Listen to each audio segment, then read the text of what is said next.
Hello and welcome to the Dragon Cup. I'm Casanova and I'm here to help walk you through all the exciting TFT action for this weekend as we qualify a couple players into the regional finals. And let's take a quick look at some of those players before we jump into all of the fun action for the weekend. We've got a lot of players that we've had over and over again in the North American TFT scene coming for their shot at regionals, as well as some new faces that have been really popping up in set 7 and 7.5 respectively. But these are the players going in. We've got some exciting action coming up. Now I got to introduce you to all the rest of the casters that are going to be here, because we've got our own competition that we're ready to have. We're going to do a little bit of a fantasy draft. So I've got Doa, Riley, and Krohen here with me. And I'm going to come down the line. We're going to get a little of your strategy. If you want to talk some trash to each other, we're all welcome to do that. But let's start with you, Doa. How are you feeling about this draft? What's your strategy going on? I mean, you know me, biggest trash talker in esports. Like, that's kind of my reputation. So I'll try to hold back a little bit. But no, I'm excited. I mean, you know me. I'm playing a lot of AP as I always do, and so my picks will probably fit that, but we'll see. I might just decide to copy "Don't Talk If You Don't Know's" homework as well. That's definitely a possibility. All right, fair enough for Team Don't Talk If You Don't Know. Riley, how's it going? What are you feeling? You feeling excited? You feeling ready to beat me again, or maybe? I'm so ready to beat you again. I've been playing assassins. No one is surprised, so I'm having fun with that 7.5. This is gonna be a great time. Unlike Doa, who's stealing from a certain podcast, this is Team Riley. Everyone knows I'm very opinionated, especially when it comes to power ranking players. So these are my picks. It's Team Riley, not Team Don't Talk If You Don't Know, Doa. Hey, it's inspired by a famous TFT podcast. Yeah, Inspired by it. It's an homage, really. Yeah. All right, Krohen, what about you? What are you doing? What's going on? I'm just gonna pick the players who are gonna go first. Obviously, like, it's really simple. You can't beat that strategy. No, I mean, there's a lot of great competitors here, but I'm gonna try to pick some good ones. All right, cool. I mean, for me, I got a little mix of both. You know, I got a lot of my own research. I got some dark horse players that I'm interested to see if I can snag in the final round. And, you know, also, nature's sauced me a really nice list, so I'm gonna look at that a little bit. That's gonna help out quite a bit. Anyways, we're gonna be doing a snake style draft here. We're gonna start with Krohen, come down the line, and then it'll go back towards Krohen. So, I mean, there's no point in waiting anymore, Krohen. First pick, what you got? Oh boy, already. Okay, first pick. Let's not mess this one up. I'm gonna go with a very, very interesting player to me, Kivix, for my first pick. Yep, I stole it. Really? I was already thinking about Kivix. Yes. Kivix is. Krohen and I talked about Kivix before this, and I was like, I'm picking Kivix. Kivix is like, you know, one of my favorite players right now. I think he's so good. Krohen just steals him for. Oh my god, he's so good for a reason. I mean, he's gonna go first. Playing reroll literally any single unit that he comes across. I'm so upset. While I sit here being pissed off, Riley, will you go ahead and do your first round pick as well? You know, I mean, I basically have free reign here because Krohen just threw first pick. Oh, so... no. The real first pick comes in. I mean, mine's interesting as well, but I think I have a really solid reason for it. I'm picking Ramblin'. He just qualified for regionals off leaderboard points, so theoretically, like, oh, this tournament doesn't matter to him, it's just having a good performance. But from experience, when you have no stress, no expectations going in, you play better. And someone who is clearly as good as Ramblin' is right now, he has had great performances in set 6, took a bit of a dip in set 7, but now he's back in full force. We've got sweaty Ramblin' back with no expectations. Full confidence he's taking first, and I'm just gonna predict that right now. I'm sending it. Ramblin' wins the tourney. Cool. All right. Hey, look, we love bold predictions. We love bold predictions here. Doa, bold claims from Riley. I was actually gonna pick Ramblin', and I mean, like, I know that already goes against the "Don't Talk If You Don't Know," thing. Yeah, but exactly, like, and I know Dish Soap is on top. I don't know. There's a lot of good choices actually here as I look at this list. Like, it's actually, we're all gonna end up with like amazing teams because there's so many good players here, and we each get 4, and it's really tough actually. Start a timer here. Someone get the timer on Doa. I know, right? I know. I've got I've got a couple choices that my heart wants me to pick, but I think I can get them in later rounds, so I'm gonna have to wait. So for now, I want to test the hype. I will go with Dish Soap for my first pick. I personally am not 100% confident, but I acknowledge that people with greater TFT minds than me have put him at the top of the list. So I'll go Dish Soap for my first one. Yeah. All right. Sweet. No, I think Dish Soap's a great pick. I probably would have picked Dish Soap had you let it through, so I've got to go down the line a little bit here, but I think, this shouldn't be too hard of a round one. I'm going to grab some players who have just been consistently very, very good throughout this set, but also previous sets as well. I'm going to grab Setsuko, first off. I just think solid pick. Generally shouldn't be able to do me wrong. I feel pretty confident in Setsuko. And then Asa had a really rough Jade Cup, and ended up not getting me as many points as I would have liked, but I'm going to run it back. I still have confidence in Asa. I'm going to grab Asa as my second pick. I still think he's going to have a really solid performance here. Okay. All right. Yeah. And then Doa, it comes back to you. We're snaking back. Okay, well here's where like my the Doa passion picks start to come in a little bit here. So I gotta go with Spicy Appies for my second pick. One of my favorite great AP player, but great all around player. I've loved watching Spicy Appies for many sets now. I believe this is the tournament for Spicy Appies to excel this set. So that's my second pick. You stole my podcast, boy. Rest in peace, Triforce Tactics. Hey, you took Ramblin'. No Appies okay, for Riley, fair. So where are we going? We're stealing picks from each other. I'm going the trans solidarity here. I gotta go with Rainplosion. Winning Jade Cup in her second TFT tournament ever. You cannot ignore that. You cannot ignore how well she has been performing on ladder, even coming from someone who doesn't value ladder that much. When it's someone who's a proven competitor that is way up there, can't ignore that. I have full faith in Rain. She's been phenomenal, so I think another good pick. I think Riley's team's already looking pretty good, but Krohen has Kivik, so I'm honestly I was ready to Team Riley is also a Team R right now too. Riley Ramblin'. That's true. I am kind of down to keep it going. There we go. All right. A lot of alliteration happening here. All right, Krohen. You got 2 picks. I was coming to this round ready to talk trash, but I just agreed with all of Riley's points right there, so I don't want to talk trash anymore. It's really tragic. Yeah. I really do. I'm such a bad trash talker. But I will just be confident in my picks, and my pick will be Socks, because I think Socks is always kind of cracked. I think it's like third on ladder right now. Been doing a lot of great stuff, of course, recently. So yeah, I'm gonna lock in Socks for my number 2.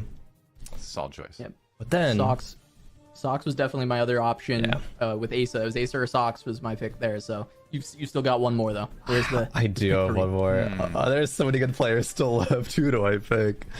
Okay, I'll be mad about Riley calling my Kivix pick a throw pick. Kivix is a solid pick. Kivix is gonna do better than Ramblin'. I'm calling that right now. Just throwing it out there. All right. Whoa. Okay. Okay, but my pick though. I'm just stalling time, of course. I will pick Robin. Okay. Solid pick. Liquid Robin. First Team Liquid Boy going off the board. Yep. Taking the oldest player in Teamfight Tactics. It's a brave move. Yeah. How old is he now? Reflex is 60? still good. I want to say 60 Yeah, now. Yeah. Yeah. Still keeping it Going going. for a Father, the Son, and the Holy Spirit with Robin because he's that ancient, I think. But we're gonna go over to Riley for your next pick as well. I have no idea how he made it down this far. I'm going Milk. This is the best performing tournament player in the history of TFT. What pick is this? This is the 10th pick? How did I get Milk? Yeah. No other explanation. Milk snuck through. You really did, sure. yeah. Yeah. It's a solid pick. All right, Doa. You said you were gonna go with the podcast and then just didn't. So I know, right? Where we keep going with that? Now I'm making my own opinions, which is dangerous because again, like I'm going against like better TFT minds than my own by like a lot. But there's still a lot of great picks left, obviously. I feel like I'm gonna get burned by this, but give me K3 Soju. Ooh. All right. I know. The guy just he just reforges, his carry once in a while randomly. Like that's the kind of thing I know we can expect from competitive Soju. But I'm going for the entertainment pick here. All right. Well, Now I gotta get my last 2 picks. And there's so many good players left, actually. Yeah. I'm not stunlocked by not having players to pick. I'm stunlocked by having too many players to pick right now. Too many options. There's so many people on my list still that I'm like, oh, I'd be really happy with this pick. Ooh. You know, I think for my first one, while I buy a little bit of time, I'm gonna go with someone who ended up sneaking through all the way to like last pick of the last fantasy draft in mid-set, and they were still an absolute beast in that tournament. Krohen X. I'm gonna grab Krohen. It's a solid choice. I think really strong player, always tends to do pretty well. I think you know, he may have a pop-off performance. I'm not so big on Krohen this tournament where I would be like Riley's confidence of thinking Ramblin's gonna win the whole thing, right? But I still think Krohen is always gonna do very solid. And then a last pick. I mean, I could get spicy, but there's so many just top level players left on the board. We'll get the most mild spice ever, and I will pick Noster 11. I think Noster's gonna have a really solid tournament. I think he's gonna pop off. Okay. I feel it. This is a soul read. Noster's been playing really good TFT for a couple sets. He's kind of been on the bubble of that like top player conversation over and over again, and I just think he's ready for a breakout performance. I'm gonna pick him here in Dragon Cup, and I'm just gonna, you know, we're gambling here on the fantasy side of things. I'm gonna grab Noster. Fair enough. All right, fair enough. Doa. All right. For my final pick, I already made my decision. I don't need to think about this. I'm going Inigo. Actually, I know he's been working super hard. I know he wants it. I'm in a Discord with him, and you know, I've seen the passion. So I believe we're going to see results from Inigo here. All right. That's my final pick, Riley. This is gonna be a little spicy and kind of bold. I'm going Clear. This guy has been like very much up and coming this set, and after making finals of, I believe it was mid set, then yeah, he's very opinionated about the game. He's very opinionated about items in particular, and I think he has been quietly putting in a ton of work and having some really solid performances. He's also a reroll player, so he's a man after my heart, and I think he's going to do really well this weekend. Clear played sick in mid set for sure. So I think this is a cool pick for sure. You've got your spicy pick. Krohen's got his spicy pick. You know, I've got mine. Krohen, do you have a final spicy pick, or are we coming back to down to earth a little bit on pick 4? Are my picks even spicy? Maybe the first pick of Kivix is like slightly spicy. Well, but yeah, picking Kivix is just, of course, you need to pick Kivix. Yeah, but first pick. Sure. Nah, it'll be worth it. But last pick, wow. Okay, I guess I could talk through my options now. From my list, there's either Casper or Covenel, I think, are my top 2 choices for last pick here. There's still a lot of good players left, though. Those are just on my personal to watch list. Covenel had such a fantastic day 1 and 2 of the Dragon Cup. I think I'm gonna pick Covenel. I think that's my All right, That's my momentum. spice. That's my spice. Wow. Going for some momentum. Covenel did. I mean, Krohen and I were watching day 1 and 2 together. We saw Covenel playing some really, really awesome TFT on day 1 and 2. Yep. Insane placements throughout that weekend. And we'll see if he can continue it here into day 3 and 4. But hey, we've got our picks. Let's one final down the line. Confidence levels. Any final trash talk? Doa, we'll start with you. I mean, well, first of all, I think it's actually, this draft is crazy because there's so many good players that didn't get picked. Like, I mean, we have like DQA, Solus, Robbie Van Knob. Like, there's a lot of really good players that could actually perform incredibly well that are not on this list. Yeah. So it's unfair. No, you know, no matter how you slice it, there's a lot of good players that got left off. But obviously, I have the best team. I have the #1 player in the Don't Talk If You Don't Know list. I have the best AP player to ever play the game in Spicy Appies. I have the #1 TFT streamer in Soju, and I've got Iniko who's been around forever, knows the game like the back of his hand. Like, my team easily #1, no question. I feel like those teams are the worst team. Oh. I mean, as much as I love Appies, I'm gonna contest you on the best AP player of all time with Ramblin'. So, my team. It's too good. Y'all are too free. This is gonna be easy.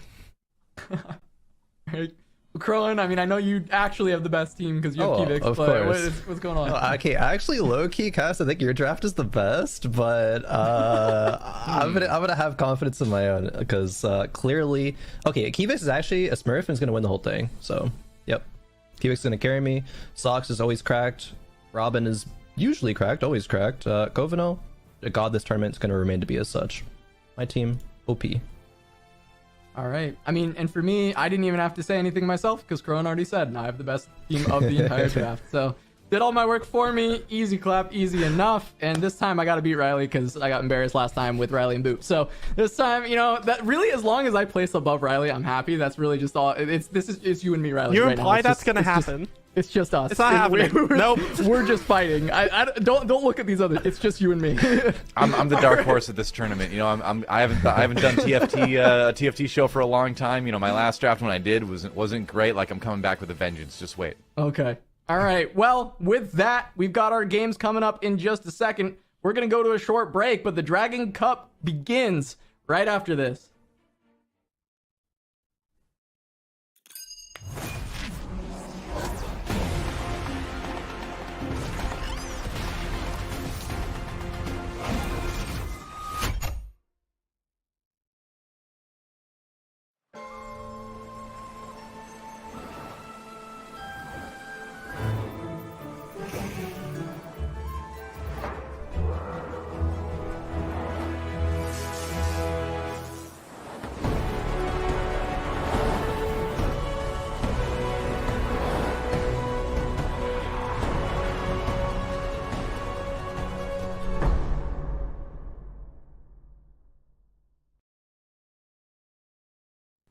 Hello and welcome everybody to the Teamfight Tactics Dragonlands Uncharted Realms NA Esports Dragon Cup.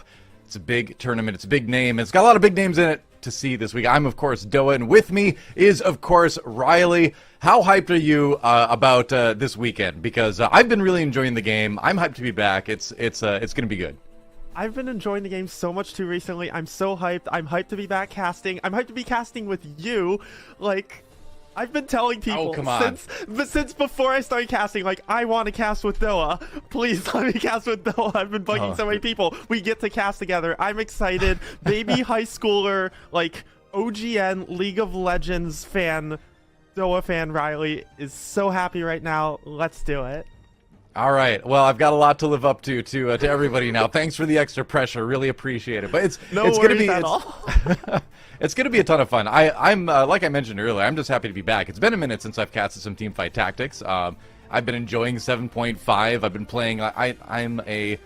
I'm in LA and I play Lagoon. I am the LA Goon at this point. But hey, it's basically Ocean Mages, so I'm used to this kind of thing. Let's take a look at the format of what we're going to see in the next couple days. Of course, we already had 2 days offline, quote, off, online, you know what I'm talking about, of the tournament last week. Started with 128 players. We narrowed that down to 32 from those first 2 days coming in today, and joining 32 that got invites from ladder performances.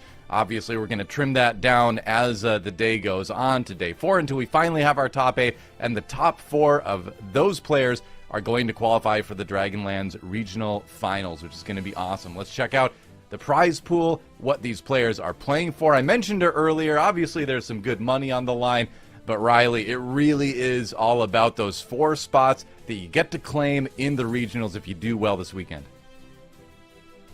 Yeah, well, let's take a look at the comps that we saw coming into today.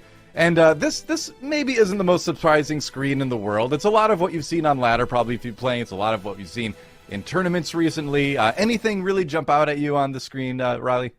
I mean, you have to look at that Xayah and Lagoons at the top there. We've had a lot of talks in the community recently about how diverse the meta is, and to some extent, yeah, the meta's diverse. There's a lot of stuff you can play, but it's not just about what you can play, it's about what you should play. And if you're looking at this graphic, you're pretty much saying, yeah, I should be going for Xayah, I should be going for Lagoons. If I can't go for those, then there's a lot of other options, but those are the 2 comps players were mainly gunning for in week 1, and I expect more of the same for this week as well.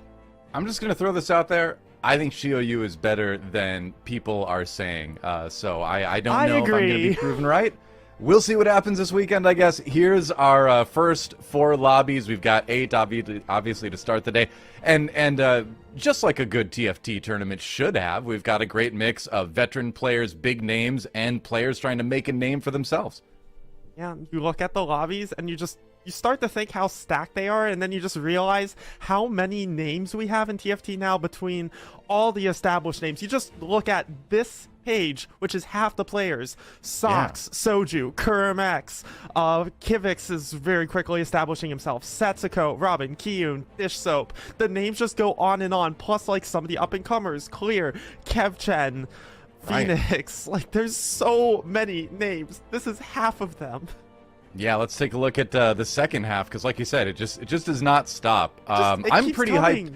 I gotta say, I'm hyped to see Cottontail back. He was a great player in sets past. You know, went through some really kind of heartbreaking tiebreaker loss situations in some tournaments in sets past. I'm really, really happy to see him back, doing well. And then Kovenel with a 50% first place record coming into today. Absolutely nutty. Any comments on this squad? Yeah, besides that, a couple of names I'm actually looking at are Bosso skills. He recently hit rank 1. He's been kind of quietly getting better. He hasn't put up any like absurd results or anything yet, but he is slowly making his way up, and I think he has a ton of potential. Obviously, I'm also looking at Rainplosion. She just came off winning Jade Cup. You cannot ignore how much better she is getting at this game in such a short period of time. I mean, winning a tournament that early on in your career is certainly a decent start, I would say. There's our first lobby that we can look forward to. But I want to take a moment, of course, talk about our partner, Fantasy TFT, Ball Street, of course. They're expanding the reach and can now be your home for new TFT content across the scene. They've even added a news feature and are collecting the best stories across TFT, from strategy, rankings, best podcasts. Download and join via the web to play, win eggs, and see everything TFT in one place at fantasytft.com. I gotta admit, I put all my gold into Kovenel for this first lobby. 50% first place rate. It's a different weekend, right? It's a different group of players. A lot of really good ones coming in from the 32 off, ladder invites and all that. But you can't argue with results, can you? Yeah, you get results to some extent. Obviously, TFT, there's enough low variance that it's not always results, but at some point, like once the tournament's over, we're talking about who wins. That's right. It. So what do you think about our first lobby that we're going to see? I'm pretty hyped to see Spicy Appies in this lobby, obviously a player on my fantasy team, so I'm a little bit biased / invested. I guess Iniko is as well, so we got to have like Appies and Iniko going first and second, I think, in this lobby. That sounds pretty good. How about, what do you think?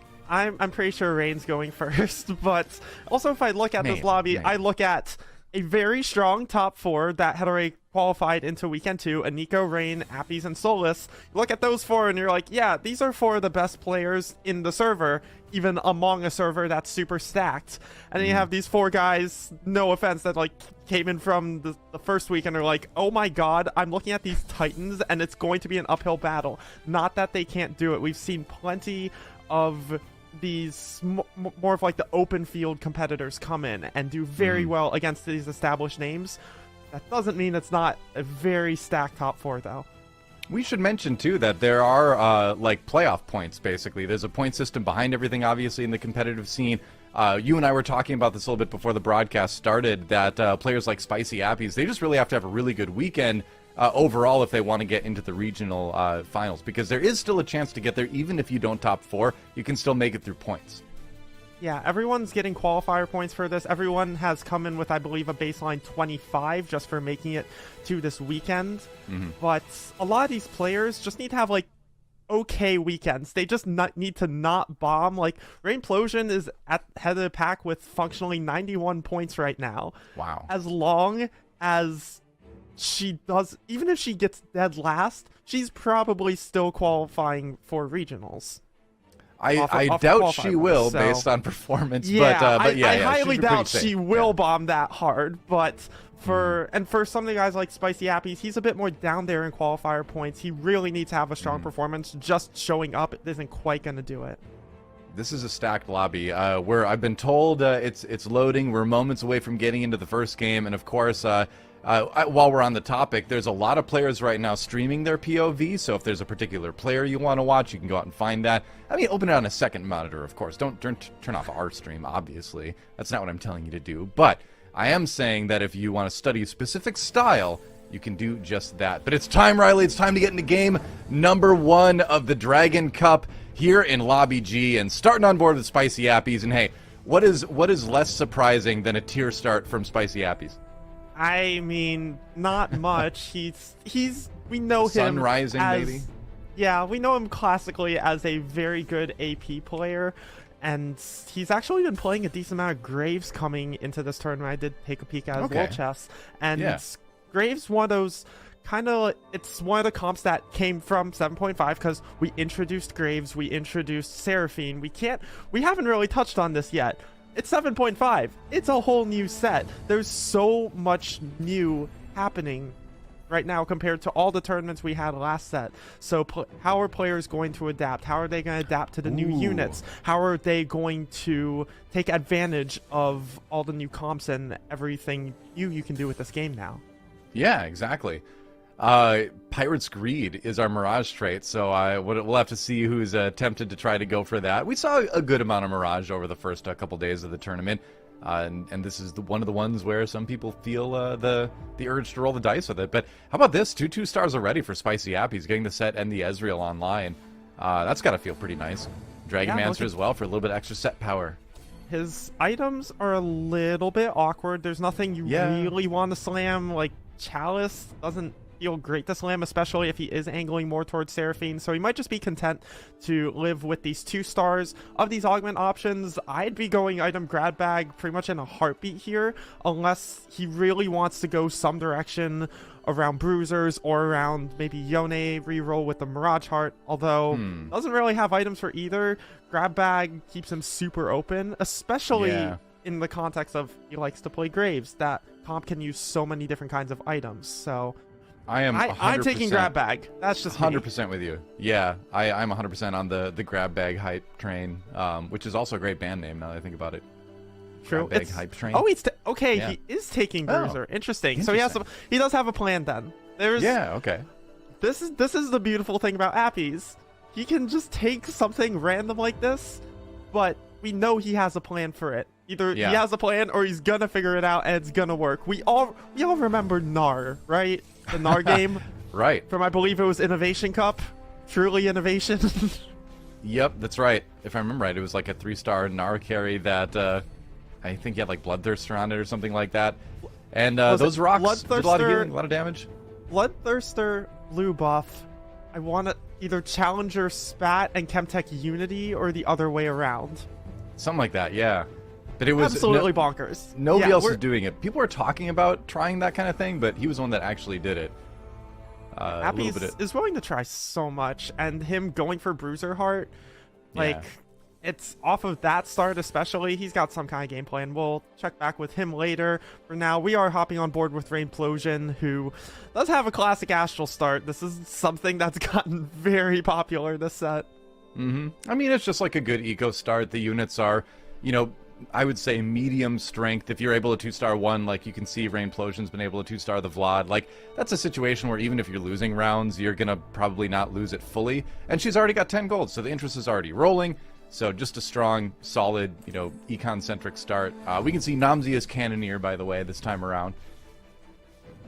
Yeah, and for the Astrals, actually, I kind of like to think of it like Yordles, but a little bit healthier, because how much money you're getting isn't just pure random. You can't just, you get 3 costs in a row and all of a sudden your econ is completely snowballing. You're still getting like 1 to 2 gold per turn, but you do have to really commit to Astrals if you want to get like the really good drops and really get that econ rolling.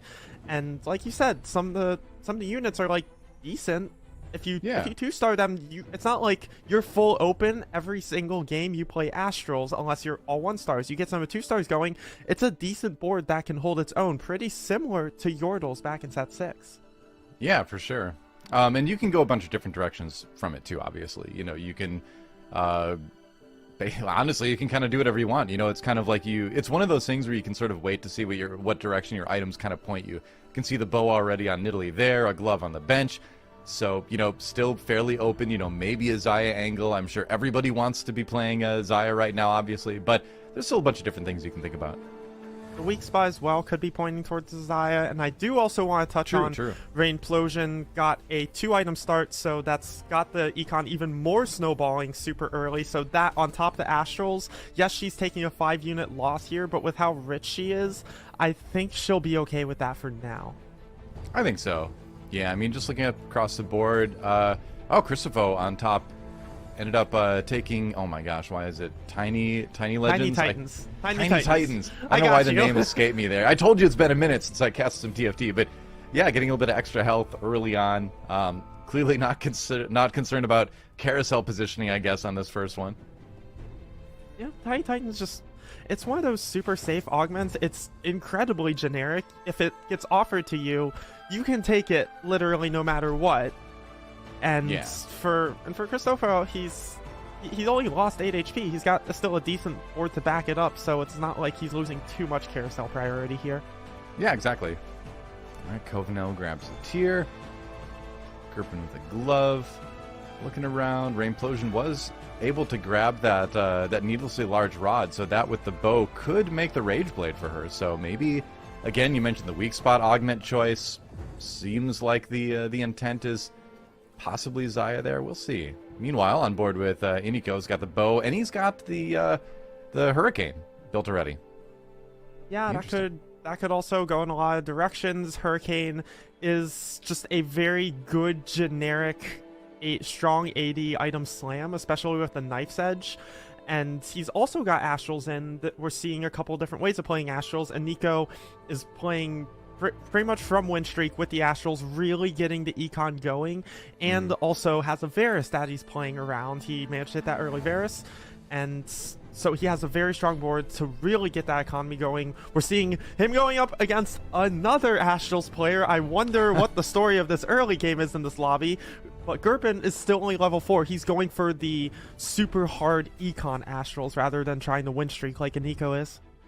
Yeah, I feel like we've seen like at least 2, maybe 3 players with the Astral start, but you know, there's really nothing stopping you. You know, why not? You can stay so open compositionally, you know? I'm kind of curious where... Oh, go ahead. It's 3. I'm doubt... Hey, production, how many Astrals players do we have? We apparently have 6. We have 6. Oh. Wow, production letting us know. 6 players running Astral right now.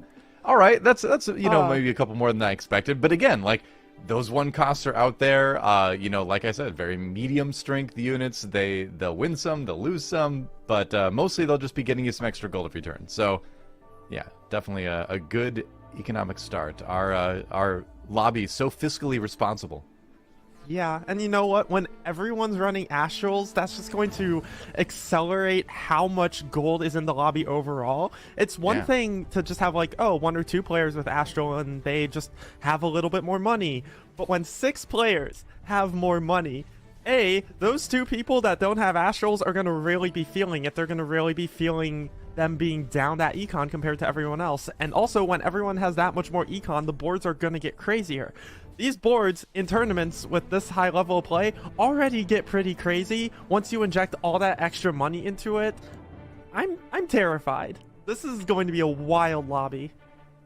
Yeah, and it's the question too is like, what are players going to do with that extra economy? You know, is it going to be used for re-rolling? Is it going to be used for leveling quicker? We'll see. Beaster finally grabbing his level 5. As we go into Krugs, on board with Covenel, who, again, I gotta mention it again, over day 1 and 2 of the tournament, 50% first place rate. Pretty amazing. We do not see rates like that very often. Even in a 12-game sample size, that is very rare, so big props to him. Yeah. We'll see how he does this game. So far, has the blue buff, has Lagoons in, has now the components of a ZZ Rot. If he wants to slam that, it's a very good item for Lagoons just to provide that extra front line. Yeah. And I mean, at this point, he's full committed to going Lagoons pretty much. Hits a Rod as well. His items are so good for this. Yeah, I mean, you've got the ability to build a Morello's there, which is pretty core. Oh, goes for the ZZ Rod. All right. You know, I don't mind this. I mean, it's easy to pick up a belt later on the carousel. It's a lesser demand item in a lot of times, you know, into the mid-game. And this is just going to give you a little bit extra time. Like the comp he has right now isn't going to be doing damage super fast. So having that extra delay with the Zizzarat minion is not a bad idea. I like it. I also like the slam right now over to Morello. Yeah, Morello might be totally. like, it's maybe a little bit higher priority in the late game, but it's not like Zizzarat is a bad item, and it also gets way more value now. Seraphine's an okay Morello holder for now, but when she takes forever to cast, she's not going to be doing that much with it realistically. So the Zizzarat, just an infinitely better item right now. The Rod can be so many other items. Building the Zizzarat also kills the bow, which can't be that much besides like Zizzarat, maybe Giant Slayer. So it's almost like basic for these players, but it's just good fundamentals from Covenel, knowing which items to slam right now. Yeah, I like it. I like it a lot. Okay, augment number 2 time. Lagoon Art. A little bit tempting, but he goes for the Thieves Gloves. Okay, I guess, you know, technically you don't really need the Lagoon Heart. You're not going to go higher than 6 in a lot of cases. If he's planning the Lagoon, you know, Soam Mages build, like, you know, I would imagine he probably is. Yeah, it's like 99% from this point he plays Lagoons and Soam, but I totally understand him skipping over the Lagoon Heart. He can't guarantee 6 with it right now, and late game, that extra Lagoon actually doesn't do that much because you can fit everything you want, including 6 Lagoons, and all the Lagoon units you play at that point are either good splash synergies. Even this 1-cost Malphite, it's 2 Bruiser with Silas, and it's just good value for the health you give to the rest of your team. And you also get to play Nyla, who is a great secondary to clean up for Soam. So you don't really want to drop any of the Lagoon units, and especially when you don't have a spat to plop on another unit. Just taking Lagoon Heart here doesn't really give you any benefit. So taking the Band of Thieves totally makes sense. He has a Lee Sin. He can put that on and get use out of that augment. Really like how Covenel is playing right now. Yeah, absolutely. Going up against Iniko.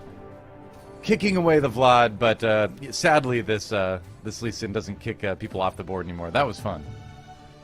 Yeah, that was one of my favorite 5 costs, I think.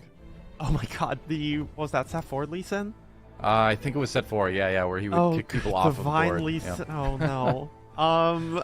It's great. Oh, look at this. You say favorite, and I say I have traumatic memories of that unit. Oh, just like get your 3-star 4 or 5 cost kicked off the board instantly. I was gonna say, sounds like assassin player problems to me. Speaking of assassins, hey, look what we got. Yeah. What a segue. Yeah. Who is this? That's Solus playing the assassins. That, you know, Solus has the capability to play so much, but I have seen him play Sins enough that he's a degen at heart. You know, total respect to him for this. Yep, and I mean, he's got the Double Trouble as well, so that's why you see him playing a couple different ones there, or a couple copies of Rengar, a couple of Felios. And that means there's a lot of Zeeks. A lot of attack speed happening on that board. And this is one of kind of like the 2 ways I've seen people kind of play the Rengar comp is you can either go the double up style like we're seeing here, if you end up hitting double up. Otherwise, you go for more of a traditional 4 assassins kind of comp. But I'm sure you could speak to that better than me. You're the assassin player on the cast right now. This is my time to shine. It's an assassin comp. You already know how much I've been playing Rengar this set. But like you said, if you hit Double Trouble, you can play this variation where you just stack the lower cost Darkflight units, and you actually don't really want to play Swain because that just takes up 2 slots that you would rather just fit more other Darkflights in, as well as some other like supporting synergies, and then you can play Hecarim, and you just get so much value from all these Zeeks. You just wipe out the board. If Solus doesn't have Double Trouble, I've been playing more of the 6 Darkflight for assassins, so it's nice to have a couple variations of those assassins going on. Yeah, check this out. We've got some Jade happening here, and I mean, Beaster was an 8th, starting to make his way slowly back up there. He's got the Shioyu with the Thieves Gloves, so I feel like this is gonna maybe turn into something else. I don't know. Do you feel like he's gonna dedicate himself to Jade this game? I have absolutely no idea where he's going from here. He could be playing around Jade. Normally, in set 7 when we saw Jade, we saw players actively stacking Xiaoyu with 3 items. This time it's just the Thieves Gloves, which kind of indicates to me if he sticks in Jade, which actually I imagine he will, he's not going to be playing around Xiaoyu carry. He's going to be playing more around like the Jace, around Shyvana, around some other carry using Xiaoyu as a secondary and just taking advantage of the 5 Jade. If he survives long enough anyway. I think one of the issues, it feels like Jade sometimes you can take some damage early, but I think what happened is you see an early Xiaoyu and you've already got a little bit of Jade. You're like, all right, well I could just bump up to 5 Jade and play it for a bit, and we'll see. Meanwhile, Spicy Appy's actually in a bit of a Jade build at the moment, at least using it to buff all of his melee characters. There's a Xiaoyu in the shop, picks it up, but the items don't really support Xiaoyu focus, so I think it's going to be kind of like what you were talking about with Beaster, where if there is a Jade angle here, it's focusing on something else. But I've got a feeling this comp is going to change completely by the end of the game. Yeah, he considered the Xiaoyu for a second, but he'd have to drop an upgraded unit in order to play it, and without any kind of items, the Xiaoyu doesn't do all that much, so he'd rather play the Kiana for Tempest and for some backline CC and still get to play 3 Jade. And just looking at these items, I expect this to be probably like a potential fast 9, but realistically try and roll for Alshin or Relling Soul on level 8, but this is going to be a dragon comp. True dragon comp that Spicy Appy's is probably going to be focused around based off the Spear Shojin and the Archangel Slams and the fact that he's 100 HP win streaking. That's the comp. If you saw in the week 1 recap, the capped out legendary dragon comp had the highest win rate because it's capped out. It has all these strong units, and once you upgrade them, the chances you go first are very high. Appy's looking to be playing for that, looking to be in the spot to play it as well. Partially off the Bruiser Heart take at the start, giving him the Jax, giving him great early frontline with a Gargoyles on it. Appy's 100 HP off of some really excellent play and decisions. Right, and he's always been one of those players that's been good at playing best board, and staying ahead like that. I wanted to mention, too, that thus far, in week 1 of Dragon Cup, players who did play the Dragon Legendary Flex board did have a 27% win rate. 27% first rate, that is, to be more specific. 62% top 4. And, I mean, it's just one of those comps where if you are ahead at this point in the game, if you can get it online, you're going to be so strong. Yep, that sounds about right. But I do want to touch on. I'm going to cycle back to that point I made earlier about Astrals and Econ. So I don't remember if Beaster was also playing Astrals in the meantime. He also has consistency, and he got 5 loss streak of consistency value, and then 4 win streak of consistency value. Wow. He's on the 100 gold challenge. He just pre-leveled 8 on 4-1 with 60 gold in his pocket. If you look at his bench, this man is rich. This man is so rich. Just going to let himself naturally go to 8 here, going into 4-2 it looks like. And then what's the pick going to be for the augment? Yeah, I was going to say, do you re-roll this? Yeah. None of those looked that appealing. Does end up going for an Earth Scribe bag. None of the others were particularly appealing as well, but he does get a spatula, could make a Swift Shot emblem, has a Xayah to play around as well, is going to do his roll down. This is a very, very flex roll down. Takes out the Xiaoyu as well. Yeah, we're getting out Jades. We're just going to play Xayah. Why am I shocked? Okay. Why am I shocked we're playing Xayah? I mean, you definitely shouldn't be. It's are you new here? But no. No. Xayah, this makes sense. Yeah, we're all just living in it. Pretty much. It's been like this since set 7. You gotta have that comp that rolls over. Yeah, let me give you some numbers here. All right. So in week 1 of Dragon Cup, 216 players piloted the 6 Ragewing Xayah Shyvana build, and the top 4 rate was 61%. Oh my so God. It is, if you can get it online, you are very consistently going top 4 in these lobbies. Now, obviously, different players. The meta for this tournament is going to be slightly tweaked, of course, just because of the people that are going to be playing in it. But that build is still going to be strong. When you ever get the Jace, the Xayah, the Shyvana eventually online, you're going to be pretty tough. Yeah, it also depends on how many players in this lobby end up going towards Xayah. We'll have to see how contested Easter is and whether he hits. In the meantime, though, speaking of contested, this Christopher guy is a rat contesting Solus on the Rengars. And I feel like this is one of those comps you can't do that. Like if you contest really someone not. on this comp, you are going to be holding hands, going 7-8. I feel like, but you know, and Christoph at least fulfilling part of the prophecy in 8th at the moment, but Solus not too far behind.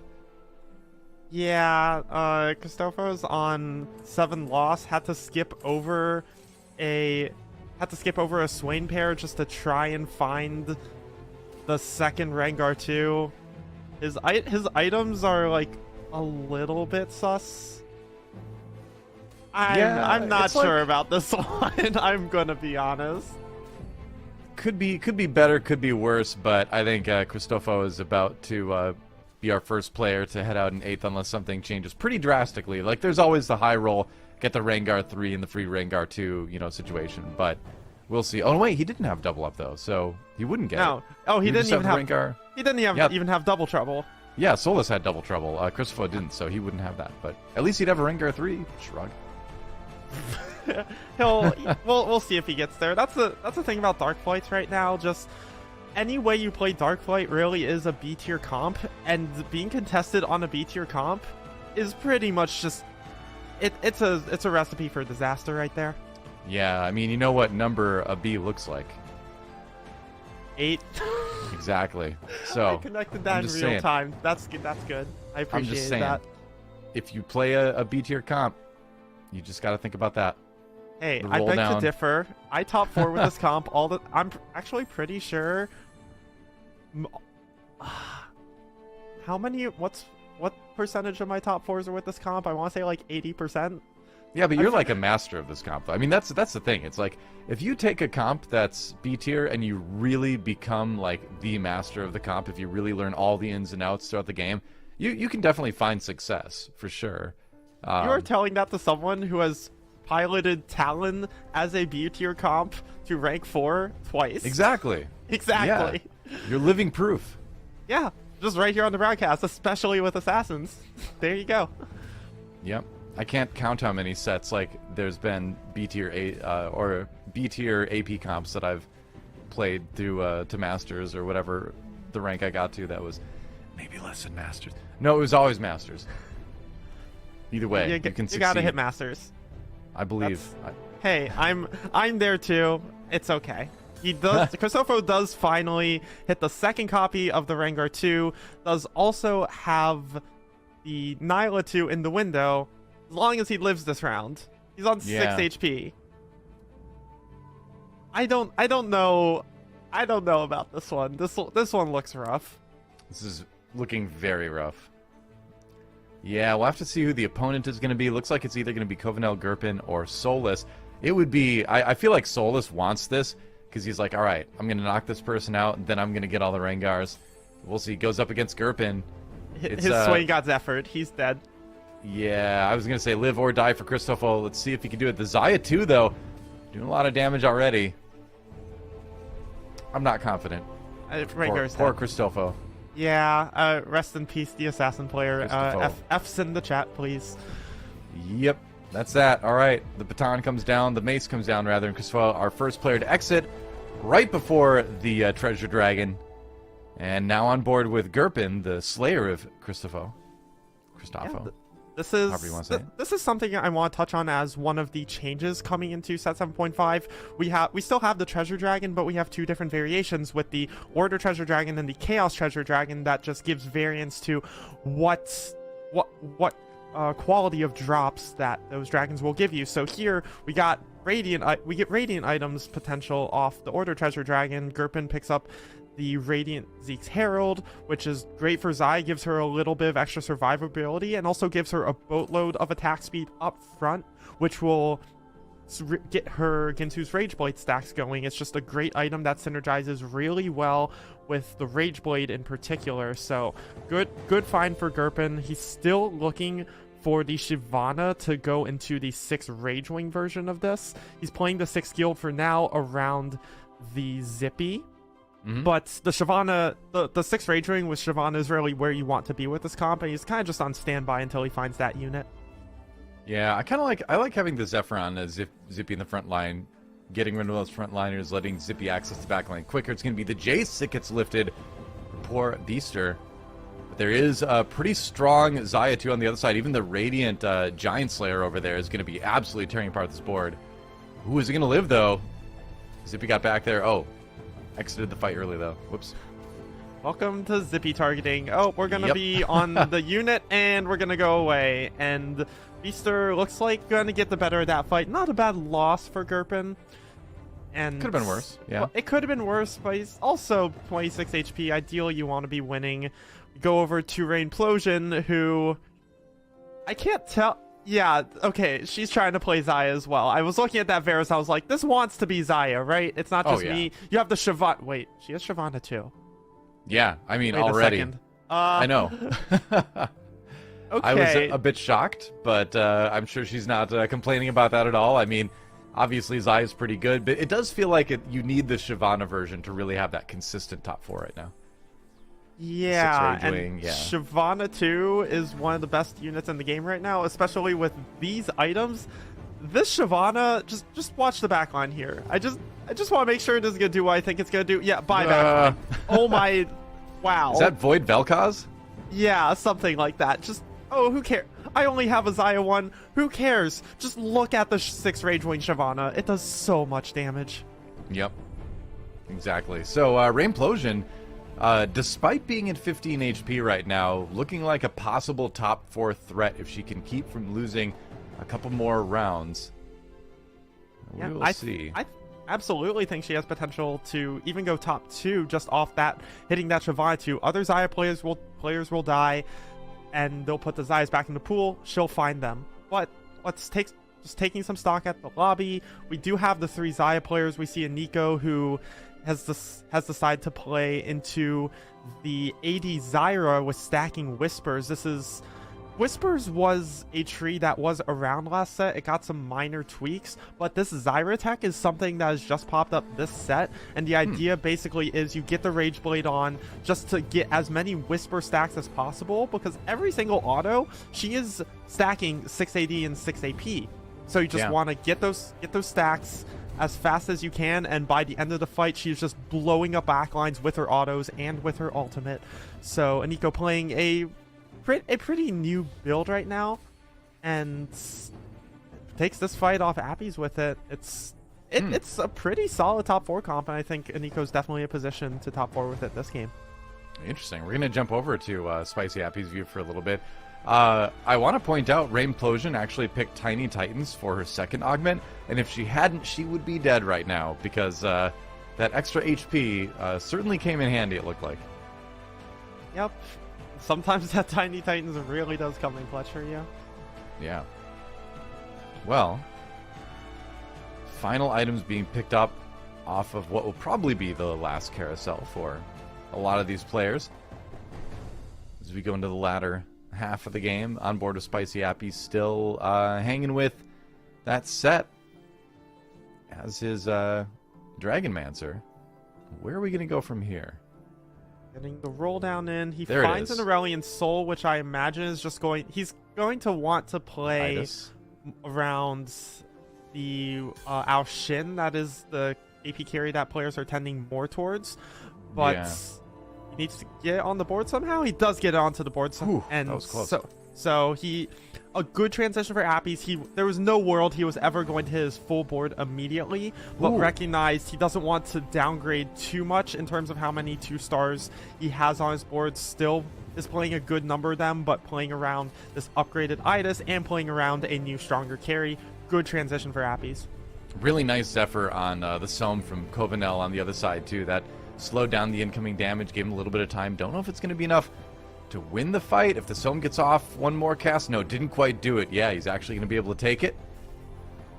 Looks that way. And pretty crucial for his Spicy Appies, because as we saw kind of before the transition happened, he was starting to struggle a little bit. He knew he needed to get that late game composition started, but check this out from Solus. Rel 3, Aphelios 3 has been re-rolling, taking advantage. of the double trouble, and so far, it's not put him completely out of danger. Props to trying it, but we'll see if he can stay alive now. Yeah, I don't know if this was always his plan or if he was trying to play Rengar and then got contested and decided he had to pivot. But this Cannoneer version especially took so many hits because Cannoneer itself took a lot of hits. So we'll see if it can hold up to this Shyvana 2, who's spitting fire all over her team, is killing units, and the Xayah's alive. That's it for Solus. That is so unfortunate. Yeah, and I mean, contested by Cristofo, and they certainly did hold hands in the end, down to 7 and 8. You have to imagine that Solus would have had that Rengar 3, would have had the extra Rengar 2 with the double trouble, if not for being contested. Wait. Covenel's out. Yeah. Oh, wow. Huh. He took such a big hit. He was at, what, like 17 HP? And then it was just all gone. So now I believe our only Sohm player is dead as well. So we've got the 2 Darklight players holding hands, a Sohm player dead as well. And now we're left with the 3 Xayah players. Looks like they're all about to top 4. Wow, I'm shocked. We got the Legendaries AP Flex for Appies, and we got this Whisper Zyra for Nico. Yeah, Whispers was pretty popular last week. Let's see, I'm just checking the stats on that. The Zyra Pantheon version of it, 55% top 4, right? So fairly consistent comp across 94 games played with it. So yeah, I suppose not super surprising. You don't need to really 3-star anything to really pop off with it. Back on board with Spicy Appies, he has been able to 2-star his carry now, so he'll be doing a lot of damage. But I'm kind of looking at Rainplosion, 2-star Hecarim there on the win streak. She is, like you said earlier, she might be able to contest for top 2, top 3, maybe even top 1, depending on how this late game goes. Yeah, I actually really like how Appies is playing this level 9. He's not tunneling on just stacking dragons and getting to 4 dragon. He's recognizing truly what his strongest board is and not just playing dragons for the sake of it. He's also recognizing what dragons he has to play around. He was playing the Shio Yu for a bit to get some extra mystics in. At this point, the extra mystics, like, they do work against the Shyvana, but like playing a random Shio Yu isn't going to do much. So Appies is making really good choices around his board. Still playing around this Aurelion Soul too, because that's what he hit. And that Aurelion Soul, it's doing some big damage. Takes down the Shyvana. That was super close. And Nico goes down. You know what this means? Oh no. You know what this means? My fantasy team didn't get any points from Aniko this round. Well, that, yes. Also, 3 Xayah players top 4'd. Wow. I wish I could say I was shocked. I am not. I mean, that's kind of been the trend. Obviously, she's very strong right now in the meta. So we're probably going to see a lot of that. But I think the question is what can people bring to sort of like make up those other spots, right? Zyra instead of Xayah? You know, it also doesn't help that Xayah and Zyra sounds so similar. I'm down for a lobby that is 4 Xayahs, 4 Zyras.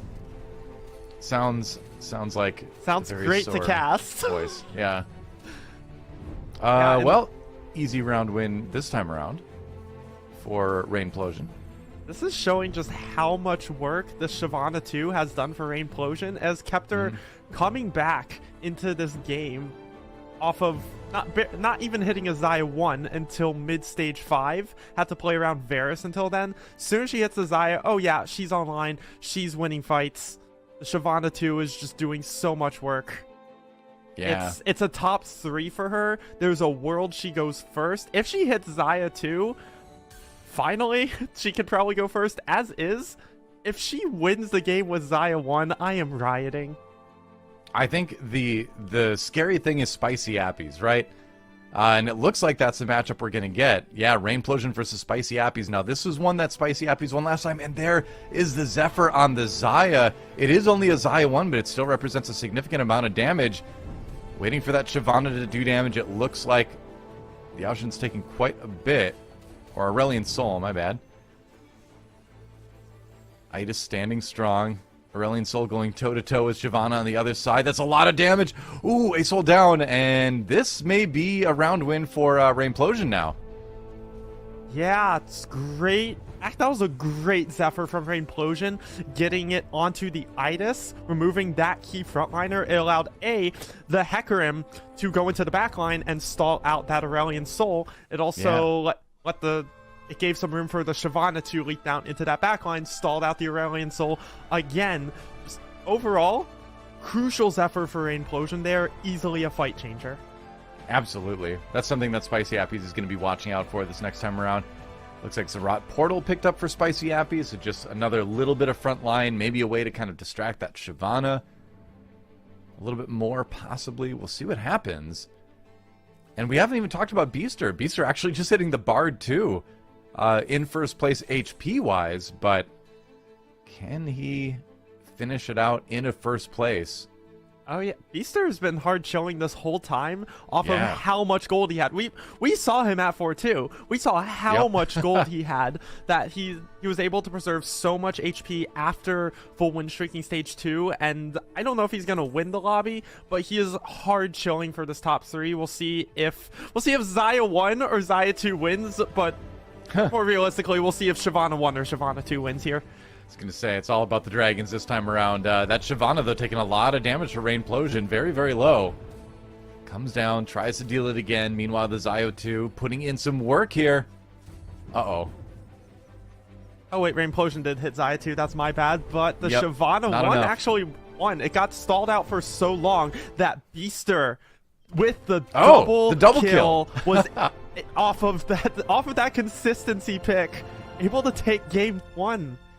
Yeah, so congrats Beaster on the game 1 win. I actually didn't see at the end. Did you see who ended up taking second and third? I feel like Spicy Appies probably got it just by virtue of being a bit ahead in HP by like a tiny amount, but we'll have to maybe wait and see. I think it was, but I didn't look at the end. I was surprised it was the double kill. It's okay. We'll find out.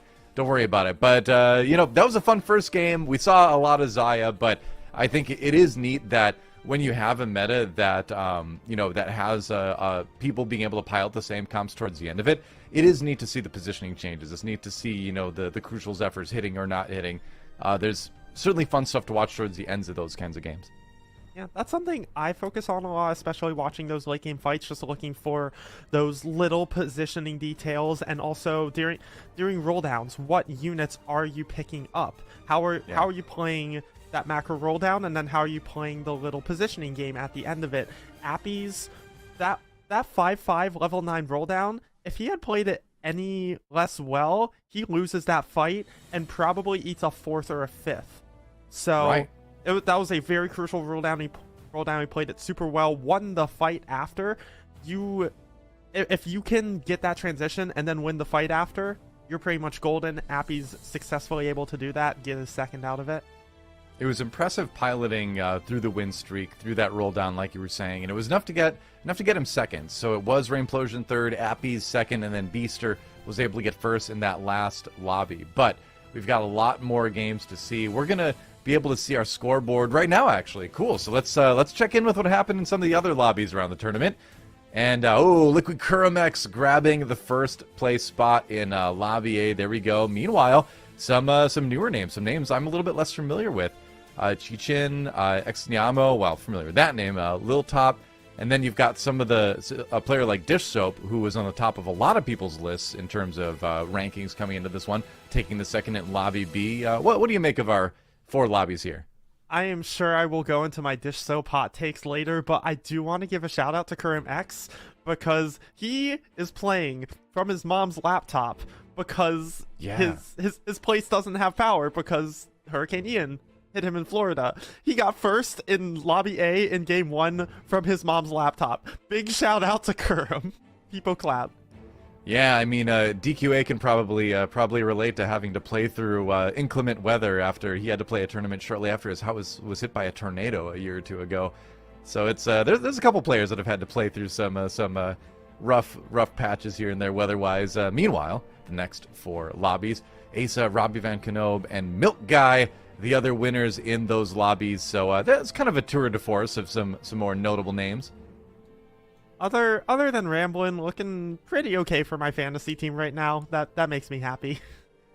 Yeah, I hear you. I hear you. Just so big. He got second in one of the other lobbies, so I'm happy with that. But yeah, overall, interesting results. But there's not a whole lot of conclusions we can draw from it. It's only the first game of the day. There's still 5 games remaining, so a lot to talk about there as well.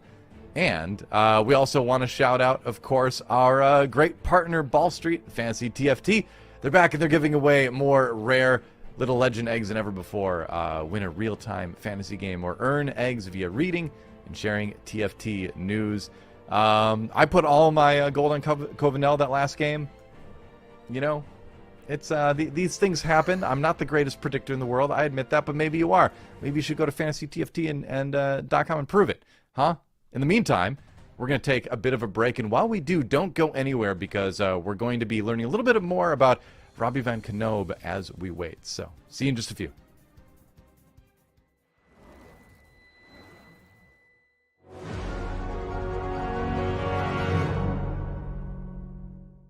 Hi, my name is Robbie Van Knob. A lot of people don't know how to pronounce that, but that's fine. I like to think of myself as an upcoming TFT pro player. I have been playing this game casually since set 1. I started playing competitively really since set 6. I got 6th in mid-set finale, and I had great results in many other tournaments. The upcoming Dragon Cup, trying to get top 4 to qualify for ENA regionals, and then obviously win that as well. In set 3, I started to really like the game. That was the first set when I was like, oh my god, this game is so fun. Like, I hit Masters, Grandmasters, and in set 5 I hit Challenger finally. And in set 6 I felt like I was good enough to actually compete and become a pro player for this team. Personally, I think I'm one of the best TFT players at the moment. That's why I'm going to try to go towards, and I'm even trying to win it. I compete in TFT because I like the game. I would be playing it anyways, so I mean, I might as well compete in it, might as well make money. Before tourneys, I play 1 or 2 games on the day itself, just so that, you know, I'm a little warmed up. My play style is really flexible, honestly. My biggest strengths are I can look at a fight and then see what my comp needs. What I like about competitive TFT is the excitement, you know, just to wake up on the day and know that you're competing. It's very exciting. It's just a good thing for me. But I'm a new streamer. I'm gonna start streaming TFT. I like to have a good community and just to hang out with people. My name on Twitch is Robbie Van Knob. It's the same as my IGN. You can check it out if you want. So I will be playing Dragon Cup since day 1. There's no chance I don't make day 4 this tourney like the last 2. I'm gonna win it, or at least get top 4. There's no chance I don't. I refuse to believe. So root for me. Thanks.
Hello and welcome back to day 3 of the Dragon Cup. I'm Casanova, joined by Krohen. It's been a minute, buddy, since we've been on a TFT desk together. How you feeling with us getting into our first game of this Dragon Cup?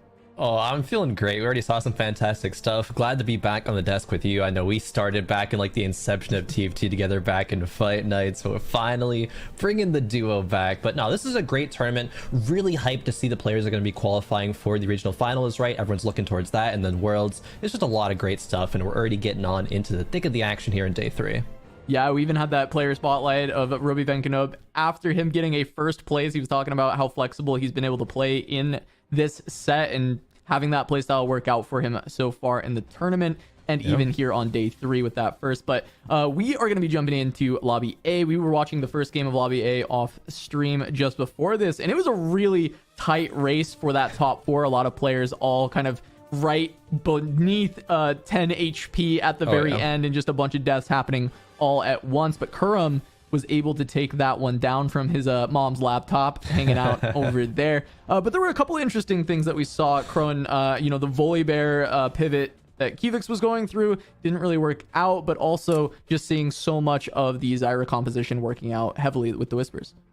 Yeah, my fantasy team is kind of in shambles right now, which is a little unlucky, but it's only game 1, right? There's still time to bring it back. Kivix, unfortunately, took an 8th there in that last game in Lobby A. Hopefully he'll come back and bounce back. But yeah, you're talking about the Volibear as being the, mid-game kind of carry there. Landed on a Whispers Zyra composition, which is still good in this meta, even though we're seeing, of course, right, a lot of things like Xayah, a lot of Soams as well. You can, if you don't hit that Zion composition, still utilize Rageblade, Runeends pretty well. Get yourself a top 4. I think we saw in that lobby 2 players at the top 2, Krohen and Covert Sloth, both have that Xayah composition. A couple of Seraphine Graves players in there though, but I'm sure we'll see some other neat comps pop up in the meta, because even though not that popular, there's still a lot of room to top 4 or even go first with some unorthodox playstyles. Yeah, I mean, it once again was just kind of the story of the Rage Wings, of the Xayah and the Shyvana. The players who hit it very hard ended up in 1st and 2nd place with Krohen and Covert Sloth. Soju hit, but he hit very late and he had very low HP. So he was win streaking for a while, but he ended up falling, I think, in 6th off of just some really solid positioning out of a Rengar Darkflight player that was able to take him down before falling themselves in a very low placing as well. So certainly interesting to watch how that continues to develop, but as of now, we're just looking for those Shyvana Rage Wings who's hitting right away to kind of take down these lobbies. As we jump into game number 2, we got Lobby A here, Krohen. Here we go. Kurmex leading the charge here. Got first and last game, which, I mean, shout out to Krohen being able to do this and not, your comfort zone being, displaced, unfortunately, because of the weather there in Florida. Still is going to be starting off here in game number 2 with a bow start, which is, pretty standard, pretty flexible. It allows you to especially go into that Xayah playstyle, which I think Krohen is going to be leaning towards. Krohen is definitely a player that traditionally focuses on playing 1 or 2 comps, gets really good at them, and is able to play them from a lot of different spots. So curious to see how Krohen, and kind of how everyone else navigates their early game, right? That's going to be the key with how much players are prioritizing the econ. Things like Shimmer Scale potentially, as Krohen does get a triple Nasus shop. This is very interesting. Hopefully, maybe we see some orbs come through and drop things like a Volibear and a Jax. We get to see some Shimmer Scales in all their glory. Yeah, but also Nasus too just can help with the early win streaking. It's a pretty strong unit at that 2-star for the early game, especially because if you can just pair it with a Leona or a Zac that you grab early on, get that Guardian. He does enough damage in the early game to just shred through a bunch of 1-stars. So do see Krohen just, of course, pick up that early 2-star and take that. Items, there's potential AP route with Shojin. Not a ton of immediate direction off of these items though.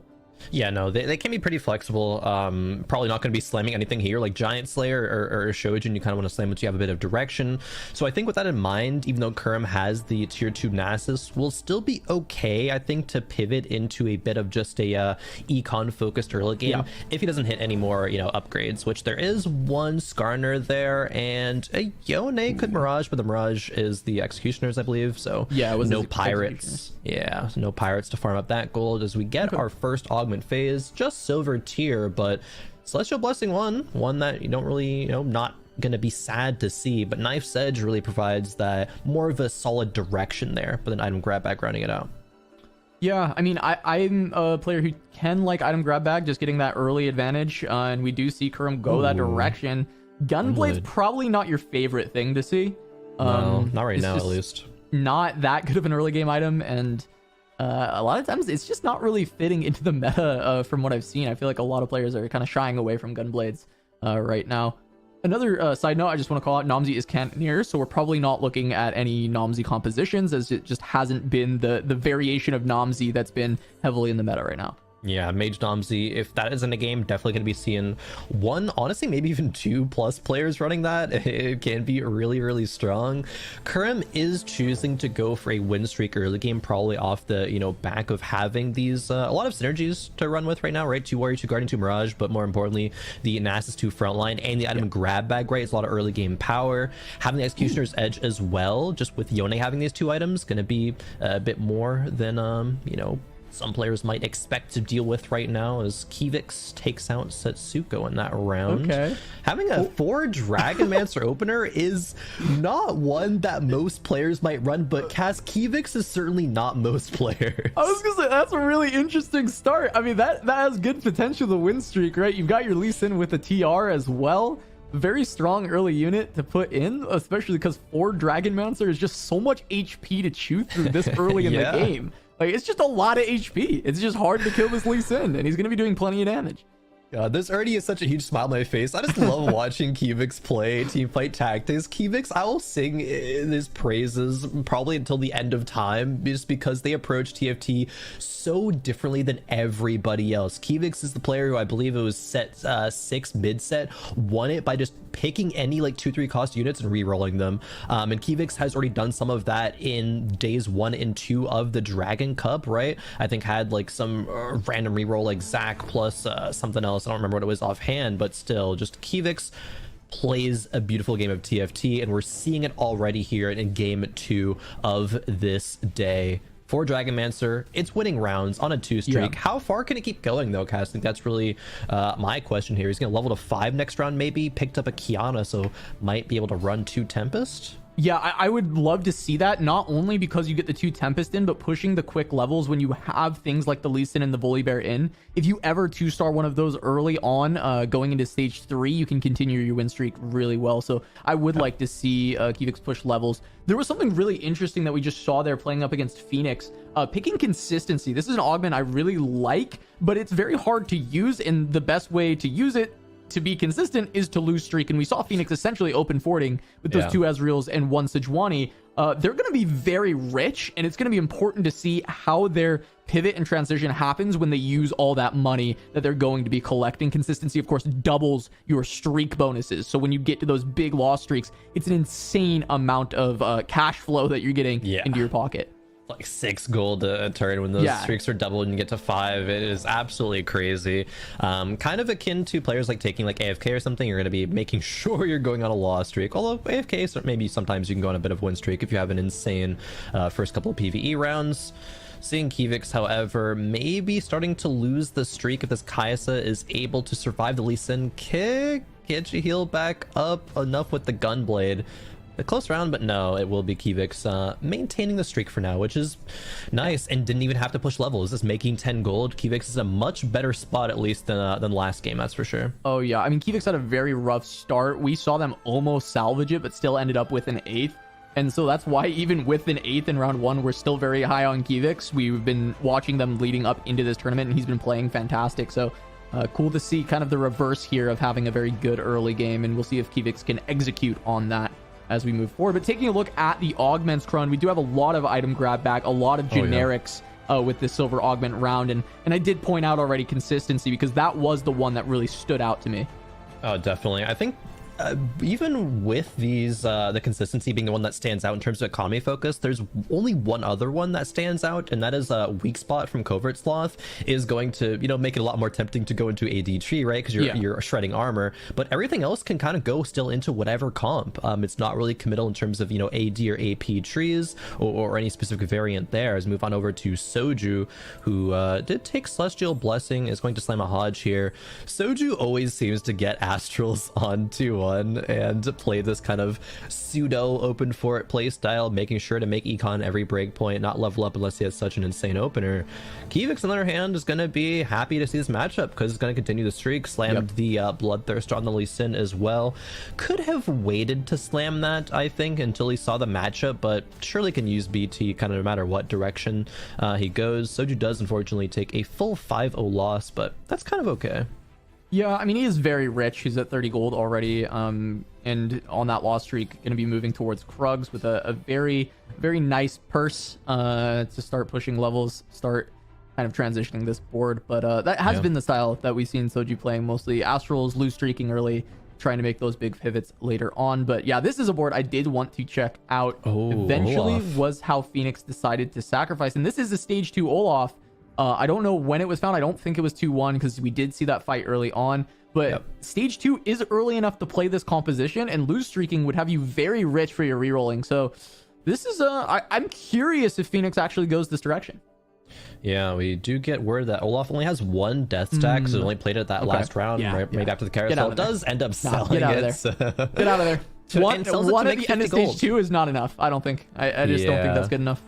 Maybe if it was there like 2-2, 2-3. And honestly, I think there is an argument for Olaf, even at that point, but it still is going to be mostly augment dependent at that point. Running consistency is a great econ augment, but Olaf really finds success, I think, when you're able to get those nice combat augments online, things like base camp, personal training, some things like that, that really, one, give you the Olaf, and two, just let you have that much more power in terms of just, that fight in power level. But moving on over, seeing where everybody's at. 66 gold on Krugs.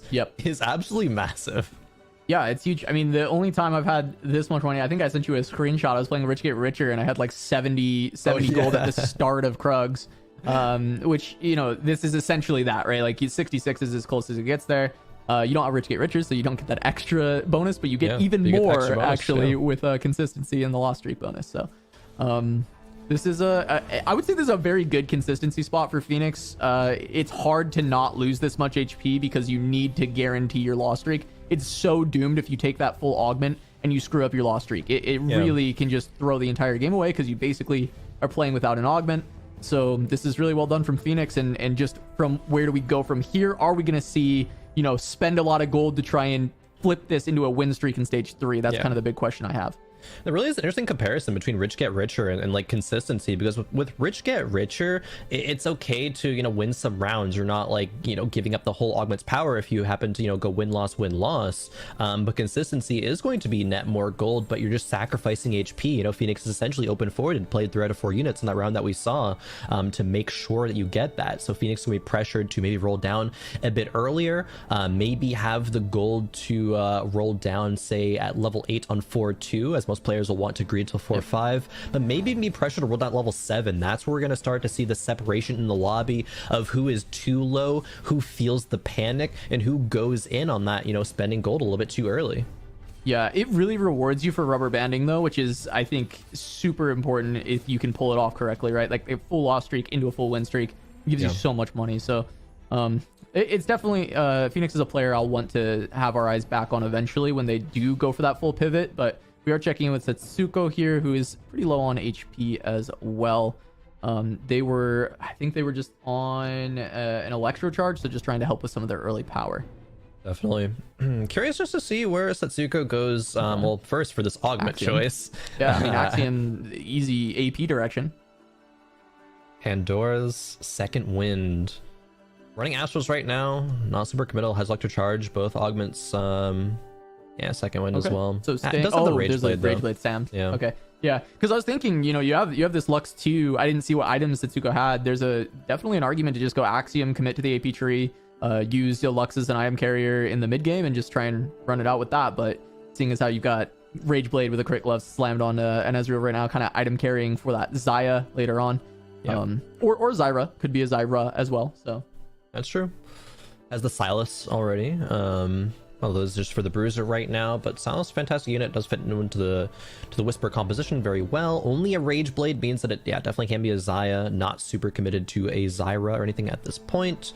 And isn't that rich though, I think is the concern, is level 6 and 3-2, but only having, you know, barely 30 gold is not the spot that you want to be at, especially being as low as Setsuko is. Generally, if you are, you know, this low, maybe not Phoenix low, like 47 HP, you're going to want to have at least like 10 more gold, hopefully 20 gold at this point. And Setsuko is still losing. The Jax, okay, that Jax does fall, it's only a 4-unit loss, but still, right, that's a little bit too much at that point. Does afford to run into Soju, who's level 7 at 3-2, by the way. That's all that extra gold coming out there. Yeah, he's got HP, unless that was a Tiny Titans, which it was not. Yeah, it's an electric charge for Soju, so he just has that much HP and that much gold. He's in a very good position. Yeah, kind of crazy. Being level 7, he still had 10 gold too. It wasn't like he had just fully spent everything to go to 7 there. No, his spot's actually really insane. His 82 HP, very high, able to go level 7, still a lot of gold. Soju should be able to translate this into a good finish, but we'll see what happens when he force roll it down later. Krohen is win streaking again. I think he was win streaking sort of last game as well, if I remember correctly. Yep. Krohen's just cracked when it comes to these openers. Maybe abusing the fact that everyone really does in this meta try to play for loss streaks, try to play for econ, but Krohen is just able to, you know, with these unorthodox boards, like he was playing for Guardian, he played around the Yone in that Nasus 2 he found in the early game and is doing it so phenomenally. I'm really impressed by that play. Yeah, it's working great for him. I mean, we're jumping on here with Bear, another player that's kind of stuck on level 6. Gonna start to move towards the level 7 soon, which is more normal at this time, but it's funny to say that because we see, you know, Soju level 7, we see a lot of people who are so rich in this lobby that, you know, being at the bottom of level 6 on 3-4 feels bad, and that's not normal. That's not exactly what you're gonna see most of the time. Oh, Xayah with the sword on carousel, Graves with the chain. Usually on carousel, right, you're gonna go for the items, but sometimes these 4 costs that are very pivotal for your composition can kind of bail you out. Phoenix goes for the Xayah with the sword. I wonder if that's going to be the kind of pivot point there. They have consistency and second wind, so still generic augments can go whatever direction. Krohen, last pick, still able to get the Graves with the chain vest there. Yeah, Phoenix, I mean, I think we're going to take their perspective here is this is probably, 90 gold. It's go time. It is go time. 90 gold. We've got the Xayah now. We can start to build out a composition and rubber band this loss streak into a win streak. That is the big thing that we need to see from Phoenix. Only leveled up, still keeping 50 gold, being a little bit slow on the roll down. Though only 10 seconds right now. Looks like maybe no rolling to be done. No, that's so interesting. I think generally a lot of players would you know, feel the pressure right now. You're 20 HP below 7th. This board with Zippy 1 having an item carrier Ezreal with only a rune hands and a bow, this is not strong. But Phoenix is going to say, screw it. I'm going to go maybe, you know, a couple more losses, roll it down at level 8, 4-1 or 4-2. And if Phoenix gets lucky, finds a Shyvana, finds a Xayah 2, this could turn all the way around and net a top 4. And even is going to win this round as well versus Bear, because Bear is to level 6, didn't spend a lot of their gold either. So this, okay, Phoenix is actually in a really great spot here. Okay, I'll hesitate to say great, but at least a good spot at the minimum. And I think with that round win, it's going to be feeling a lot more comfortable going into Wolves and going to level 8, fast 8 in stage 4. Yep, maybe looking for that fast 8, but then gonna have to spend that money, make that board a lot stronger, because 37 really HP want to see that roll down is when it happens. really tough. But we're going over to Connor is me. They were actually playing Shio Yu in game 1. All the way up into a 4 dragon board end game. So a very creative play out of Connor is me. They greeted out that board a lot. So I'm interested to see now in a different position where they're not win streaking the entire time, how they play this one out. Looking over at a Kaisa with some very solid items for the mid game at the very least, with that Gunblade, Ginsu's, and the Morellonomicon. Yeah, some fantastic Kaisa items to just, you know, stabilize. Maybe not win all the rounds as we see at the top, right? Win, loss, which is kind of unfortunate, but still. Not taking all losses as fine. The econ's in an okay point, and these items can be great for Lagoons, which we're already stacking up the Lagoons. Already at 105 stacks. Going to be farming some components, some extra gold, really to get you back in the game there. As wow, Kivix's Lee Sin 1 is still out here farming, and Kivix still at 90 HP with that opener. Yeah, good unit. Good unit. I'm surprised he hasn't hit a Lee Sin 2 at this point, though. But I guess he hasn't really rolled much. More looking for the level ups at that point. Phoenix, we gotta.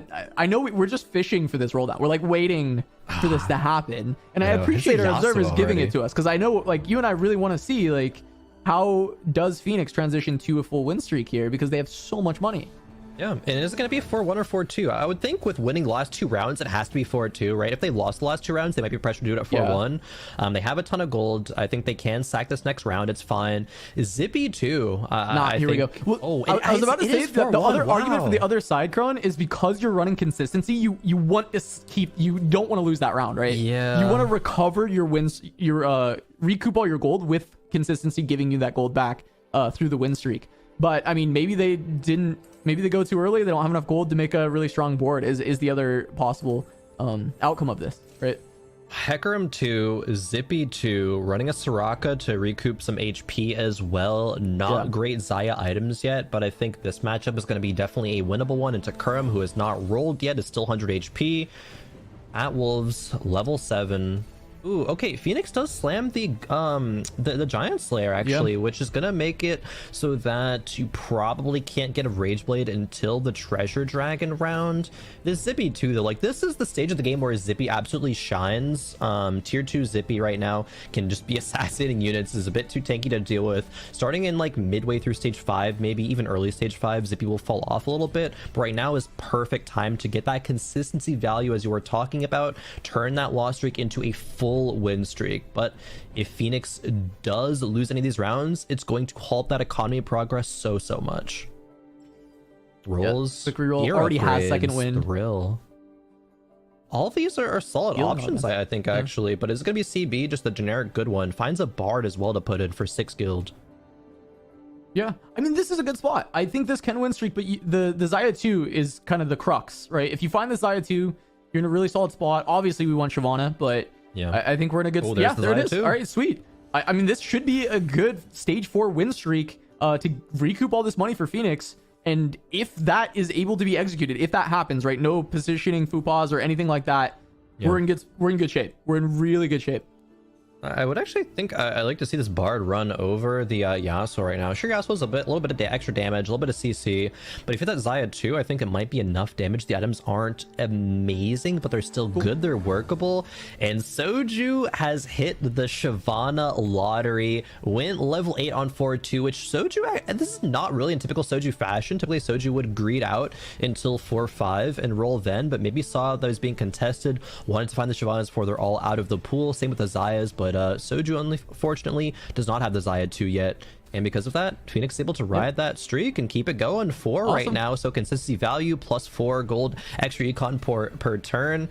This is consistency value at its peak right now. Like, if you want to learn how to play around the augment, just look at Phoenix's game from start to finish here, I think.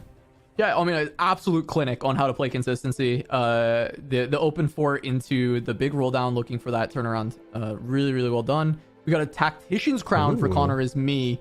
That's something we'll have to check in with eventually here to see, you know, what compositions Connor is able to build with having that extra unit slot. But we have a Whispers board for Covert Sloth, Zyra with a Ginsu and a Giant Slayer, and already having some healing items on the Pantheon. Probably wants one big tanky item on top of those. Yeah, definitely. The only unfortunate thing about this board is that it is mostly 1-star front lines between Silas, Siphon, and Pantheon, but they have a decent amount of gold to work with, and honestly, just a Zyra 2 at this point can kind of solo carry some rounds, it feels like. Sure, the 6 Whisper buff providing a bit of a benefit, a bit being an understatement there. Has a bow already on the bench, gonna want to get into that Runaan's Hurricane very soon, and yeah, that's gonna be an easy round win thanks to the Zyra. 4 Bruiser as well, nice for this board. A big note, because the 4 Bruiser, that's going to help those 1-stars be tankier, but also Terrify as one of the augment options there, I think is huge for kind of patching up this weak front line by reducing the damage of the other side. Yeah, 15% less damage from enemies, you know, that get hit by Whispered champions. So That's going to be nice, being as you're running so many Whispers, right? The Siphon dashing through everything's going to be able to hit it. The Zyra hitting the, you know, massive CC and just casting on all of your backline. Although players are very used to right now positioning against Zyra, typically with those Zayas being the only thing in the backline and having like your Bard, your Twitch in the third row instead. So that all these Zaya compositions, excuse me, are going to, you know, have the Zaya still outputting maximum damage until later on into the fight. All right, Bear with a Lee Sin. We got a JG IE setup for a Lee Sin composition. Yeah, one off of Lee Sin 3, one off of Volibear 3 as well. As roll all the way down is not hit. This is kind of tragic, unfortunately. Doesn't have a healing item for Lee Sin either. I mean, I guess has double thrill. I think double thrill's enough, but maybe you just need to put more damage on this Lee. Like Death Cap. That's what I was thinking, but I don't know. That feels so weird. Oh man, like, it feels like that can't be right, but also I'm like, I don't know. You got no health. Like you gotta try something, right? Double thrill, go for it, right? Yeah, it would have killed. It would have killed that Jace. It would have killed that Jace. He would have got a reset. I don't know if he wins the round, but is he just dead now? Yeah, he's dead. He wouldn't have died. Actually, would have survived, I think, with the decap slam. Maybe that's the thing about tournaments, right? You can't always just play for first in tournaments. You got to play for just sometimes not eighth. You got to play for just those single placement points, because that's the difference when you getting into day 4 or going out in day 3 with like a tiebreaker or something. Would have loved to see that played a little bit differently. Unfortunate that, you know, you're one away from Volibear 3 and Lee Sin 3, but you still have to be, you know, using every single thing you have, every component, making sure you just don't go away. Sometimes it's not worth it to do that, but I think this is one of the cases where it certainly was worth it to play like that. Yeah, have to play to your outs, right? I mean, the out there is to live one more round and hit your Volley 3, hit your Lee 3, right? And then potentially you can play for like a 6th or a 5th, or maybe, you know, if you're really lucky at that point, you can make top 4 with getting both 3 stars potentially. But yeah, unfortunate to lose there. And of course, it's easy to say from my position of like looking over the shoulder and being like, yeah, if you built a death cap, it would have killed that Jace and then you'd heal with Thrill. But like, still, you have to be thinking about every way that you can come back in. That is true. Setsuko going to be on the elimination point here with the Whisper composition. Only has 1 item on the Zyra though, and only has a Pantheon 1. Might be saying goodbye to Setsuko after this round. Soam on the other side. Another cast comes through. Oh yeah, there goes the Zyra. Although, can Pantheon do it? Wait a minute. I think he can. Yeah. I think he's got it. Okay. Holding on. Hold on, one more round. Being level 7, 0 gold, going Treasure Dragon round. Bit of an oof, though. That Treasure Dragon was crazy for Connor, by the way. Whoa! What is this? 100 gold for Connor? Do you take this? I don't know. I've never seen this before. I've also never seen this. Waiting long to just taste it. Oh my god. 153. What is that? What is that, Mordog? 153 gold in the bank for Connor right now, lowest 8. Surely you hit everything that you want right here, right? The funniest thing is, like, obviously you roll here, right? But Connor had enough gold to just go to level 9. He could have just gone to level 9. Like, of course you have to roll. You need the Soam 2. You need to try and look for more upgrades. But it's just funny that that was an option. Like, that was something you could have done. This is fantastic. I also have never seen that option before until now. Mordog, you sly person. I didn't. This is fantastic. I think this is Connor stayed on that option for so long before picking it, right? Because surely you have to be like, oh, what's the value of doing that and almost guaranteed hitting the Soam 2, hitting other upgrades, right? Maybe hit a bunch of Zoes, or just getting a really good third item for the Soam, because that could have happened, right? There was the potential for, I think it was a Radiant Jeweled Gauntlet. Yeah, we saw that. That he passed up. And I think this is just probably going to be better. It is saving up enough gold now to go level 9 in just a couple of rounds. Play what, 9 Lagoon potentially, 7 Mage perhaps, farming more gold here with the Lagoon stacking. Yeah, I mean, it is interesting because that was, you know, the JG, the Radiant JG plus he's dead. It was Radiant JG plus 40 gold, and I'm curious if you take that and roll down for Soam 2 if that's better. But this was still an interesting spot. Never seen 100 gold out of the Treasure Dragon. That's kind of that's awesome. That's really cool to see. Yeah, less cool to die with 70 gold in the bank, though. It is. Yeah, definitely less cool. I was so hyped. I like really wasn't. I was like, okay, what can this mean for Connor's game? I was even thinking about the possibility of death, but yeah, it was low HP, and Connor still gets a 6th there, I guess, in that game. Setsuko is going to be out in 7th, but I believe Setsuko is one of the players already qualified for the regional finals, so not so much pressure there for Setsuko in this tournament. Still want to have a good result, though, right? That's always going to be a bit of a confidence booster, a bit of a prizing, you know, always want as a TFT player. Well, it's really funny too, because we always talk about people's APM on like a 60 gold roll down, a 70 gold roll down. How do you like quantify a player's skill on a 150 gold roll down? How does it... Just be a zoomer and keep pressing the D key, pull some DQ energy maybe. DQ is one of the best players, I think, at rolling down large amounts of gold very quickly. I sympathize with Connor, though. I think in that spot, rolling down until you hit Sohm 2, your front line was still okay. Yeah. Like, there's not much more you really want to do there, and unless, you know, it's going 9. They probably wanted to go to 9. Yeah, calculated risk, and unfortunately, it just didn't pay off there. But now I get to see how other players are doing. Look at Phoenix. At stage 5, Phoenix has gone to level 9, hit a Shyvana, hit Xayah 2. Yeah, it looks like they had 1 loss in between their streak. But they've been streaking other than that since the last time we looked. At 40 health, they healed up a bit with the Soraka. We see they're on a 2 streak, which means at some point they lost 1. But that's fine. Very, very good position. At this point, you don't care about your silver augment. Consistency, it's not as important anymore. You're just trying to win the game. All the value was already gleaned from that, as we're level 9 with 40 HP. I mean, that's such an amazing spot from where we dropped the 40 HP like initially on the lost streak. Yeah. Covert ended up going 5th. There's a lot of HP still left from these remaining players. Kurum still being in 1st place. Soju having a fantastic game as well. Top 4ing 63 HP on a win streak as well. Kivix gets a top 4. Saves my fantasy draft a little bit. Thank you, Kivix. Get a chance to take a look at everyone's 3rd augments as well, though. See some interesting options.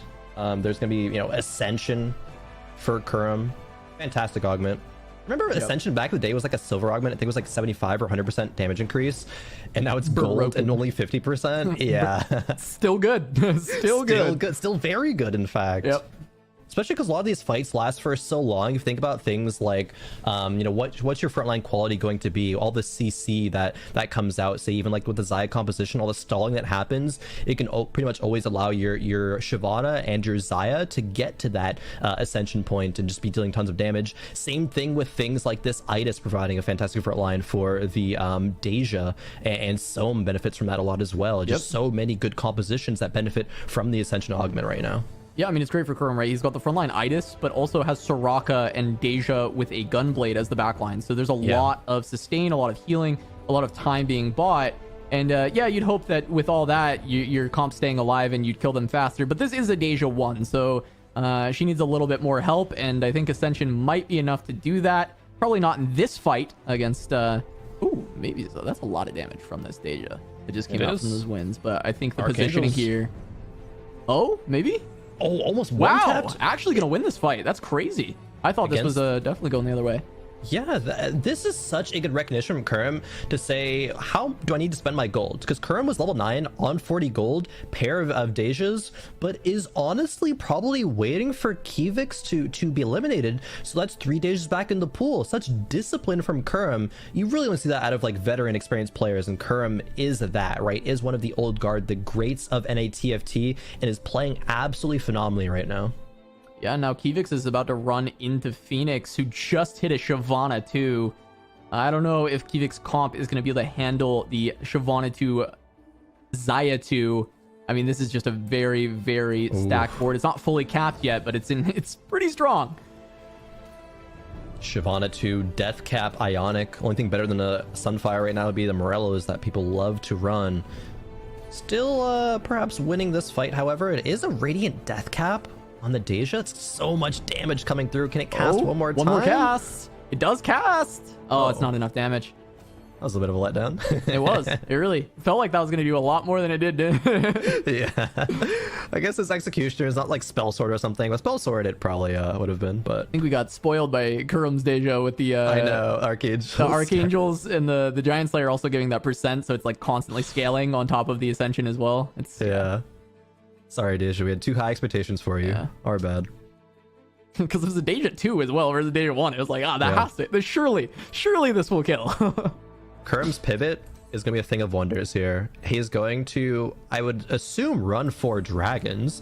There is an Ao Shin in the shop, but probably is going to want a Terra here with these items. Oh, it does put them on the Itis, though. Is running Deja, Itis, and Shyvana currently. Does end up buying the Ao Shin. There's a Terra. There's a Terra. There's also the Deja 2. Yeah. Yep, here we go. Terra goes in. This is fantastic because it allows your Itis to be super tanky, and it allows your Shyvana, even though she's going to be placed in the back row to get that damage reduction from Terra's Monolith, she walks up, autos once, casts. Will Kurem do that though? Will Kurem put the Shyvana in the back row? Doesn't need to, I guess. Deja's going... Yeah, still back rows, but just not for the fun. Yeah, not the tankiness. It's fine. Well, this Deja spot is a little bit... Well, it's going to be fine in this fight, it looks like, but it also doesn't necessarily guarantee you're always going to hit those like bigger sweeps with the wins. Yeah. This one did work out with the positioning, and I mean, Kurem just destroys Kivix's board. Yeah. More Dejas back in the pool. Could we see, like, with this kind of gold that Kurem has, we could be seeing something like a Deja 3. Still a long way out.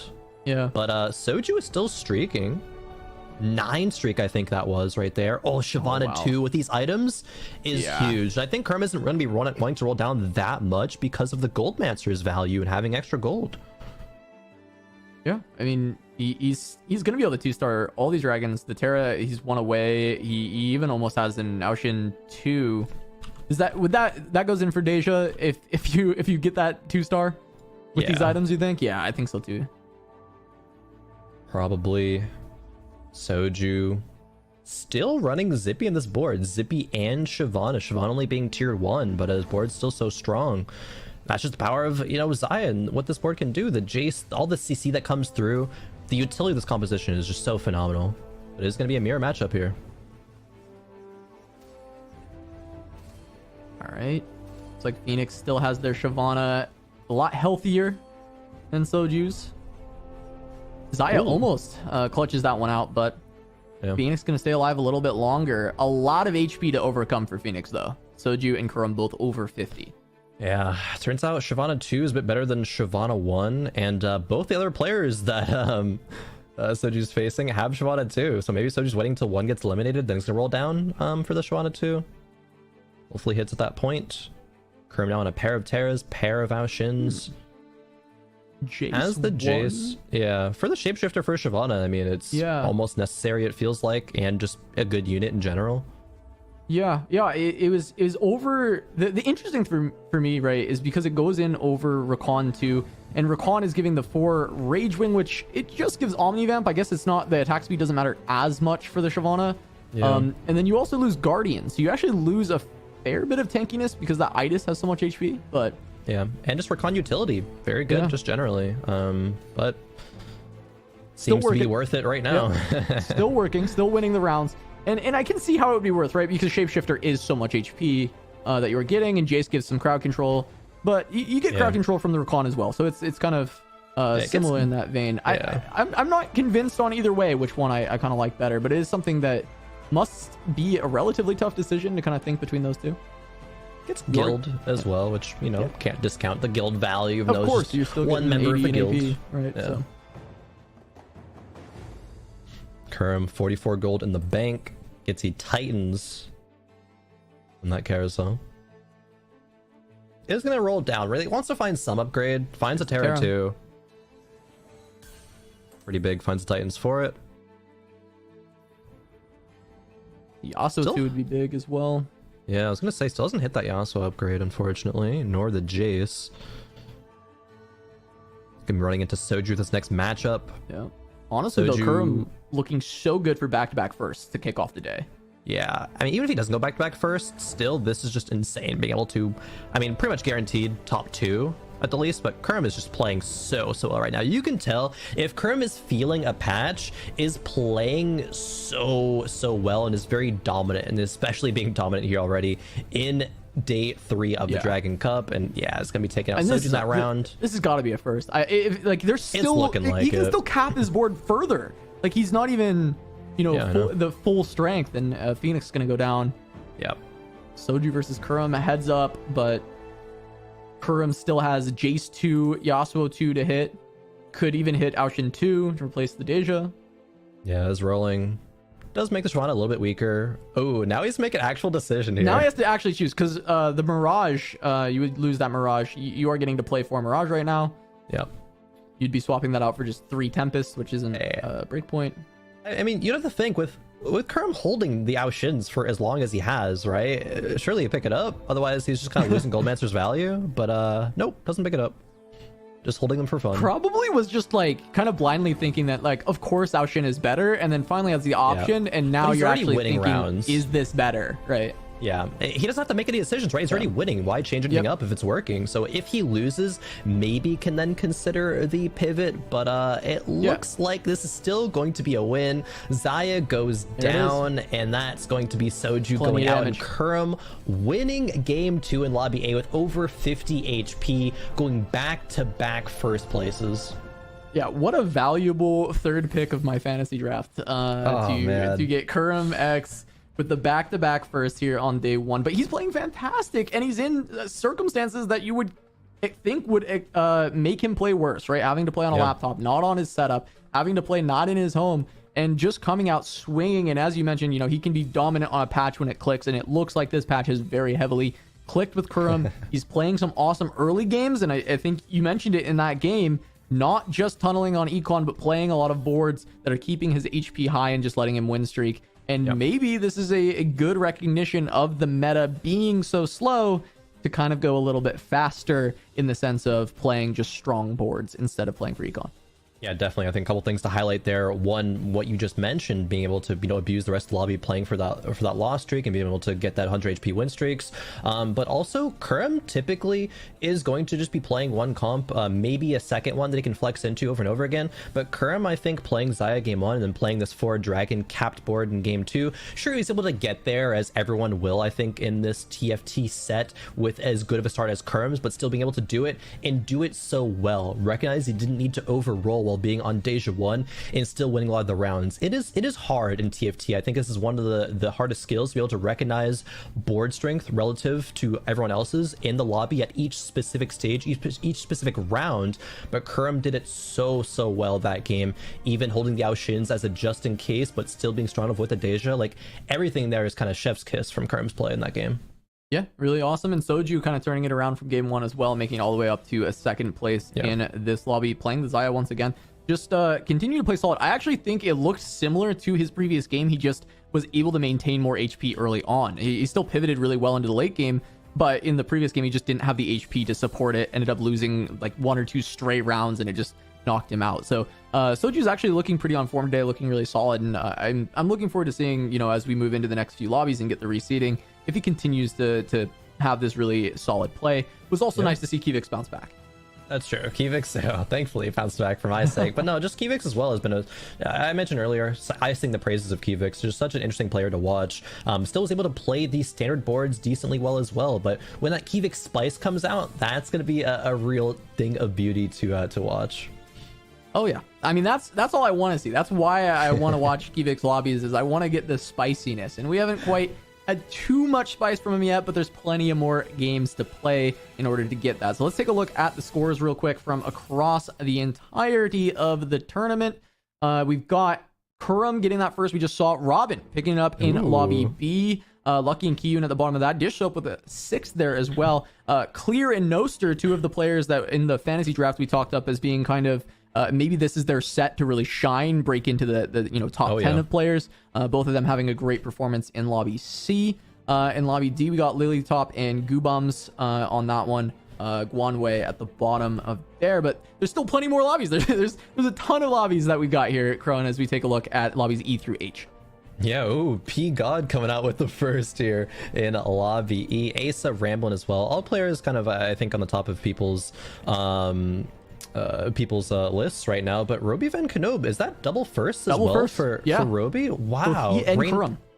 That is insane start to the day. Rain's Plosion, I think, having a fantastic set. This whole set really was able to win. I believe it was a Jade Cup, right? So it was able to, get a nice finish. Hopefully get into tomorrow, have another solid finish. Liking what I see here. Even Milk in Lobby H, of course, a very recognizable name. Going third. Love what I'm seeing here. Yeah, Rain and Appies in Lobby G just kind of dominating that lobby over the first 2 games. So that's very, very cool. I'm happy to see Asa in the top 2.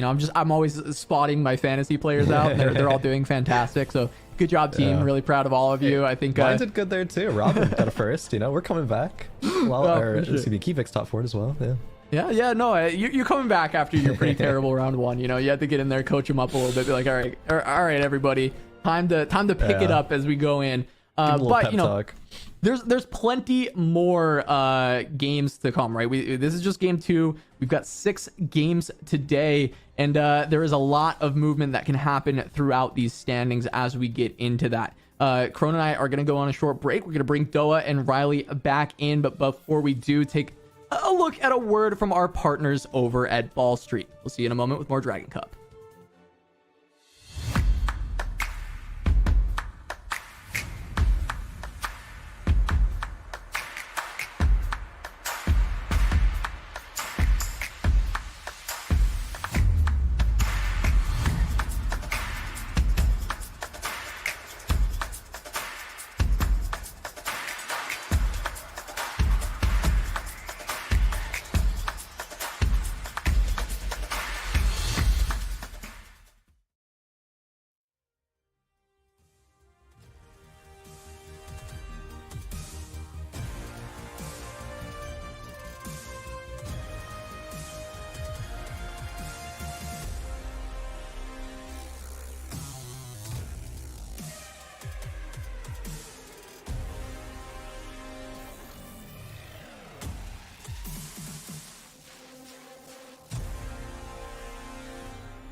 Welcome back to the Teamfight Tactics Dragon Cup. Doa and Riley here with you, going into Game 3 very soon of the many multitude of games going across the TFT tournament universe. It's like the Marvel universe, but much more brainy, I gotta say. Yeah, there's, like you said, there's a lot going on. We have 64 players, we have 8 lobbies. We got a lot of TFT going on today.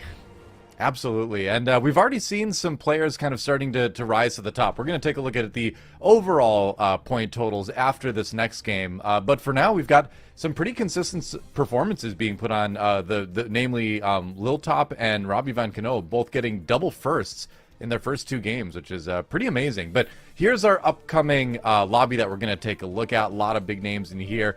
Asa, Nostra 11, of course, and a good amount of players that are kind of making names for themselves. Bear Dota, Jason Java. Any names in particular you're excited to see? You gotta say Taco Bell Wi-Fi, right? I was gonna say I gotta keep the spirit of Casanova going and talk about Taco Bell Wi-Fi. This guy has actually been pretty high challengers for several sets. I can remember back to set 3, maybe even before that. But he's only just now, like, really dipping into competitive, and he's making a splash among, like you said, there's so many up-and-comers in this lobby. All these names are either super well established, like Asa and now even Voidsin. The rest of them have been playing these cups for a good while now, and they're just really looking to break through. I mean, Voidsin's name alone tells you just how long they've been around in the scene. It's been a while since we've been able to have Voidsins in a comp. I don't think we're going to have Void back anytime soon. I think that was on the list of comps that are not coming back in Teamfight Tactics. But, you know, true damage is true damage. You don't want to play around with that too much. But what's that? Was that a 1 on the Phantom scale? I think that's what we came up with? Oh, was the... Yeah, that's right. Yeah, the Storm scale in MTG, the Phantom scale in TFT. Right, exactly, yeah. Man, I don't know if people remember Phantom, but that was a trait. I remember almost nothing from set 1 and still remember Phantom. Oh yeah, for sure. Yeah, you know, speaking of set 1, Shapeshifter's back in set 7, right? That was an old set 1 trait, which pretty much did very similar things, I think, if I remember right. Yeah, it was fun. I played like a month of set 1, like the last month, and I spammed like the bad version of Void Sins. I think it was, what was it? It was 5 cost Kaisa, something like that. I struggle to remember set 1. I have to go look it long up. Ago. I have to Google it. Yeah, that's right. I remember I just played Yordles back in set 1 because they were super busted. If you had like 6 Yordles, they all got 60% dodge, which was just hilarious to watch. Like watching your opponent's melee carry just like try to hit your Yordles and just not be able to do it. But it was good times. It was good times. Yep. I think I played like the last half of set 1. I very specifically remember my friend Greg, who actually, he works at Riot now. I think he's like the head referee for LCS, which is nuts that he's at this point. But when I started playing TFT, he would always come to me and bug me to just play Yordles. So that's my memory of Yordles in set 1. Yep, it's a ton of fun. We've been told the game is coming up in just a moment. We had a little bit of delay waiting for a player to get in the lobby, and soon, though, we will be in the lobby seeing all these players going at it. I bet it was Taco Bell Wi-Fi. I have no evidence of that. I'm just going to blame him. I don't know. Yeah, considering if he does play on Taco Bell Wi-Fi, well, I don't want to get in trouble. No comments. Taco Bell, your Wi-Fi exists. It is the Wi-Fi of all time. Wow. Never getting that Taco Bell sponsorship now for the stream. That's rough. That's rough. But you got to make sacrifices. You got to speak the truth sometimes, you know? I respect that. I knew a guy who casted a StarCraft 2 tournament from the Wi-Fi of a Barnes & Noble in the parking lot because his home Wi-Fi went out. Amazing stuff. But that's impressive. Also, the trust you have to put into like public Wi-Fi. That is. You got to do what you got to do. That's something. You know, props to props to whoever that was for having the trust in a Barnes & Noble Wi-Fi to cast from it. You know, that takes some guts right there. You gotta do in esports sometimes, you know? I mean, I don't want to get too old man doughy here, but like that's how it was back then, you know? You just had to scrap and like scrape and work just to get a stream up. You had to use 5 different programs like Flash Live Media Encoder and audio cable, virtual audio cable stuff. we got it done. But now we have great companies like GiantSlayer making it easy for us. Exactly. That's right. I just get to live with GiantSlayer and my life being easy. Let's get into some games. Yes, on board with Asa here in Lobby E. Thank goodness the game has started. Otherwise, I'd have to tell you what dinosaurs were really like in real life. But in the meantime, we've got a bow start on the Vlad. And, oh, wow, okay. Let's go Rageblade. Options right there already. Early Rageblade. Asa plays a lot of Xayah. On ladder, he's one of those guys that will play, like, a lot of different stuff. But, like, once it comes to tourney, he's definitely, like, a little bit narrower, as even though he is opening himself up. But Xayah, he knows it's such a meta comp. He will play Xayah, especially off of Rageblade, early Astrals. I'm pretty sure he already knows what he's doing. Yeah. 100%. CF as well. Okay. Yep. I see Xayah items. Yeah, I think that's got to be the direction he's thinking. I mean, what player wouldn't at this point? You can have, Nidalee carry those early on. You could have a lot of people carry that stuff early on, honestly. Yeah. What's it going to be? Nidalee and Varus, two very good Xayah item holders within Astrals, get that econ going. With Asa setup, he found another Vladimir, so he doesn't have to have a Rageblade stuck on a Vladimir if he does want to play Astrals, so now he can put down the Nidalee. He's got pairs of the Skarner and the Nidalee, so reasonably expects to hit those sometime in early stage 2. So just overall a strong setup for this early game. Finds a Guild Crest. So we were watching, this is an insta take. We were watching Kyun right before this take his notes on what augments are just insta-cops, and he was talking about you take the Guild Crest because of how good Xayah is and how good this augment is for Xayah. So yeah, he takes it in a heartbeat, going to end up making the Vlad 2 and live with the Rageblade being on it for now, since he doesn't have the Nidalee 2. It's not great, but it's okay. I think it's totally fine. I mean, at this point in the game, it's more important to have 2 stars and have your items on the exact correct units in a lot of cases if you're going for this kind of econ start. You want to be aware of who your item holder is, and you don't want to put it on something where you're not going to want to take it off later on. But with something like this, really strong early game board, potentially 2 Bruiser, you've got Guild going because of the crest. And that Vladimir, I mean, he's going to be hard to take down because he's going to be casting faster and healing himself faster and hitting slightly harder. AD Vladimir. AD Vladimir, I guess. But it is his strongest board, because we don't... Yeah, we want this to be on Nidalee eventually, but we're going to want it... If we're playing our strongest board right now, it goes on Vladimir. Does that help him kill a single unit? Absolutely not, but the thought was there. Thank you to Taco Bell Wi-Fi for showing us that early game Ezreal is okay, but that was interesting Jeweled Gauntlet slam on there. So, looking at an AP route, we'll see where that goes later as we move over to Voidson right now, who's got 3 Lagoon already. Wow, found the Kaisa, found the Seraphine, but doesn't really have the greatest start on the item front that we can see. Yeah, he doesn't really have the best setup to go full Lagoons right now, but it's okay. Lagoon is... You can treat it as an econ trait in the early game. Just get some of the gold, get a free Reforger. If you have it in long enough, get a component. That's not bad. But you don't have to commit to the Lagoons. This is something I've done playing Rengar. You play the Lagoons early game, you get some econ going, and then you pivot out of it. These econ traits... You don't have to go vertical in them. People normally don't go vertical Astrals. They use it to get their econ rolling, and then once they get the chance to pivot out, they do. There's like the little kind of side benefits too, the little minor ones, like while you're holding on to some of those, it's like slightly harder for the people that actually want to play Lagoon to pick up the units. At one cost, it doesn't make a huge difference, but it makes a tiny one, And I really feel like TFT is a big part of it, is being aware of those tiny little micro advantages, Because I guarantee you, once per game, somewhere in the lobby, there's going to be a tiny micro advantage that does end up making the difference for somebody. Especially at this level, where these players are just so close in skill, every little thing matters. Yep, 100%. Nostr 11 taking on Void Sins now. Nostr also having the Lagoon going right now, but he's got that Leona 2 hanging out.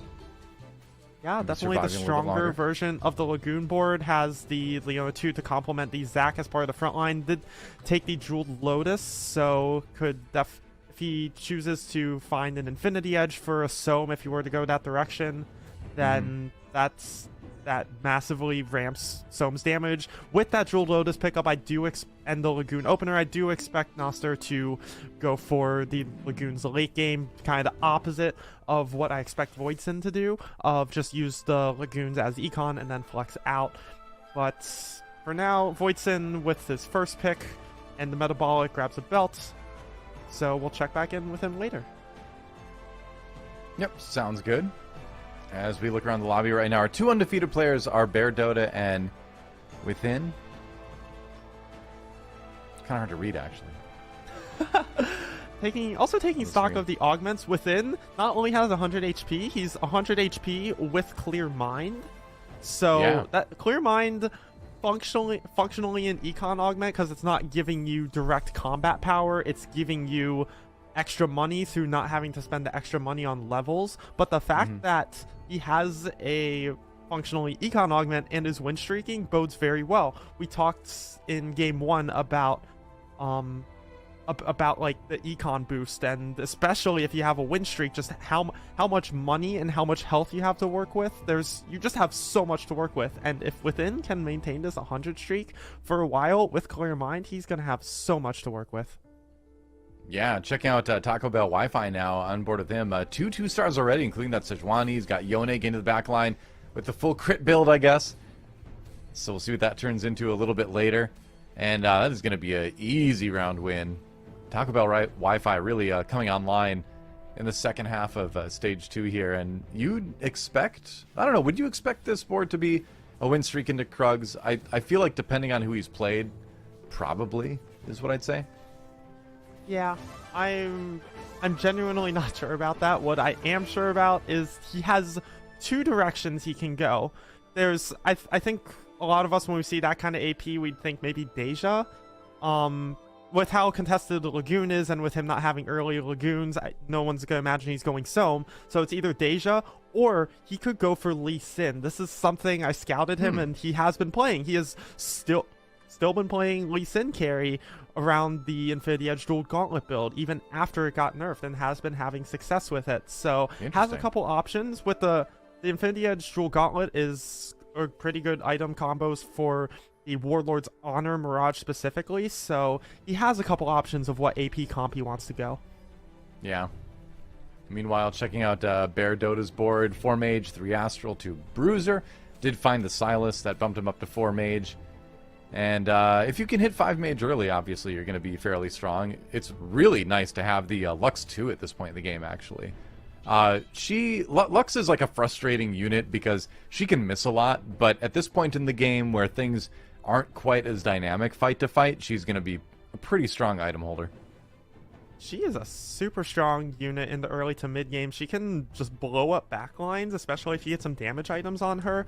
So very, very strong mid game carry, especially if you can 2-star her early. I think it's also speaking to how contested mages are going to be in this lobby, because we've already seen those 2 blue buff slammed. We've seen a couple other Lagoon players, even though we think Voidson will pivot out, but you never know. So it's Lagoon very contested this lobby. Yeah, I guess so. Somebody's going to need to adapt, and we know there's the item components out there where if somebody finds an early Zaya or something like that, maybe they can make the pivot. Jason Java trying to get the most out of preparation as he can.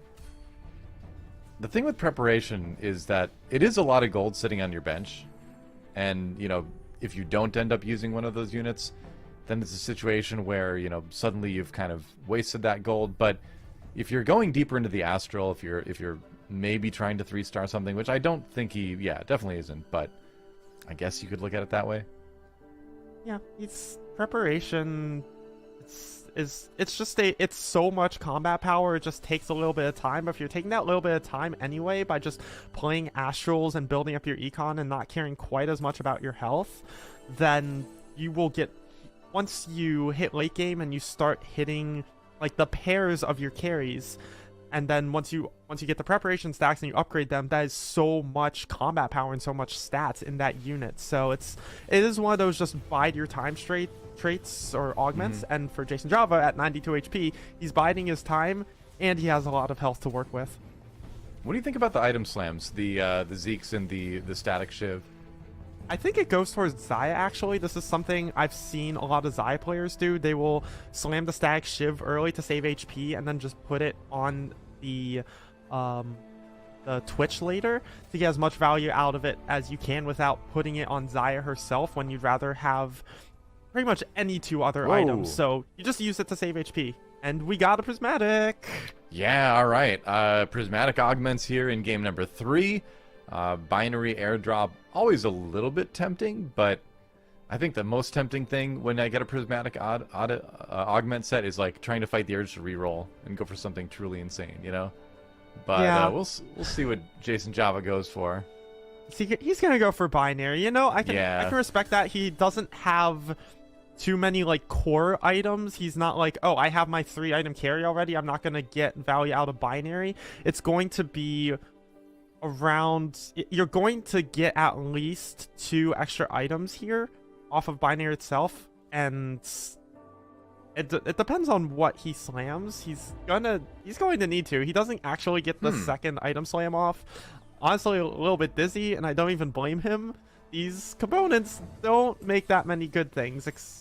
Builds a ZZ Rod, but honestly, I don't know if he wanted to do that. He would rather have saved the bow for maybe an 80 carry item, but we'll see where it goes. I'm genuinely not sure what he's playing from here. Yeah, it's an interesting situation, right? Because I think he wants to keep the win streak going, right? So you slam the items in order to try to, make sure that happens, but it is a lot of, inopportune items now. That, like, again, ZZ Rot's not that bad, Zeeks is good, Static Shiv, not that bad. But nothing super ideal, so we'll see how he plays out of it a little bit later. Meanwhile, over on Nostr 11's side of things, we got what looks like it could be the beginning of the Seraphine Death Ball kind of comp. But it could go a couple different ways, right? Because you got the blue buff and you have the Rod on Kaisa as well. That could easily turn into a Morello's. Added to that, could go to the Sohm later, but flexibility at least. I imagine this is going to go towards Sohm just because of the blue buff, and then you go, like, you live with the Shojin +1 on Seraphine. You probably want to go for blue buff Morello on the Sohm. Use that to just spread Morello. The problem with binary on the Lagoons, though, like, a lot of the Lagoon units end up being not like the greatest value. But at some point, like, binary is just such an overwhelming number of items that even on the lower value units, such as like Malphite, it's still 3 items. You'll still get so much value across the board, even if the units are a little bit lower quality. Yeah, I mean, playing Deep Lagoon, you're right. Like, you get so many item components, something like binary airdrop, you should be able to get it on most of your team, by the end of the game. Which, by sheer volume, like you're saying, is probably going to be a pretty good thing. Checking out the augments across the board there. A couple binary airdrops. Celestial for Taco Bell Wi-Fi for a bit of staying power. We do have 2 high roller takes from Asa and Toronto Tokyo. Yeah. I wonder how those are going to get used, because at this point they're not really looking to go for 3 costs as far as I know, unless, I mean, we're looking at Toronto Tokyo. He's gone to level 7. I don't know what he wants to use these loaded dice on. He's probably going for Graves, I imagine. Just looking at his setup, he's gotten a good number of the components of a Graves comp, finds 2 Pantheons as well. It's just missing the Graves itself.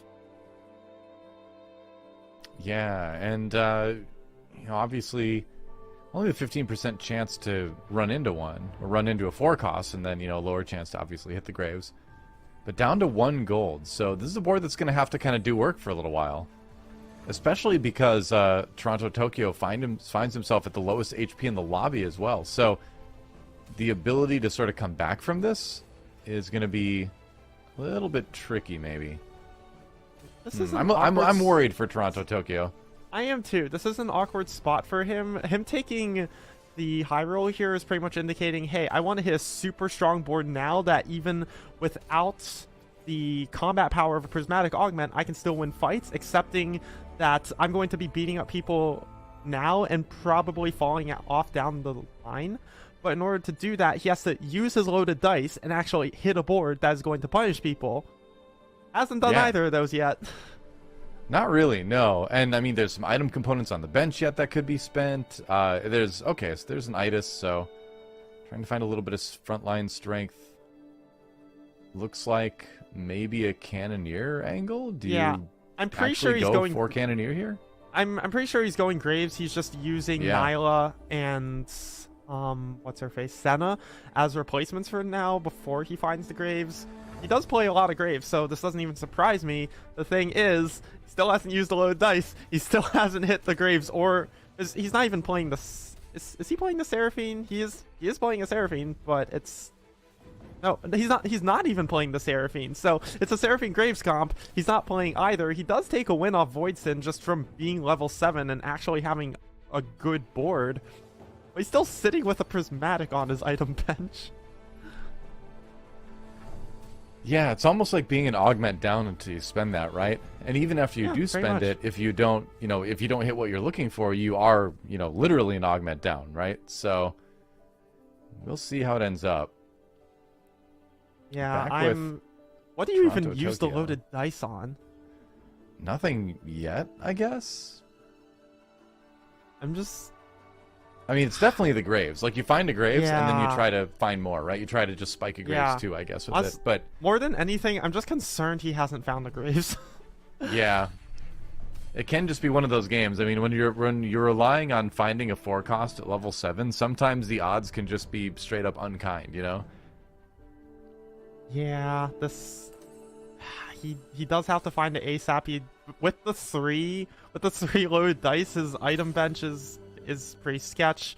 So finds 4 Nylas. You know what? I'm pretty sure this is a Nyla 3 angle, because Nyla's odds on loaded dice are actually really, really good. So I think at this point he's just accepting, like, hey, I'm not hitting Graves at all this game. Let's just go for a Nyla board. And he does have the items to support it. Infinity Edge, Giant Slayer already. Yeah. If he wants to go for a Giant Slayer, I would personally build this just to get the item on the board. These components don't make too many better items, and you have a BF sitting on the Seraphine, you can remove her. So you have the potential for 3 very good Nyla items, and especially if you can hit a Nyla 3 super early, then you have... There's your out there. You don't necessarily have to go for Graves here. Right. I mean, that's the thing is, if you have a 3-star 4-cost, then you're going to be strong, right? There aren't too many 4-costs that, when 3-starred, are not going to make a pretty big difference in the lobby unless the rest of your board is just completely trash. What's it going to be? All right, yeah, Celestial, just skill a bit extra healing for Asa here. Asa chilling out in 4th place right now in the lobby. Looks like moving in that Guild Zaya direction. Oh, there's a Shyvana. Yeah, there's Shyvana. Nice hit. Very nice hit for Asa. I'm sure he's pretty hyped about that. And, we're looking at the loaded dice. Has it been used yet? Not yet for Toronto, Tokyo, but we'll keep an eye on it, because we do want to see what comes from that. Yeah, Asa did appear to burn 1 of his loaded dice earlier. Is still hanging on to 2. I imagine he wants to use those to, like, find the Zaya, find the Shyvana. Does burn 1, is able to get the Zaya 2 off it, so good value out of the load dice. I imagine he's going to want to now use that last one probably to find Shyvana, find Hecarim, find some more to Rage Wings. Yes, he has the Guild Crest, but the 6 Rage Wing is still probably going to be stronger. Playing against the other player who's been rolling the dice, or will be rolling the dice anyway, on the other side of the board. And Zaya looks pretty scary, though. Yeah, just the Nyla's in her face, and she does not care, because this Guild Crest on Zaya is something people have been putting on her pretty much since the beginning of set 7. Yeah, you don't, just for the trade itself, you don't need it on Zaya, but when you're going this deep into vertical, that's so many stats, because you give Zaya increased of all those stats compared to if the Guild Crest wasn't on her. So when you don't really... You could build the QSS on her, but it's not the highest value item right now. So just having that Guild Crest on her, giving her that absolute boatload of stats allowed her to actually just straight up survive a Nyla just beating her in the face and allowing Asa to take that fight. I mean, with 7 guild, she's getting 165% of the guild bonus. Plus, you know, you double it if it's a guild member, which now Xayah is. So yeah, you're right. Tons and tons of stats. Tons of tankiness, tons of survivability. Yep. So we'll see how this Xayah scales into late game, going up against yet another Nyla player. Talk about Wi-Fi. That was not on my list. I gave Lee Sin and Deja, and I was wrong. You didn't have that on the bingo card? I did not. I'm so sorry. He did appear to recombobulate, I'll say that. So I think he just ended up with Nyla. All right. Why not? Oh, Nostra 11 takes a bit more damage here. And into the 4-4 carousel. What do we got? There's a Yone with a glove over there. Or a Yasuo with a glove, rather. But there's a immediately Voidsons grabs the sword. I just had a realization. Taco Bell Wi-Fi has 4 Nylas. Toronto Tokyo's WinCon was hitting Nyla 3. You're right. If Taco Bell Wi-Fi hangs on to that Nyla and Toronto Tokyo cannot find a champion duplicator, Toronto Tokyo cannot hit Nyla 3 this game, even with his dice, even with the really high odds of hitting Nyla 3 off that dice. I did not expect Nyla to be the contested unit in this lobby. I didn't either. That's a bit of a surprise. It's cool to see something different, I guess. Also, Voidson's holding one. This is the thing about these lobbies. These players are good. If they see that, if they see that, like, if this unit, someone's going for the 3-star, they're gonna hold it immediately. Voidson might be wanting to play this Nyla. He might not be, but either way, he's gonna hold it. He's going to deny this Nyla 3. It's just something you kind of expect from these players at this point. Grave 2. Pretty big hit for Voidsons. Has the items to make a pretty potent Graves at the moment. Maybe not a 1v6 Graves, but potent-esque. But no, the Xayah are going to lock him down. And let's take a couple more the end of that round. And Voidson, we talked earlier about he wasn't going to go like vertical Lagoon, go into Soam with his items, and how contested the Soam was likely to be. Did end up in Graves, still kind of running the Lagoon, but not focused going on super deep into that tree. So has the Graves 2, has the preparation going, and is staying on level 7 to look for Seraphine 3 right now. Has 5 copies. The thing is, Seraphine is pretty contested in this lobby, so it's actually going to be pretty hard to find her. Yeah, just going to keep rolling down to 10 gold. Still only 5 Seraphines. This is a bit rough. Yeah, a little bit. 19 HP is not where you want to be in this position. Over the other side is Within, who is trying to go for, looks like a little bit of a higher end dragon board, and that is exactly why. A lot of damage coming in. Within has high-end shopping and clear mind, so he got to this point, I imagine, with a lot of gold from not having to spend it on levels, and has Terra 2 and Soraka 2. We take those. Yeah, we take those. Terra 2 is very good just standalone frontline, especially with that double gargoyle stone plate and the monolith, the damage reduction, really allowing her to be super tanky. I've seen so many Terras that just refuse to die. So really good hits for Within. If he can find an upgrade to Ralliant Soul, he will be 100% good to go. As we go into this Treasure Dragon, just taking stock, we've got B-Bear Dota, who also has a 2-star Ao Shin. Just 2-star legendaries all over the place. Yeah, I guess so. I mean, looks like there's maybe a bard that's been putting in there's a bard that's been putting in a little bit of work. Now he's being put in.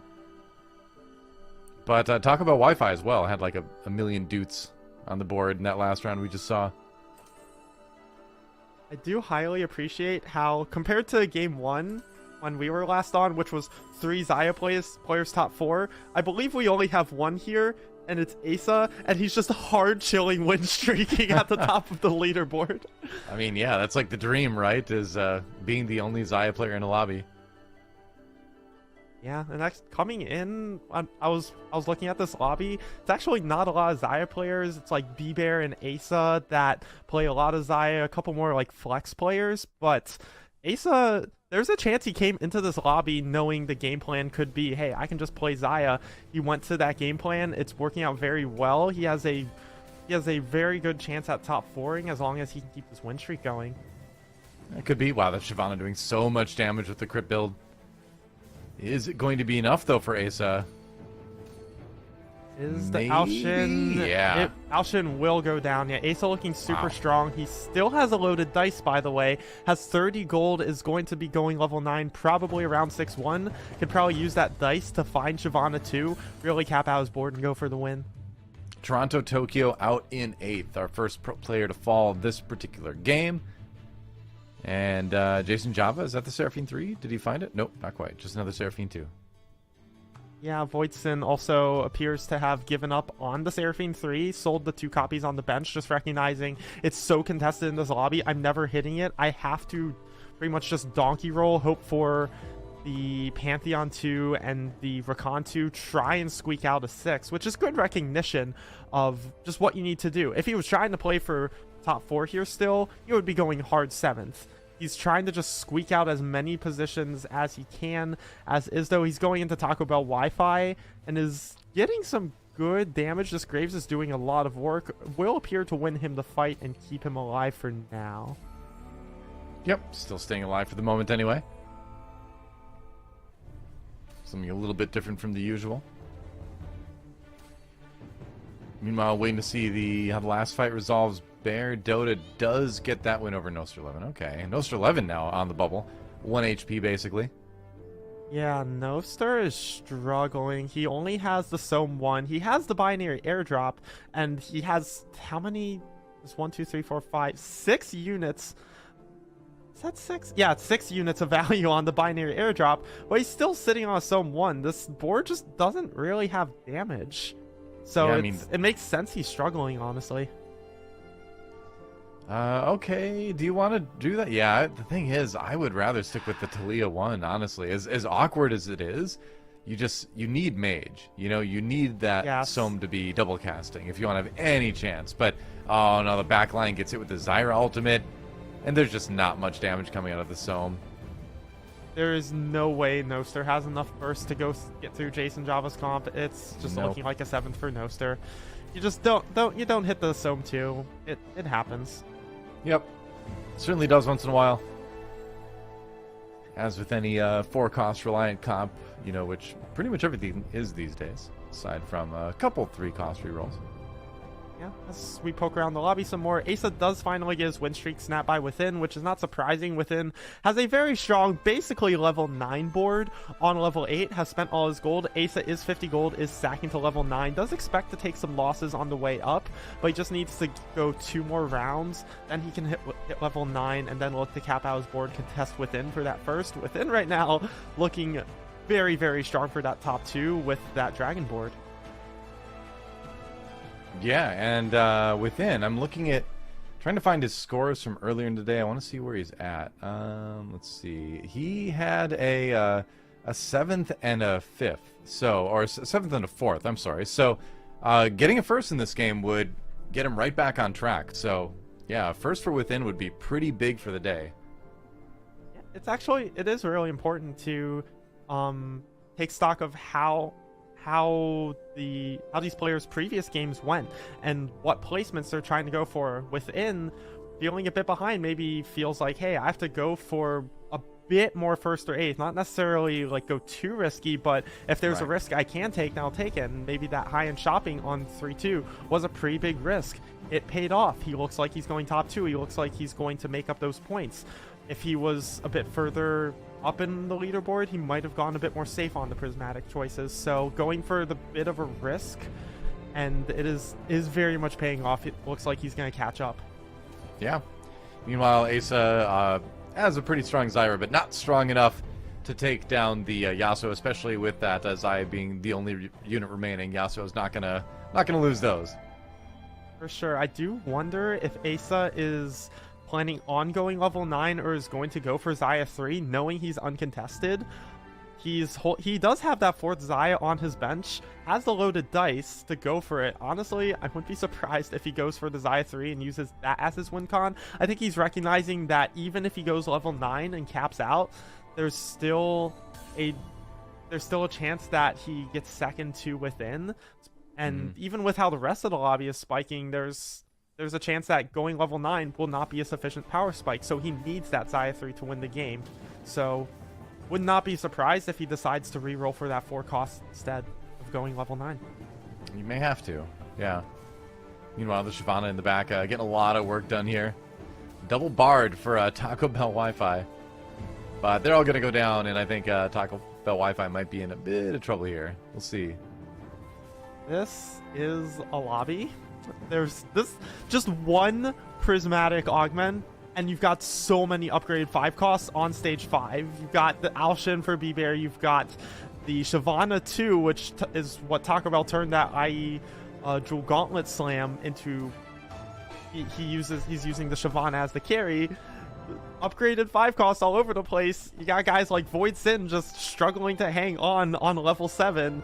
Honestly, this lobby, Void Sin, you take a 6th here all day. This lobby is just too nuts.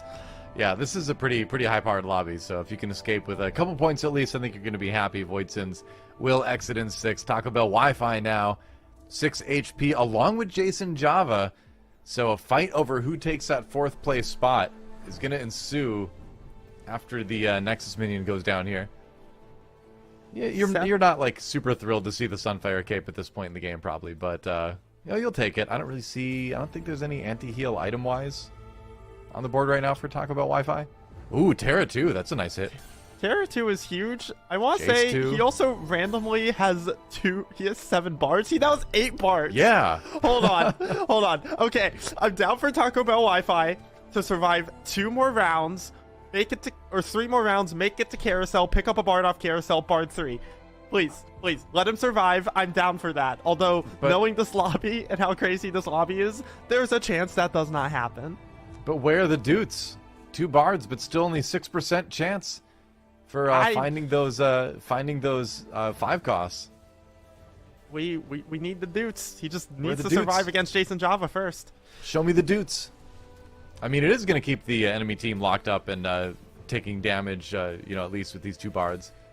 Yeah, the double Bard actually popping the Banshee, I believe. Was there a Banshees involved, or was that just Seraphine Shields? It might have just been Seraphine Shields. Yeah, as is, the Shyvana is blowing up this entire clump. It will finally go down their graves. Oh no! Wait, the Graves survived. The Graves survived and pulled an Infinity Edge, so that gave it that crucial damage item, and sent Taco Bell Wi-Fi packing in 5th. That is unfortunate. 8 Bards, you're 1 off, and you die. Feels bad, man. Like, I don't feel like Bard is really gonna. I guess Bard 3 will carry you, but like Bard 3 will carry you. Yes, yeah, Bard 3 is absurd.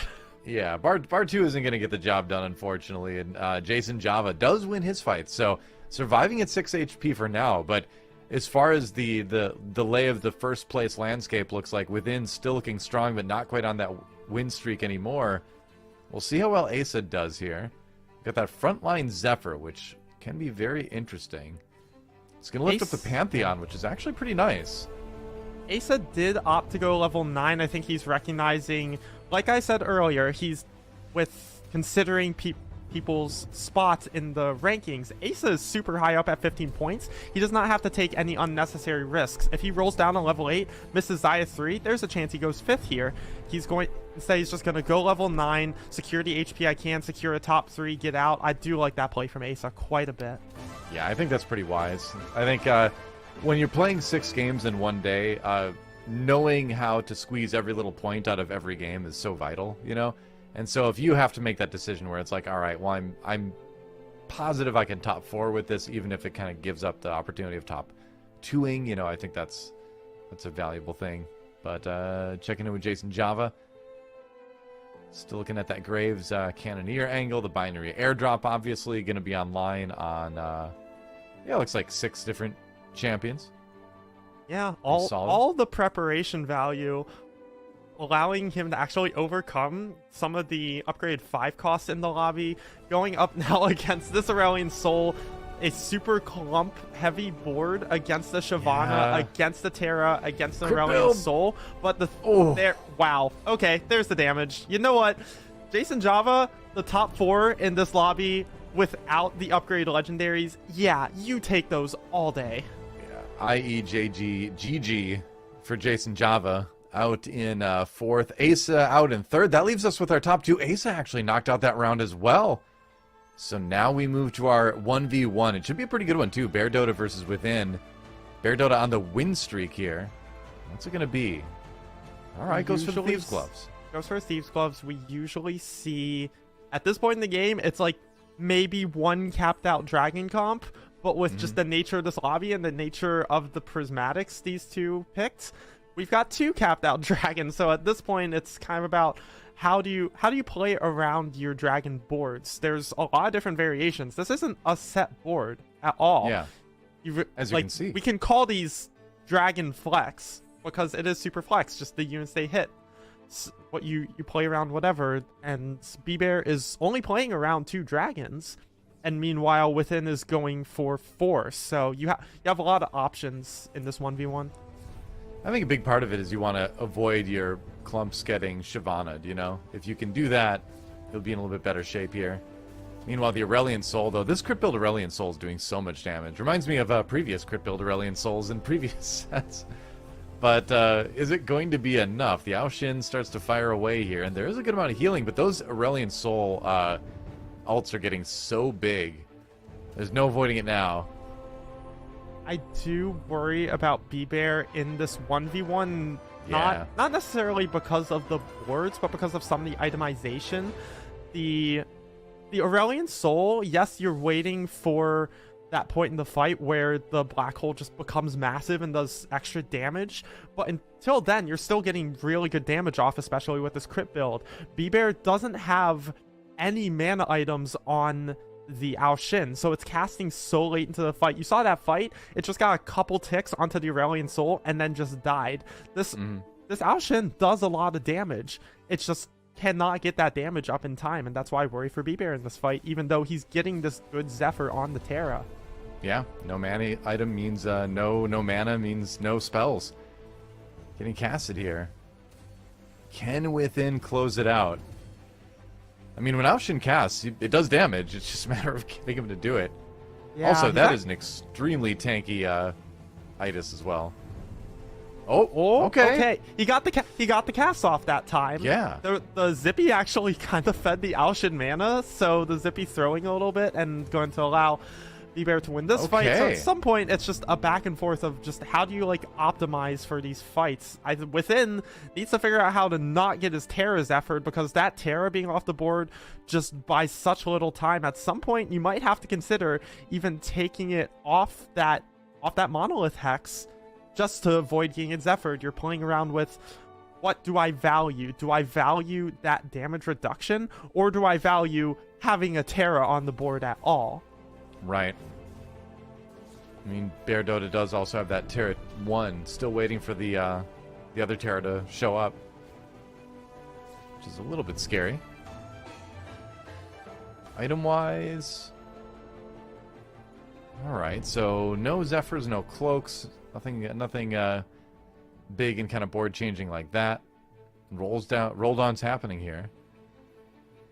There's the Terra 2 for Bear Dota. That's pretty big. That is huge. And Bear Dota is also level 10, which does give him an advantage in this fight now. They are both technically down prismatic combat augments. Their combat augments are, they got to this point, they have these cap boards. But B-Bear does have a level on Within, does have now a 3rd item on this Aoshin. Even though it's a Titan Resolve, it's not great. It is still a 3rd item.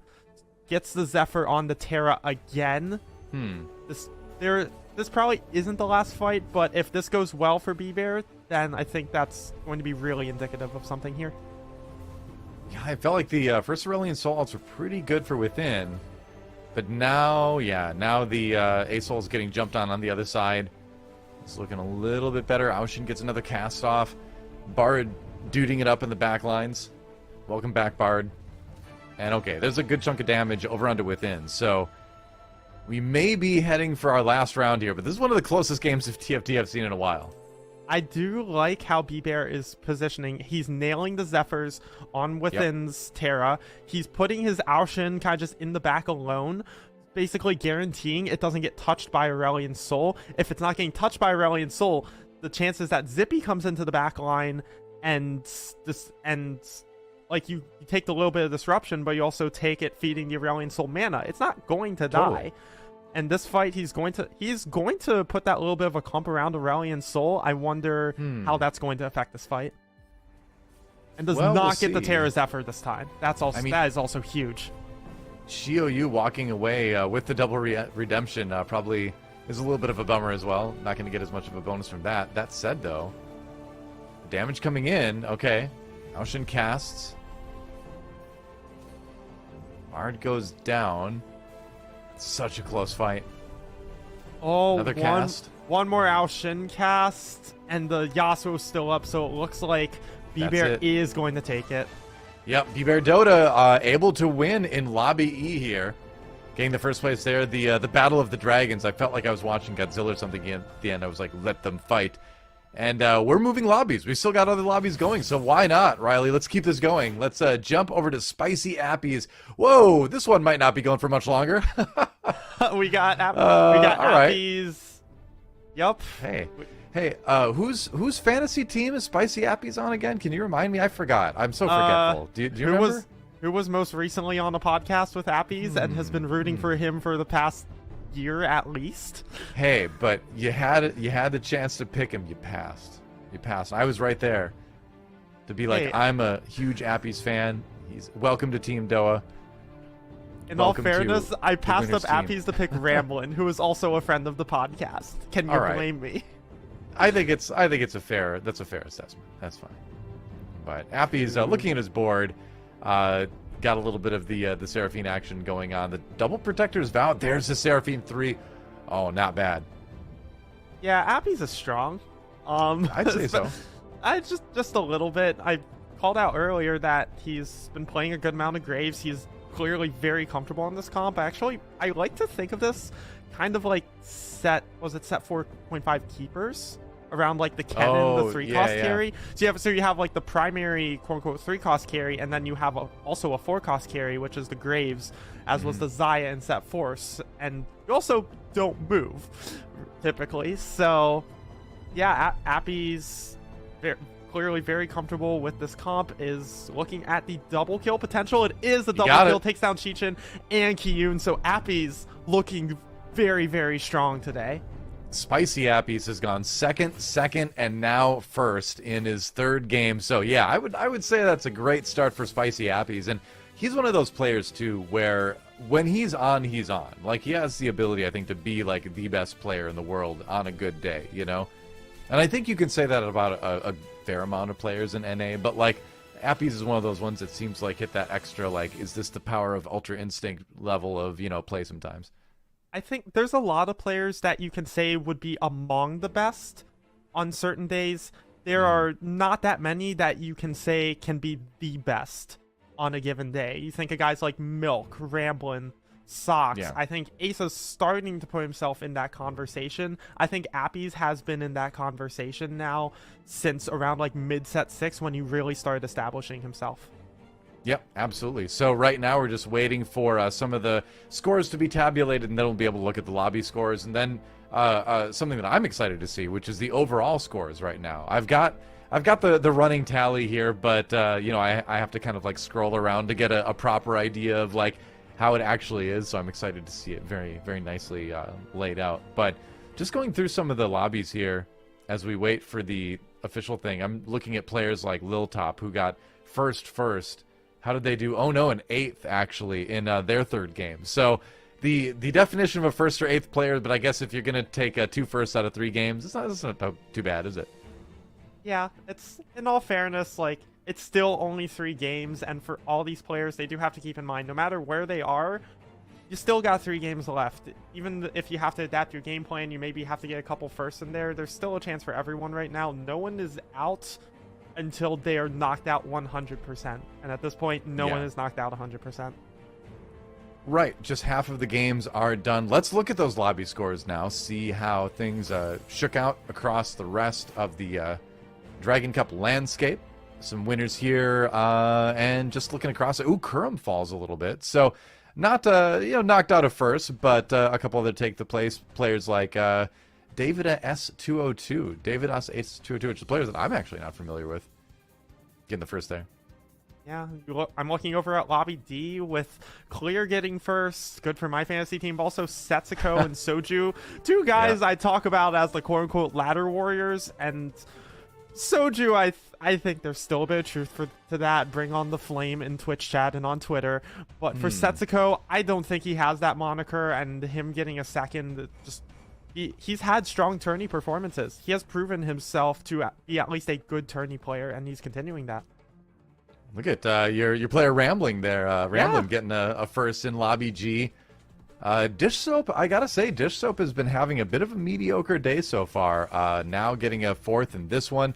It's been pretty much fourths and fifths for Dish Soap so far today. Kind of the middle of the pack. But let's take a look at the way everything is shaking out so far. Total scores wise, this is the bottom half of the scores first, and then we'll go up to the top half. So this is essentially a look at the players who are on the outside looking in at getting to day 4 of the Dragon Cup. So players like Covert Sloth, which is a great name, Kivix on the outside looking in, Nostra 11, Sox, of course, needs to pick it up a little bit. Same for Kyun. Anything else you see jump out at you on this one? Solus as well.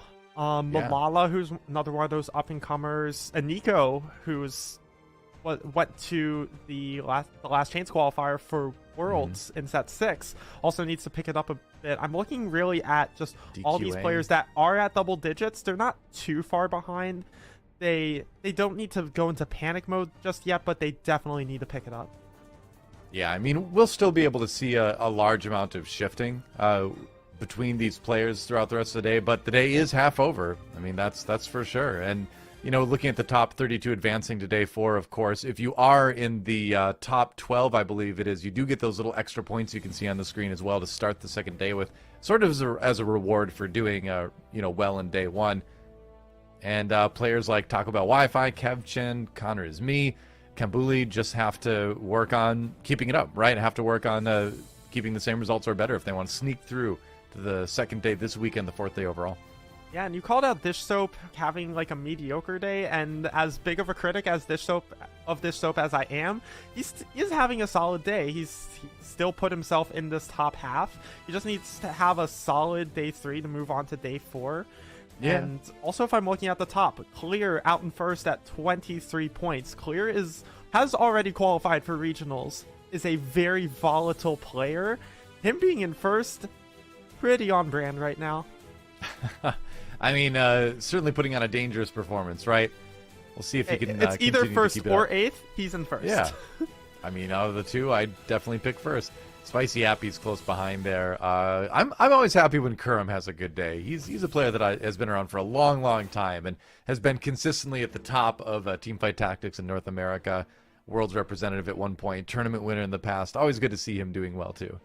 But yeah, that's our look at how things are going right now. But we want to take a chance to shout out, of course, our partner over at Ball Street.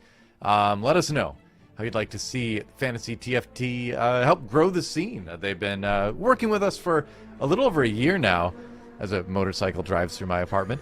And some big plans to build the TFT scene with you. That's right, with all of you. New features, new games, and a central home for news and TFT drama. Oh boy. Help support the scene and support Fantasy TFT. Go check it out. Play a game. Have some fun. On that note, we are going to take a quick break. But once again, do not go anywhere, because in that break, we're going to get to learn a little bit more about one of TFT's most exciting up-and-coming players, Range Explosion.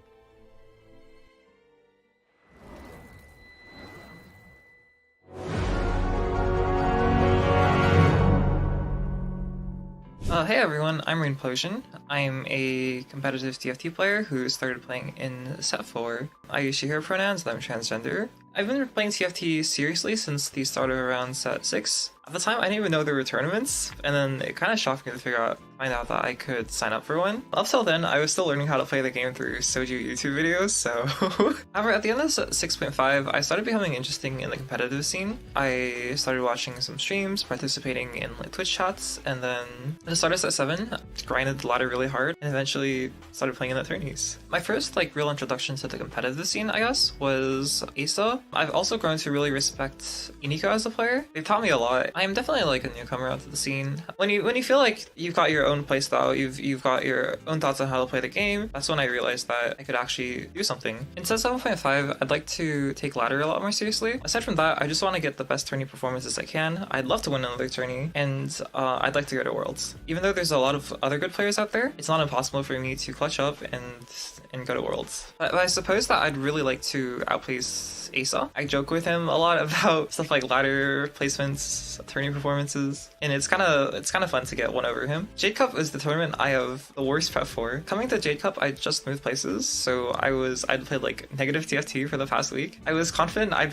be getting out day 1, but instead I ended up winning the tournament. Being lot 1 number 1 on the qualifier points, a pretty cool thing because it means that I just have to have like a decent performance at Dragon Cup and I can get to regionals. It's kind of hard to talk about expectations because on some patches my read on the meta is a little bit weaker. I'd be disappointed in myself if I didn't at least get into the final day. I'd like to give a shout out to the whole TFT community as a whole actually. Most people are friends with each other and the community is like one of the most supportive online communities I've been in. I also stream sometimes on Twitch, twitch.tv/Rainplosion. Come check me out if you have the time. Thank you.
Welcome back to day 3 of the TFT Dragon Cup. I'm Casanova, joined by Krohen, and we are back for game number 4. We've made it past the halfway point. Now we've got 3 games to go. Krohen, we're going to be jumping in with a Lobby G. We just got to watch their previous lobby, and there was some really cool stuff in that one. If you would talk about some of the interesting things we saw. Yeah, well, it was kind of the lobby of Deja. Top 2 players, Ramblin and Kevchen, landed on some Deja boards. I believe it was the Duelist Dexterity Mirage, so a lot of attack speed there. Deja popping off all over the place. Rainplosion had a very interesting game where we were actually watching her stream and go into what was going to be 9J. It ended up only being 7, but got to see how much Shioyu really just isn't quite up to the plate when it comes to just pumping out damage, and it was Beast End too, so a lot of really unique kind of positioning puzzles there that didn't quite get solved, and Rain even did admit that she wasn't too comfortable with that line, so hopefully it can get some better performances out there. But really, it's just going to see who's going to be separating themselves from the rest of the pack here. As we saw the leaderboards, right before we went to break, there's some players that are really up there right now, like Clear, Appies, Asa, in the top 4. So hopefully we get to see who's on the bottom of the standings really shake up there and get into that top 32, like the players on my fantasy team, who 3 of them are, I think, are in the bottom 32 right now, which we don't like to see. Yeah, I was gonna say, if you want to know who's in the bottom half of the standings, just go ahead and take a look at the fantasy draft from earlier and look at Krohen's team, and you'll be able to find a lot of those players that are down there. And if you want to find people who are in the top half, you can take a look at my fantasy team, and you'll know, hey, those are the players that are doing really well today. But it's fine. 3 games to go. It's fine. There's still, we're at the halfway point, right? Like, it can completely flip on its head going into the end of the day. This is something that Boop says all the time, right? When we get to this stage of the tournament is, hey, look, we've had 3 games, but that means that exactly the opposite could happen in these last 3, and it could completely flip around. So there is still a lot of TFT to play, and this lobby was very exciting to watch. I do think Ramblin played like an absolute insane game.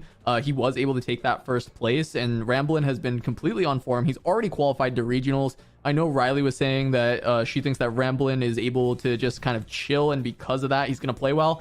So far, that has been correct. So we'll see if he continues that as we jump into game number 4 here at the Dragon Cup. Love to see a comfortable Ramblin, and hopefully comfortable for the rest of the players, like Rain Implosion here. Not quite comfortable with that last game.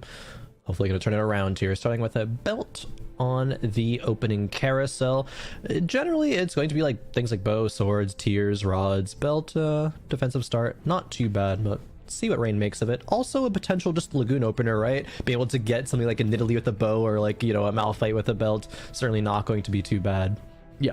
I like Malphite belt, and it for the reason you stated with Lagoon, of course, but also I'm a dirty Sunfire slammer. I actually really like slamming Sunfire and looking to try and win streak in the early game. That's kind of my comfort zone. So whenever I see that belt start, I like grabbing it on a Malphite, because then I have the option of Lagoon. But yeah, I love slamming a Sunfire Cape or a Warmogs in the early game. That's fair. The Mirage is going to be Warlord's Honor, so stacking buffs as you win combats. This is a Mirage that does work well with Deja, so could be seeing more Deja games like we did in Lobby G in the last game. Rain does have a Yone to start, pair of Malphites, pair of Nasus, a couple of Astrals as well, so a few different directions that this could go. Got dropped another belts, like you were talking about. Warmog Slam could come through. Oh, it has an Nidalee too, actually. I didn't see that. So actually already on 3 Astrals. Wonderful opener. Just standard stuff. Yeah, you've got the Astrals. Mogs is an option. I mean, it obviously gives you a very strong front line, but it doesn't actually help you kill anything. So if you don't have a good backline unit, then the Warmog Slam isn't generally that helpful. It's a lot nicer when you are running of course the Lagoons, and it buys time that you're getting more casts even if you're not winning the rounds. So with just the Astrals with no carry, a little bit interesting. But Shimmer Scale options, so let's go weapons. What are you thinking here, Krohen? I'm actually thinking reroll here. Rain is not really in the spot for any of these augments. I don't think you really even take scope weapons unless it's the prismatic version where you get infinite attack speed. This one just isn't quite as good. I'm thinking it's a reroll. Yeah, I can see a reroll. I mean, we didn't hit an Olaf, so scale score and not super exciting. Shimmer Scale, we had Nasus, but we sold those, didn't we? So Scoped weapons, which it's a strong enough augment, but I wouldn't have been shocked to see the reroll. I know it's a little scary to reroll your first augment though, because then you can wind up in situations where you're getting 3 options that are dead with your composition later on in the game, and you have no options there. Well, Cass, take a look at tactics.tools. Scoped Weapons has a 4.99 place, I mean, which that's is pretty bad. Not very good. That's pretty bad. That's pretty rough. Mortdog hates me right now, I'm sure. Just looking at tactics.tools to pick your augments. There's validity in it, but also shouldn't always do that. In fact, okay, I think it's fine when it's your first augment and you're playing flexible. If you look at it, it's like, okay. This augment is that bad? Okay, well maybe it's not the play to do it as your first augment, but Yeah, I have confidence that Rain is gonna find some use for the scoped weapons. It is an augment I like more like Olaf though. So I know I kind of already mentioned this, but Rain showing the willingness last game to play a line that she hasn't played before with the Shioyu, Beast End Jades. Rain might be again going for a line that she's not super comfortable with. Like going scope weapons 1 cannot be a thing that many TFT players are very practiced on right now, especially with how long she took to make that decision. If it was comfortable, you'd be like, oh, scope weapons, great, I can make this work, right? Snap pick it up because you don't want to go the shimmer skill, don't want to go the skill scoring, but that's not what happened there. So I'm really curious to see what Rain does with this augment, because it's not like it's going to be like an AP thing. I mean, I can, but you're probably just going to play something AD focused with it, right? Like you don't want to waste a gold augment. You can be okay with wasting a silver augment, right? But a gold one, not so much. Yeah, it definitely feels like a tougher spot. So we'll see later what Rain ends up going with that. Here we have Ramblin's board. I want to check in here because we got the trade sector and not leveling up, just staying on this Skarner, this early Astrals, but also winning. Looks like we'll lose this one to that Rengar in the last second, but was winning earlier, sells up to 10. Yep, but trade sector gonna have a lot of that reroll power early on, and the board's gonna get leveled up pretty quickly. Yep, buys the shop, rerolls. It's a Sejuani. Not too bad, still able to be playing these 3 Astrals, and now 3 mages with Atilia going in. Trade sector, obviously not very committal. A player holding Sejuani or like Twitch, you always want to be thinking about, oh, they might just be going Xayah, because you can go, guild Sejuani could be fitting into that end game level 8, level 9 board sometimes. Not like the super cap version, but it's still like a pretty good variant. As we see a Sejuani 2 on the other side there, and that's already a Rage Blade Slam from the Xenator over there. Yeah, and better together, so that Protector's Vow is in there for Nunu as well. Yeah. So that's the Mirage with Nunu and the Leona in very strong board, I think, to start out. Even just slamming the Rage Blade to just give even more power, because you have such a strong front line. The attack speed's going to stack insanely high. Yeah, and they're winning as well, which means they get the Mirage value from Warlords. Just that Nunu and Leona having just a little bit more stats is something that you can't really understate the value of. Really utilizing every single thing there. Having better together early is like a huge high roll. It seems like a lot of players really value that. Gives free Protector's Vow, which is an absolutely insane item, and it allows you to get more value out of things like lockets or Zeeks or chalices later on, which you're not going to be aggressively going for, but even just the Protector's Vow value is by far good enough. It's crazy because it is like, if the augment red just give you a Protector's Vow, there are a lot of augments you would probably pick that over. Just because of how good the item is. So you're just getting an additional benefit of making not only your Protector's Vow better immediately, but you do get better aura items in the late game as well. So it is such a strong augment, especially as you stated in that early game. And we saw 2 people take it, right? Zhao Dan as well, picking it up. Oh, definitely, yeah. Yeah, taking a look at this board. Oh, having the Dark Flight online early a little bit, getting the Twitch in there for the guild, the attack speed still will go, even if the Twitch gets sacrificed. Yep. This is a really, really good opener. Is going to put the Protector's Vow on it, as well as the items will go over to the Rel and to the Aphelios. Level 5, 10 gold. Really, really good opener. Yeah. 2 Dark Flight players in the early game. It's one of the best in slot augments for this Darkflight composition, because you can spread out all these aura items that are now getting that 33% bonus. I mean, this is a great start to playing Darkflight. Looks like might be the Cannoneer version of it. If you're going the Rengar version, Rage Blade is not super good on it. Generally, players want to go things like IE Runans, or like IE Hodge, just some kind of IE +1 for the Rengar. But the Cannoneer version is still really good, especially, again, like you mentioned, with that better together. Really curious to see if we can get some Darkflight boards that pop off, maybe able to secure some first, because I think the potential is still very much there, even after all the nerfs that those units got a patch ago. Well, you've been talking about it a lot recently, right? We were watching Pot of Bull, one of the European players, playing a ton of this, just like not quite 2020ing Darkflight, but playing a ton of Darkflight, pretty close to it, forcing it almost every game, and having success not only with the Darkflight Essence version, but also playing aura items. And so I think we came into this tournament expecting to see it maybe a little bit more and see some success from it, and it's really been pretty non-existent over the course of the Dragon Cup so far. Yeah, there's been a couple of games, taking a look at the week 1 Dragon Cup stats, but really not too many. This is one of the spots, however, where it can shine. That is what separates a good from a great TFT player, is being able to know what unorthodox lines of play can work out in what situations, and I think the Zenator is recognizing one right now. Looking solid, even though they can't quite carry the streak, because Rain Implosion did end up slamming the Warmogs and is really, really strong. Insane, by the way. This scoped weapons, in of itself isn't really getting that much value right now, but still Rain is setting herself up for it to give a lot of value a bit later on with full streaking until Krohen. So love to see that. Yeah, it's real nice right now. All right, so jumping on Malala as Jewel Lotus as the augment, and got a couple Lagoons in 38 of 50 right now, so stacking up pretty nicely on the Lagoons in stage 2. Solid. They're all tier 2.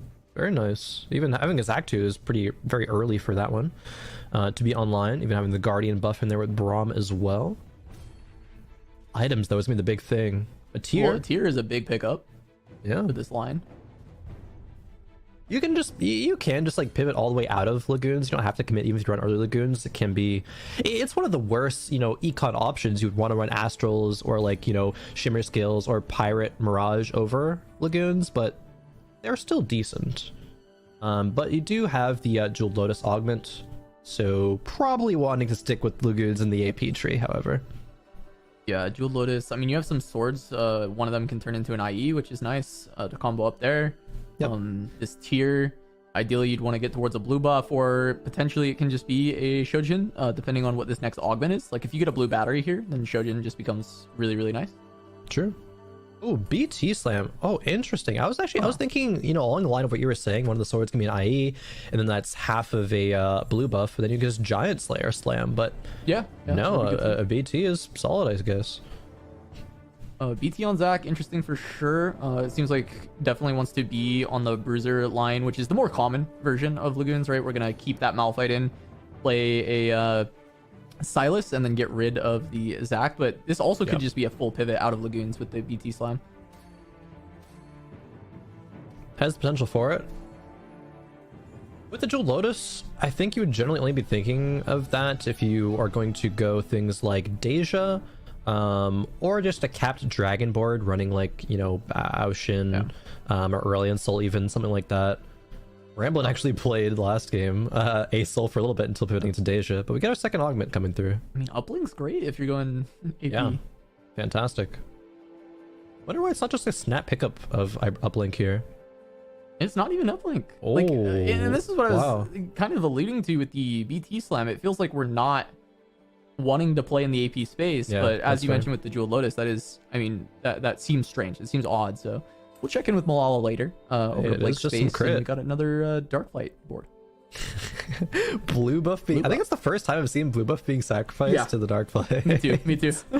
But they're all gonna get blue buffs. Cass, you get a blue buff. That's a lot of mana. That's a lot of mana that you're giving to your team right out the gates. Yep.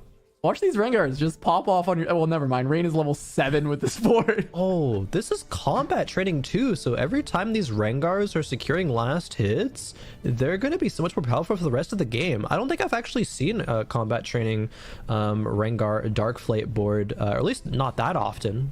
It can get really strong though. It can scale. The kitties are pouncing for sure with all the blue buff, all that extra mana, but Rain is so strong. I can't get over this board. Every time we look at that, it's like, what state is it? Stage 4? No, okay, 3-2. Oh, all right. I say it could scale, and then I think it only kills like one unit, if that. I don't even know if the Rengar got the last hit there, so maybe never mind on that one. In theory, they scale though, at least, and that's pretty cool. Yeah, it was a funny fight to watch though, because the blue buff on the Rengar is just making them like instantly jump around. They're just jumping all over the place, but they don't have enough damage right now. Just the solo IE on a Rengar 1. Combat training, I guess you would think there might be enough AD, because but I don't know how long the Rengars have been in, if they've been stacking up that much. Yeah, I know they've been in since, I believe, or at least one of them has been in since stage 2. I'm not exactly sure how long in stage 2 though. One of the Rengars It's Zephyr, but going up against Exniama. Okay, they just need one auto attack and they can jump in the back line anyway. It's the power of blue buff Rengar, you know? There you go. Something we think so little about is blue buff Rengar. That's +1 AD. Let's Huge. go. Absolutely And correct. then get jaxed. Never mind. Yeah, not the most powerful of boards right now, that's for sure. No, certainly not. But soon, Copium. That is some copium because we were not making 50 gold here. We're level 6. Yeah.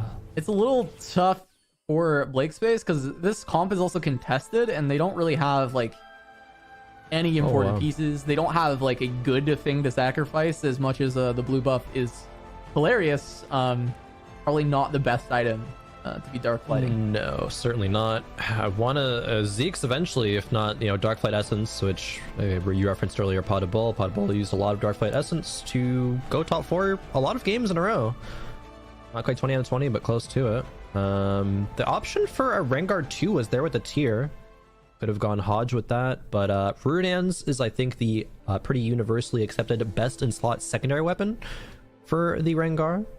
Already has a belt, so hopefully can pick up a sword Rengar 2. on That's big. the next neutrals. But yeah, hits the Rengar 2. And 2 more Rengars, actually. Oh. Whoa. Whoa. Okay. Here we go. We're online. Not Copium anymore, Cast. This is the real deal. Yeah, actually, can you explain the double Rengar here for like players who have maybe not played a lot of Darkflight or seen a ton of Darkflight because it's kind of fallen out of favor? I love this, actually. The Yeah, Ruinans this is being good. sacrificed so that both Rengars get the value out of it. So Rengar is just going to be the primary carry here. And you only need 2 items because the Rengar is always going to get the 3rd sacrifice item, which might be a Zeke's a bit later. So you don't need that many items to actually get this online. The Rengar is going to be benefiting from Assassin buff a little bit later on, and they can just jump around and kill pretty much everything. Like, having both Rengar 2s online at 3-5 is going to, I think, allow Blake Space to turn this full loss streak into a full win streak, almost like Phoenix-esque, as I know a lot of that we casted earlier, going that consistency route, going like 10 loss or something into like 7-8 wins or something. But Blake Space, even though they're not the consistency augment, going to go pretty much in the same vein there. Yeah, and that was great too to slam that Ruinans into the spot for the Darkflight because they already had an extra Sejuani sitting around, so they can just replace it later. You only need the Sejuani 1. There's not really much point in making a Sejuani 2 because it's just disappearing anyway. So just keeping extras so you can swap out the items is always really solid tech to do when you are playing Darkflight, especially in the early game when you're thinking you'll be pivoting that item later. Yeah.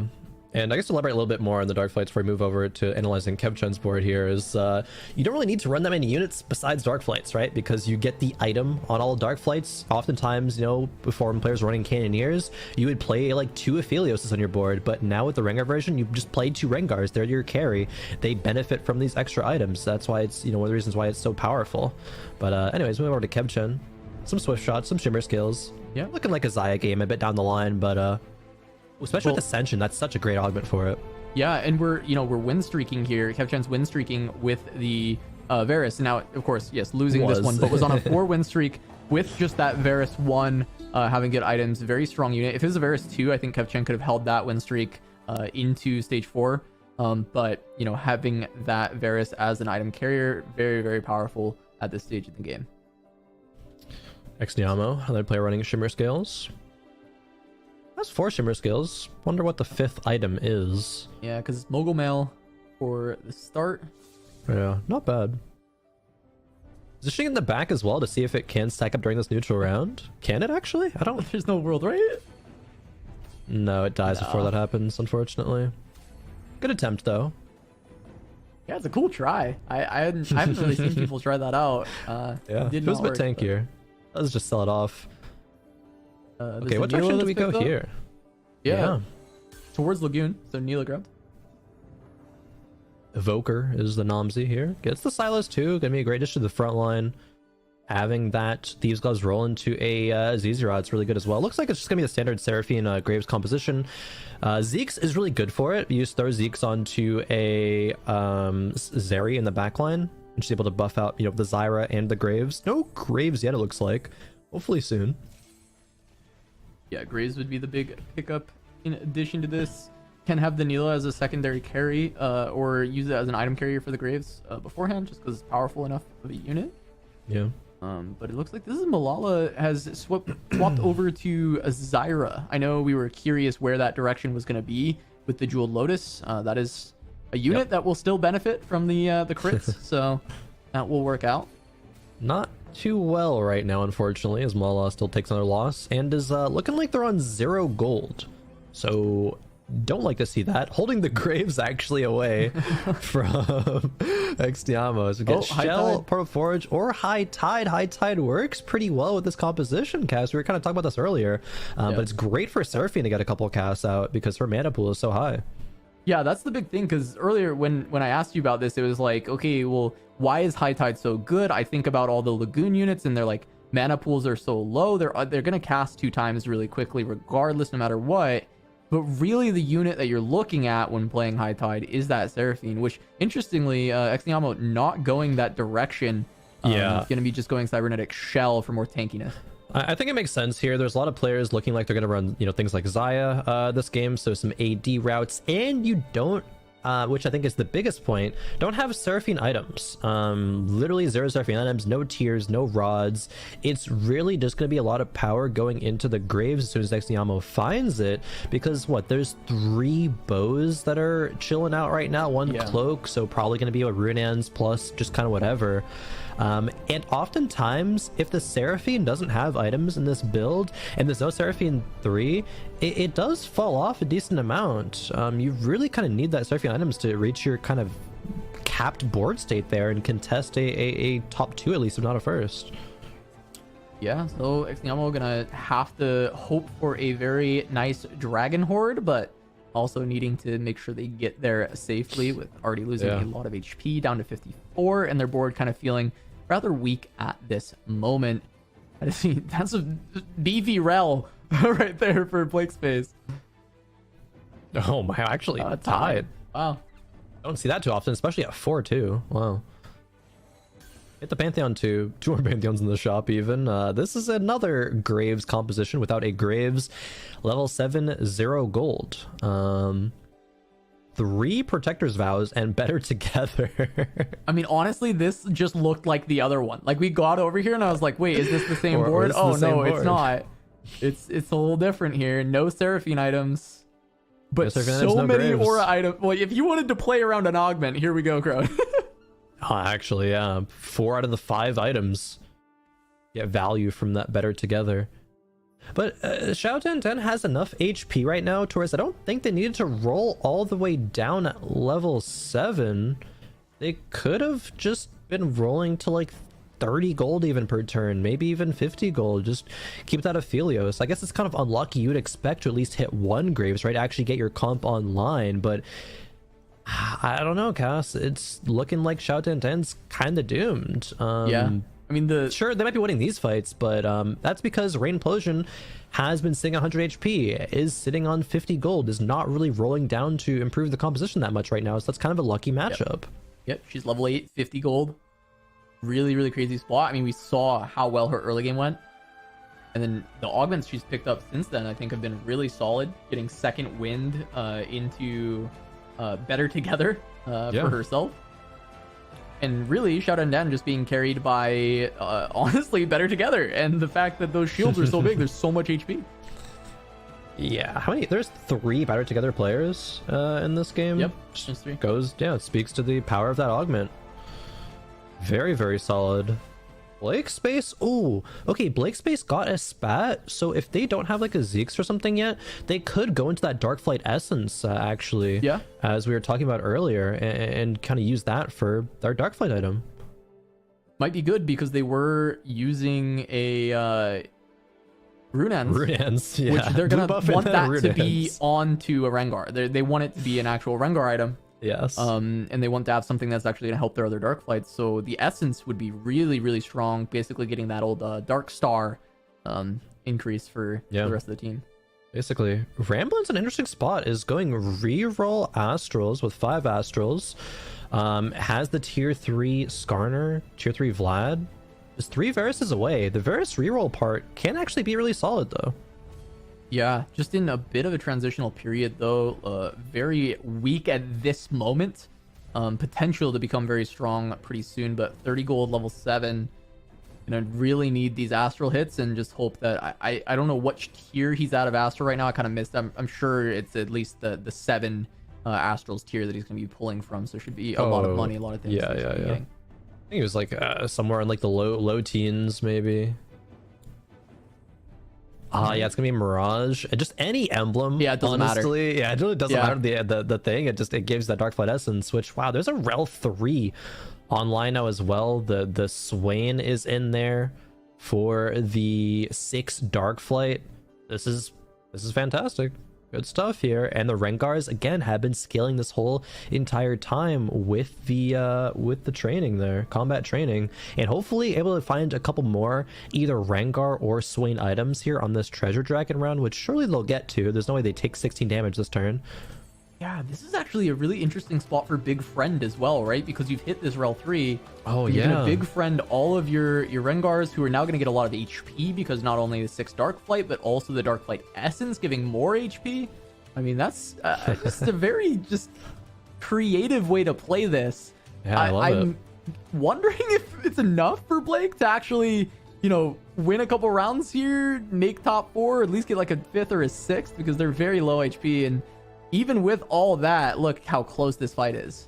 Yeah, unfortunately the better Rengar that had all of the items did fall, but it's okay because Swain lives forever and the other Rengar still does enough damage with all the Darkflight, because when each Darkflight unit dies with the essence, it passes the stats over to all the others. So really just needs a good Treasure Dragon round to again outfit either the Swain or the other Rengar. Be in a good spot. Ramblin'. 2 Varuses away from Varus 3. Does pick up the, I think, first option presented here. Chalice, Runans. Another glove can pop off the Varus for TG. That was a solid pull there, I think. Yeah. Grabs the target dummy, a little extra front line, buy some more time for your Varus. 2 Varus away, and it is 14 star level, so that's the tier that Ramblin's in. So was able to get an entire Hodge off of one of those orbs. Hodge, Runan's Deathblade. This is a really, really good Varus build. The only concern here is the positioning, maybe. Don't want to get Zyrad when all your units are in the back line, but also you want to get Chalice value, so it's a little awkward. Yeah, it's actually already positioning around it. It says, oh, wait a minute. There's Zyrad probably in the next matchup pool. Oh, Rain Implosion goes fast 9, is playing just a bunch of tier 1 dragons. Yeah, it looks like she just made this pivot too, so just starting to get the items back in. We'll see if she ends up losing this round, but after this one, I think we could start to see her pick up some wins. Once everything's in order, she's got time to position properly for the next fights, and she might even still pick this one up. This was a hard fight, though, with that Xayah, with the Infinity Force, Infinity Edge, and Ginsu's Rage Blade. That's very, very strong build. Extremely strong. The stats on Xayah comps that run Xayah-itis are significantly worse than the comps that feature an endgame Shyvana on their board, however. So while that comp is strong right now, it might fall off as we approach the end of stage 5. Gotta keep our eyes on that one. But also gotta keep our eyes on what improvements can Rain make to the board here. There's a pair of Shyvanas, pair of Yasuos. But really, there's not that much gold to hit everything that Rain Implosion wants to, but a triple Yasuo shop. Pretty good. Where are the items for it, though? There's no items. Yeah. And we have to, remind ourselves here that Rain, she was 100 HP win streaking for a very long time. And now she's dropped all the way down to 37 HP, going fast 9. And honestly, I would consider maybe some of this roll down a bit of a miss. The fact that she did hit that Yasuo too is huge, but as you said, no items. And so these fights are a lot closer than you would hope when you're trying to pivot into this, 3 dragon, maybe eventually 4 dragon setup at level 9 here. Like, you would really hope that when you did this roll down, you would start winning, and we might see 2 fights in a row that Rain loses. Especially, here's this cast, Aurelion Soul. It's not quite enough. He would need one more cast. I think he gets it, but does he die in time? Yeah, he does. Rain loses again. Needs to find these upgrades. That's a round that Rain really wanted to win. If you're rolling down at level 9 like that, you want to stabilize within 2 rounds, and that was the second round there. And not losing by that much, I suppose. Ooh, okay. Oh, okay, that's a big hit. Shyvana 2, that would have been the difference in the last fight. And again, I feel like I have to call back to the scoped weapons pickup. There's just not that much scoped weapons value. I mean, I guess you get a little bit of the attack speed, but the range is not useless, but certainly not that great. Still a Terra 1, Jace 1, Aurelion Soul 1. Definitely not the board that Rainplosion wanted to see after level 9 roll down. Oh, Infinity Force in that Rengar. Not gonna get the essence, but that's fine. That's still a lot of damage on this Rengar. Yeah, I'm curious if it would have been better to put one of the items on the second Rengar to try and keep that essence going, but either way, this is a very stacked Rengar. It's gonna be doing a ton of damage. Looks like it all got caught up inside the Aurelion Soul, though, and that's just the big damage. Rain needed this win, and Blake really needed to not lose this one, because this is going to be Blake going down in 7th place in this lobby. I'm pretty sure that Swain does not win these, even though he does live forever. He is going to go down to that shot eventually, and Rain going to start to turn things around, buy some more time for her to get these upgrades at this level 9. Yeah, unfortunate for Blake. Would have loved to see that composition have a bit more success, but yeah, we were hyped for it. It wasn't in the cards, that game, for Blake. Unfortunately, it is a hard comp to pull off. It looked like that might have been the situation to be able to do so, but unfortunately does take the 7th. At least dodges 8th, as Malala took that kind of a while ago. So Hevchen, however, really ahead of the lobby. Interesting thing here, Krohen, that I want to ask about. Rain grabbed the Warmogs when she has better together, and there were 2 aura items on the carousel. There was a Protector's Vow, and there was a Zeke's. Did you recognize what the Warmogs might have wanted to go on? Is that just trying to keep Yasuo alive to the end of the fight, or? I would assume that she had frontline Terra. Oh yeah, it was only a Terra 1. I would imagine that's where it goes, but I'm not sure. Oh, okay. Actually, took a little sneak peek at her board. She made a lot of changes, so we'll see that a bit later. We'll see it later. We'll see it later. Terra's no longer in the comp. We'll talk about Xiaodan and then here with the Seraphine double Shojin on that, and the Graves with some pretty solid items. Just a lot of AD, a lot of attack speed. Try and push through this fight against Kevchen, who has the incredibly strong Xayah with that Infinity Force. We noticed that earlier. That itemization is crazy, but you did mention that Itis being a much lower win rate than the Shyvana, and we'll see if just this Xayah being so strong can carry it through and takes out Xiaodan. Yeah, the Infinity Force is enough. Oftentimes Xayah is not able to solo carry, right? You need the Shyvana damage, you need that perfect CC chain that the really capped Xayah board gives you, but when you have an Ascension Xayah with an Infinity Force, that is the damage already made up right there. There's no lacking damage on that board, and that's very, very apparent watching Kevchen's fights. This game is very nearly a top 4 cast. The Zenator at 6 HP. Rainplosion is still rapidly tanking HP, however. I think lost that last round as well, so it's on 17. All right, and here's Rainplosion's board. Okay, so it is looking different. It's on a Jace now, those items. Yep, on a Jace, which understandable, make him tanky enough in the front line to keep jumping and healing. Now we have Ao Shin as well in the back, and be pumping out the damage. But is it enough damage? It doesn't seem like it yet. No. It's absolutely not. No items on this Yasuo too, so he's not going to get it done. Rain going to take a lot more damage. 4 HP. If this isn't a top 4 for Rainplosion, that's so crazy. That would be really unfortunate.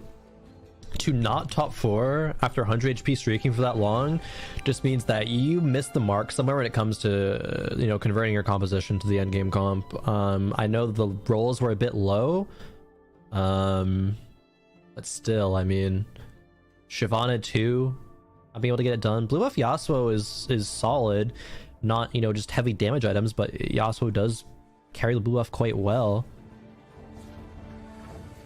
Yeah, I mean, I wonder if it's enough to just get the top 4. You would feel like this comp is still strong enough, but not getting the upgrades onto the primary carry, which is the Ao Shin, or just anything in that slot, right? Yeah.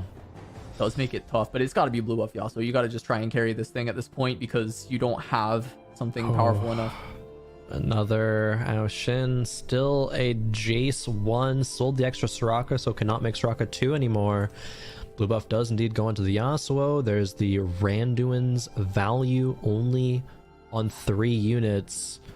Scoped weapons benefiting 5 units in the back couple of rows, but again, not that much value. Rain might be going out in bot 4 here, but let's see it as they go up against Zenator. That's the other person that could be eliminated right now. Yeah, the Zephyr onto Shyvana is huge, being able to pick that up. And now it's just up to looking at that Xayah in the backline. There's a lot of shielding, protecting the initial burst damage. Yasuo is going to go down. That's one of the big carries. And now the cast from Shin is just not enough.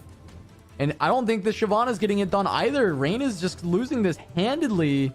And Rain's going to go out in 5th after that huge win streak to kick off that game. I hate to see it. What was the average for scope weapons? 4.99. I think we found it. I completely forgot that. That's actually not perfect for Implosion, but perfect for the stat. The narrative of the game was picking the 4.99 augment at the start and going out in 5th. Oh my god. You're so right, actually. I hate to see it though. Rain's still in a good spot overall on the day. I think she had a fantastic first couple of games though. Yeah. Going 3rd and then 1st. So even though she's gotten a couple bottom 4s, she's still great because her qualifier points as well. I think she's currently in 1st overall in qualifier points out of everybody in the NA TFT right now. Yeah. So even if she just makes it into tomorrow, she's probably chilling. So I'm not too worried for her overall. She's been one of the best performing players on the entirety of set 7, right? Like this is, it's like outlier performance, honestly, to see a 100% streak like that, or 100 HP streak like that end in a 5th for Rain. It's a little uncharacteristic. So that was what was honestly the most interesting. Like we can just blame scoped weapons at this point because we're cursed by the win rate on that, or the average placement on that, as it just can't get it done at the end. As we see a Bard 2 for Kev Chen.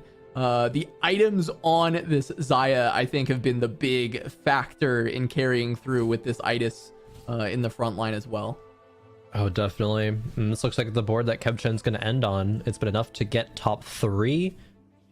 Can it go much further? Up against Xnyamo, who has... Oh, look at the Seraphine. This absolutely beautiful items. Yeah, great items on the Seraphine. It doesn't get clipped by the Shroud. So really, it just comes down to that Bard, and now what can Xayah accomplish against this? Because right now, the damage from this Graves is insane coming through because of the buffs from the Seraphine. The pullback doesn't come through, so Xayah doesn't get the healing. Maybe there is a world she turns it around with that going off, but it just doesn't get there. Now, Kev Chen, no longer the HP leader. Xnyamo now taking HP leader title. Ramblin 2 HP, but another solid finish already for Ramblin. Getting a top 3 here. Turns out the pressure being off, being already qualified for regional finals is a boon in Ramblin's favor. Yeah, it is. It's working for him. It's working for him for sure. He's had some really solid performances so far today. Ooh. Xnyamo 3 Graves away with the Champion Duplicator, getting a Graves 3. Still kind of a bit of a ways out. But Ramblin doing it with the reroll Astrals, I think is very, very telling. Ramblin's comfortable with a lot of different spots, being able to pilot this into getting an Aurelion Soul 2 with some pretty good items. Like, this is impressive. Yeah. I mean, a reroll Astral isn't what I expected to see doing too much in this tournament. I just didn't think we'd see it that much, but this is another one of those comps, I think, when we talk about the meta, that is an option, right? We talk about the common comps you'll see, but when you have the right conditions, there are a lot of comps you can play. The meta is diverse in that sense, and Ramblin finding a good situation to play the reroll Astral, and probably just gonna end it with a 3rd, but still getting a 3rd, very solid. Winning that fight though, wow! Look at that, Aurelion Soul. That makes it possible for Kev Chen to go out before Ramblin. I thought that was gonna be it, but the Aurelion Soul, that huge cast at the end, having the Archangel staff stacked up, getting it done. kind of a roller coaster of emotions in my own head there, because I was like, oh, I think Ramblin's gonna win. Then as you were saying, oh yeah, Ramblin might go out, I was like, oh yeah, you might be right. But then no, the Aurelion Soul clutches it up. Because I was gonna say, this is the point where KevChen's board with the Itis Xayah is going to get outscaled, and we did see exactly that happen in that last fight. So Ramblin should be able to go top 2 here, unless Xdiamo's board is just too powerful. Let's see, because it is the Seraphine 3. What's going to happen here, Kev? I mean, he's got to fight Xdiamo now, right? But the big factor is going to be this Aurelion Soul, right? We see the big hit because it followed up on the Zyra, creating an opportunity, but it just doesn't seem like it's enough. There is healing coming out, but the healing reduction preventing a lot of it. And it's just the damage is too fast, right? We don't get to the point where Aurelion Soul hits the entire board. He can't get the healing from that because he's doing so much more damage with his Gunblade. It just doesn't work out, and Ramblin ends up going 3rd with that composition. Oh, next Nyamo is... Oh, it did just use the Champion Duplicator on a secondary Graves too. And this is the last Whisper coming through, so going to slap that on the Graves as well. Double Zeke's value on both of them. Like, this is just textbook how you play a Seraphine Graves composition. Absolutely beautiful positioning, beautiful items. The only thing that could be better is having a Morello's on the Seraphine instead of like a Gunblade or one of the Archangels, just because it applies it so well. But you really, it's not even a need, it's not even a must. There's already a healing reduction with the Sunfire on the Rakan. I think KevChen did wonderful in getting to a top 2 and should be very, very satisfied with it. I wonder if there is any way KevChen can do it, but I really just don't think so here. Maybe a beautiful Shroud, maybe some good fight RNG, I don't know. Like what? Zephyr Seraphine, good Shroud on top of it. Yeah. Somehow your Xayah picks off 1 or 2 of the units before she comes back down.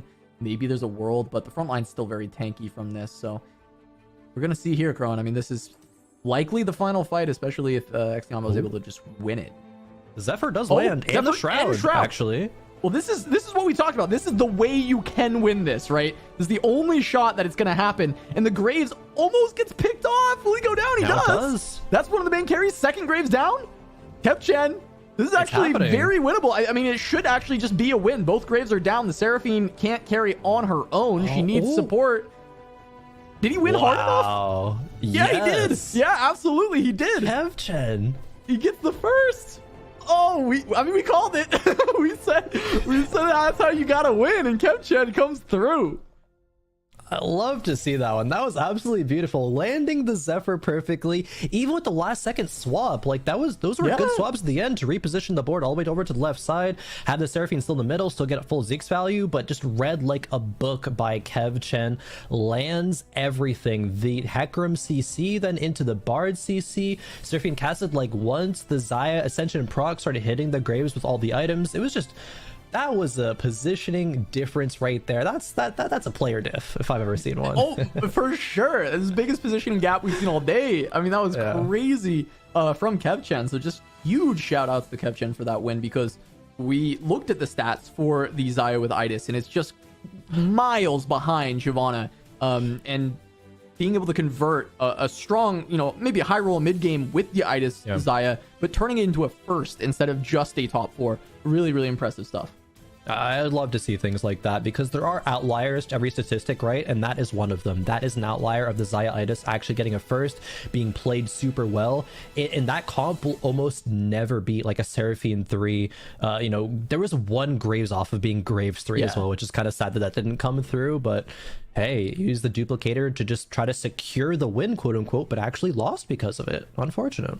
Yeah, for sure. I mean, it's crazy to see that. We called the Zephyr into the Shroud. Perfect. And you mentioned all the layering of CC after that. But let's take a look at the scoreboards. Let's see kind of what happened across the rest of the tournament here. We've got Robin and Kurum, Team Liquid, popping off in Lobby B. DQA taking another low placement. Maybe not have the best day 3 so far. Casper Kambuli on Lobby A. Beppo Connor is me on Lobby C. And Clear continuing a very dominant day 3 with another second place in Lobby D. I mean, this guy has been on a tear throughout the tournament. Let's take a look at the next few lobbies as well, Krohen, if you can walk me through these ones. Shout out to Clear real quick before I talk about that. Go for it. That's crazy. Get it in there. It's just went second, first, and then first and then second again. That's absolutely nuts. But anyways, move over to the other half of our lobbies here. Names that jump out. I mean, the lobby that we saw, Lobby G, Kev Chen, and XDiamo. But then uncharacteristic eighths by players, I think, like, you know, Spicy Abby's Malala. Even within, I would have a bit high hopes for. But that's what happens when you get so many great TFT players together, is someone has to take the eighth. Unfortunate. Still 2 more games to go, and it is 32 whole players that do move forward into day number 4. Only so many spots, but so he's able to make it. Yeah, we get a chance to take a look at the overall standings as well to see like how things have been shaken up from the previous time we looked at this in the last game. And on the bubble going into game 5, Covenel, Blake Space, who we just saw take a rough game there on the Dark Flight, Toronto Tokyo, Voidson, a name as well that we've talked about quite a bit, and a Nico, all in that 16-point area. One of my favorites, talk about Wi-Fi, also on the bubble, perennial bubble player this set so far. And I guess we should take a look at the other side of that bubble as well and see kind of who's going to be fighting to keep these spots. And Dish Soap, someone who came in with a lot of hype, Kivix and Noster, all in that area. Cottontail, a name that I hadn't seen for quite a while. I'm glad to see them back here on the big stage. Yeah, definitely. Dish Soap, a name that you just brought up, really phenomenal ladder player. Has not quite translated those results over into tournament yet, but being on this side of the bubble does, of course, bode well. But really, you want to be impressed when you look at those players on the far left side, the players who are going to be getting bonus points if they're able to make it into tomorrow's competition. Especially like to see Robin have a good performance and get into those bonus points as well, carrying my fantasy team right now. Thank you, Robin. But Kurmx, shout outs to him once again, not playing optimal setup, but still being top 3 right now. And as I mentioned, Clear having such a standout day. Clear is one of the players to watch that hasn't, name hasn't made too much of a buzz around the tournament scene in TFT, but this tournament right now, Clear is definitely a standout. Well, and to follow up on Clear, right? Like, I hosted mid-set, and Clear popped off in mid-set. Day 1 of the tournament, he was one of the top few players going in to those final days, and like still finishing in 3rd place. So it wasn't just a day 1 pop off. So coming into Dragon Cup and seeing him do this again on day 1, it doesn't feel to me like, oh, this is a crazy day where he just gets a bunch of 1st and 2nds and moves on, and that's fine. Like, he might do a similar thing to Midset and have a great day 2. He might top 3. He might he might win the entire Dragon Cup, and he already has a regionals invite. He's just doing this for the pride, for the money, to show just how good of a player he is. So it's been really awesome to watch Clear. Oh, definitely fantastic. Like you said, already qualified, so this is kind of like almost a victory lap here, a bit of prize pool, but still being able to do that when the pressure's off, get good tournament practice. The value of that is so fantastic, because you see players sometimes that are new to tournaments kind of have the tournament jitters a little bit, have the yips, as I'm sure Boopasaurus would like to say. Kind of one of his favorite words there. I got you, Boop, I got you. I'm learning. But no, Clear has certainly got those out of the system, as a lot of players have, but still looking forward, because we still have 2 games left, so a lot of standings could still shake up. Who's able to get into those bonus points for tomorrow, and who's able to get on the other side, the good side of that bubble, into the top 32. Yep, we're going to see how that all shakes up in these final 2 games. Krohen and I will be back for game 6, but we're going to go to a short break here. Dragon Cup will return after a few words from our partners over at Ball Street. Don't go anywhere.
Welcome back, everybody, to the Dragonlands Uncharted Realms Dragon Cup. I am Doa. With me is Riley, and here we go into game number 5 quite soon, as we're getting close to the end of the day. Players are in that moment, right, Riley, where it's like, if you're down a bit, you need to have 2 amazing games, or if you're doing well, you just need to kind of stay consistent. You need to play something safe. This is where players start to kind of pull out some of the crazy stuff if they need to, isn't it? Yeah, now is the point where you know exactly what you need to do pretty much. Earlier in the day when you're around games 2, game 3, you kind of had an idea of what you had to do, but after game 4, now it's crunch time. You know exactly what you need to do. If you're players like Player, you know you're pretty much hard chilling. You just need to not go 8-8, and you're 100% guaranteed. Pretty much anyone who's up there, same deal. For players around the middle of the pack, you know you just need to play consistently. And for the players that are unfortunately towards the bottom of the standings, they know they got to pick it up, and they're probably calculating the exact scores they need in order to move on. Check out our upcoming lobby here at the bottom. A lot of big names on this lobby. A lot of names from the sets of TFTs past. Among some of the most exciting up-and-coming players, first that comes to my mind, of course, is Rainplosion, who won Jade Cup.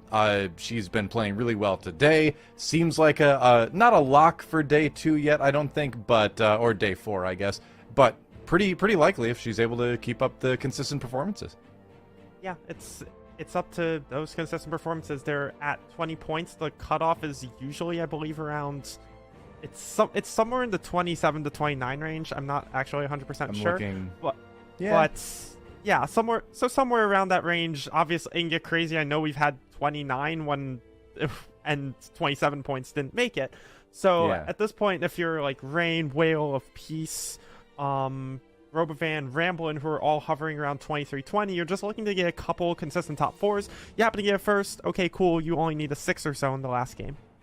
Yeah, just some quick estimation. It is looking like it's probably going to be around like high 20s, low 30s. That'll get you through to day number 2. But the game has begun. Let's go. On board with Ramblin, another one of our players who's been around for a long time, had a lot of strong results, grabbing the needlessly large rod first. And why wouldn't he? Ramblin, definitely known as more of an AP player. I don't even think this is a bold claim. I'm going to call Ramblin the best AP player of all time. Just you might be right. With how good he is at AP.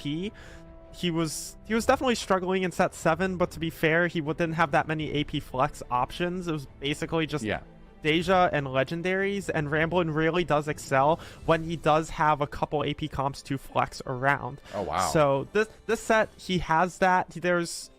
AP's not super flex, but there are options now, and Ramblin just being an absolute monster out of the gate in set 7.5, his motivation is back. He qualified for regionals through ladder. He has not done that yet. So he's definitely looking to prove that, hey, I am fully back. I am ready for this. I mean, speaking of being ready and having options, he's got 2 great 2-stars to start this game off in the Leona and the Karma, and Namzi is a mage this time around too. So there's also even a chance to do the big go wide mages with Namzi as well. Pirate's Greed again is the Mirage trait. Interesting. Might see someone go for that. But yeah, we got a Malphite in the shop in case he wants to possibly pick that one up. But looks like it's going to be your typical Astral Econ start, and I guess we'll see where things go from there. Yeah, I don't even anticipate Rambo playing Astrals from here because he has these 2 upgrades. He has a strong board. He'd have to sacrifice this strong board in order to go into Astrals. So I imagine Ramblin really does like to play strongest board whenever possible. He's not going to sell this board and just go Astrals. So I imagine he's going to play around just these early upgrades. He has a very quick reroll. I am not shocked at that at all. None of those fit into anywhere close to the kind of trees he's trying to play into. Of these options, you could consider Battle Mage, you could consider Electrocharge. Battle Mage might be a bit better down the line, but Electrocharge is going to be good right now when he has the upgraded Leona. It's going to go for the Shimmer Scale Heart, actually. He already has the 1 Shimmer Scale unit with the Nasus. then he gets the Jax from the augment, so now he does just automatically have 3 Shimmer Scale. It is, I believe that's the Gambler's Blade, which is not the best option he necessarily could have gotten here. He doesn't really want to be playing around any kind of attack speed or AD with this AP opener, excuse me. Yeah, in the very early game, I guess it's passable in that a lot of the damage your team is going to be doing is coming from auto attacks, just because the pace is a little bit slower than later rounds. So you'll get that benefit from it at least, but you know, probably not the perfect one, obviously. Has 2 Jade. I thought, you know, we have seen some players try to make a little bit of a Jade stack early on, but again, you know, I don't think that really fits super well with the 2 stars that he's got in terms of the Leona anyway. A little extra gold is never a bad thing. Yeah, this is definitely his strongest board for now. I imagine as level 5 he'll want to fit in something like Jade if he picks up the Wukong. He did not pick up the Wukong. Nope. That's okay. Jade comes back, trust. Also, he's going to win this fight, and he's going to have to sell bench to make econ anyway, so he's not getting punished. Yeah, I suppose. Robbie Van Knoop, meanwhile, currently 10th place overall with 22 points. Sitting at 100 HP right now in this lobby, at least, with a little bit of an astral shapeshifter start. Always nice to get that early Gnar, actually, when you're playing this, because it just makes your team that much more durable. Yeah, Gnar is just solid frontline in the early game and gives a really nice boost to Nidalee and her survivability. That shapeshifter trait just does a lot of work for all the units that use it. So Robert Van Knoop, pretty much the opposite of what Ramblin is opting to do, and is just going with, hey, the 1-star Astrals, this is all I got for now. We're going to save a bit of HP by slamming some items, taking the level, putting in the Gnar, but did win the first round, is looking to win this one as well. There's a lot of Astral players, and when you have a lot of Astral players, you're going to have some weak players, especially with Rainplosion, who has Astrals and the preparation in the back. Yeah. See who comes out of the orb. It is a Nidalee. Looking for one more for a extra strong early game, if possible. But just looking at the different augments across the board, Christopher with Oasis 2, which definitely points to a Lagoon angle. So we can expect that from him. Gerben with Dragonmancer Crest. Interesting. Okay. Let's look across some of these. Robervan has the Jade Heart, so is actually opting to level to 5 here to just go ahead and get that in. So he has the Karma, he can get that in, he still gets to make 10. Yes, he still has a 1-star army going, but this board actually isn't that bad because he has the item slam, he has the good synergies. He has a Nidalee with the Edge of Night proc is going to be able to survive against this opposing Nidalee. So good setup right now for Robervan, good recognition of how much value he could get from this level, allows him to take this 4-0. Yeah. Guarantees the win streak continues into the carousel as well. Guarantees that he has the interest rolling. Could have sold something, but obviously it's nicer if you don't have to. Voidson's already down to 78 at first carousel. That is a lot of damage. With Metabolic Accelerator too, by the way. He's been getting hammered. Doesn't feel great. I mean, I've been there. Welcome to open fording. You just accept that you're going to be 56 HP worst case. Sometimes you hit a level 5 at 2-3 and then you're 54 HP. If you're 60 HP at Krugs and you're open fording, sometimes you're just like, thank you, this is perfect, I saved 4 HP, that's all I need. It just be like that sometimes for Voidson. Yeah, I suppose. Back up to 80 at least, there you go. Augments in action. Meanwhile, Christopher right now basically needs to get like first I think to make it to day 2. It's not looking great. Talk about Wi-Fi. It picks up an assassin emblem. Interesting. Oh, okay. Good to know from another game. Yep, I want to follow him because there's a couple different options you could go with that. And Talk About Wi-Fi has been playing at least some Rengar. So you can use that to just be able to fit 4 Assassin and 6 Darkflight on level 7, or you could dip back into the set 7 playbook and go for Assassin Olaf. I've seen that still. It's still good.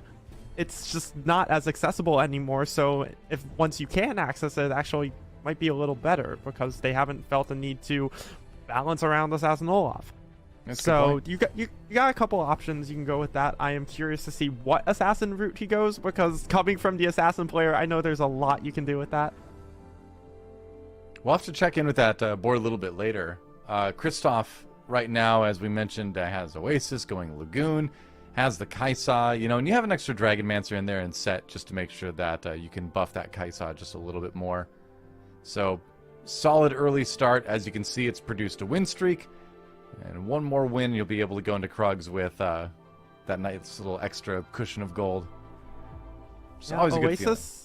Oasis definitely a solid augment with the Lagoons, just giving that extra survivability. I will say, him being on the win streak with just the Infinity Edge on Kai'Sa, when the Infinity Edge doesn't interact particularly well with her, I think is more of a testament to just how weak this lobby is more than anything. You've got a million Astral players.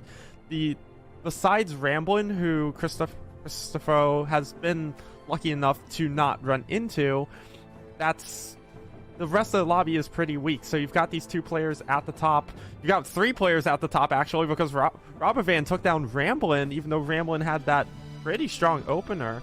So you've got these three players at the top of the lobby, 100, 196. Look at the HP gap to fourth place. Talk about Wi-Fi at 82. Yeah. Oh, here we go. Such a top-heavy lobby. Okay, we're back on the Demancer Nunu train, baby. The legend appears.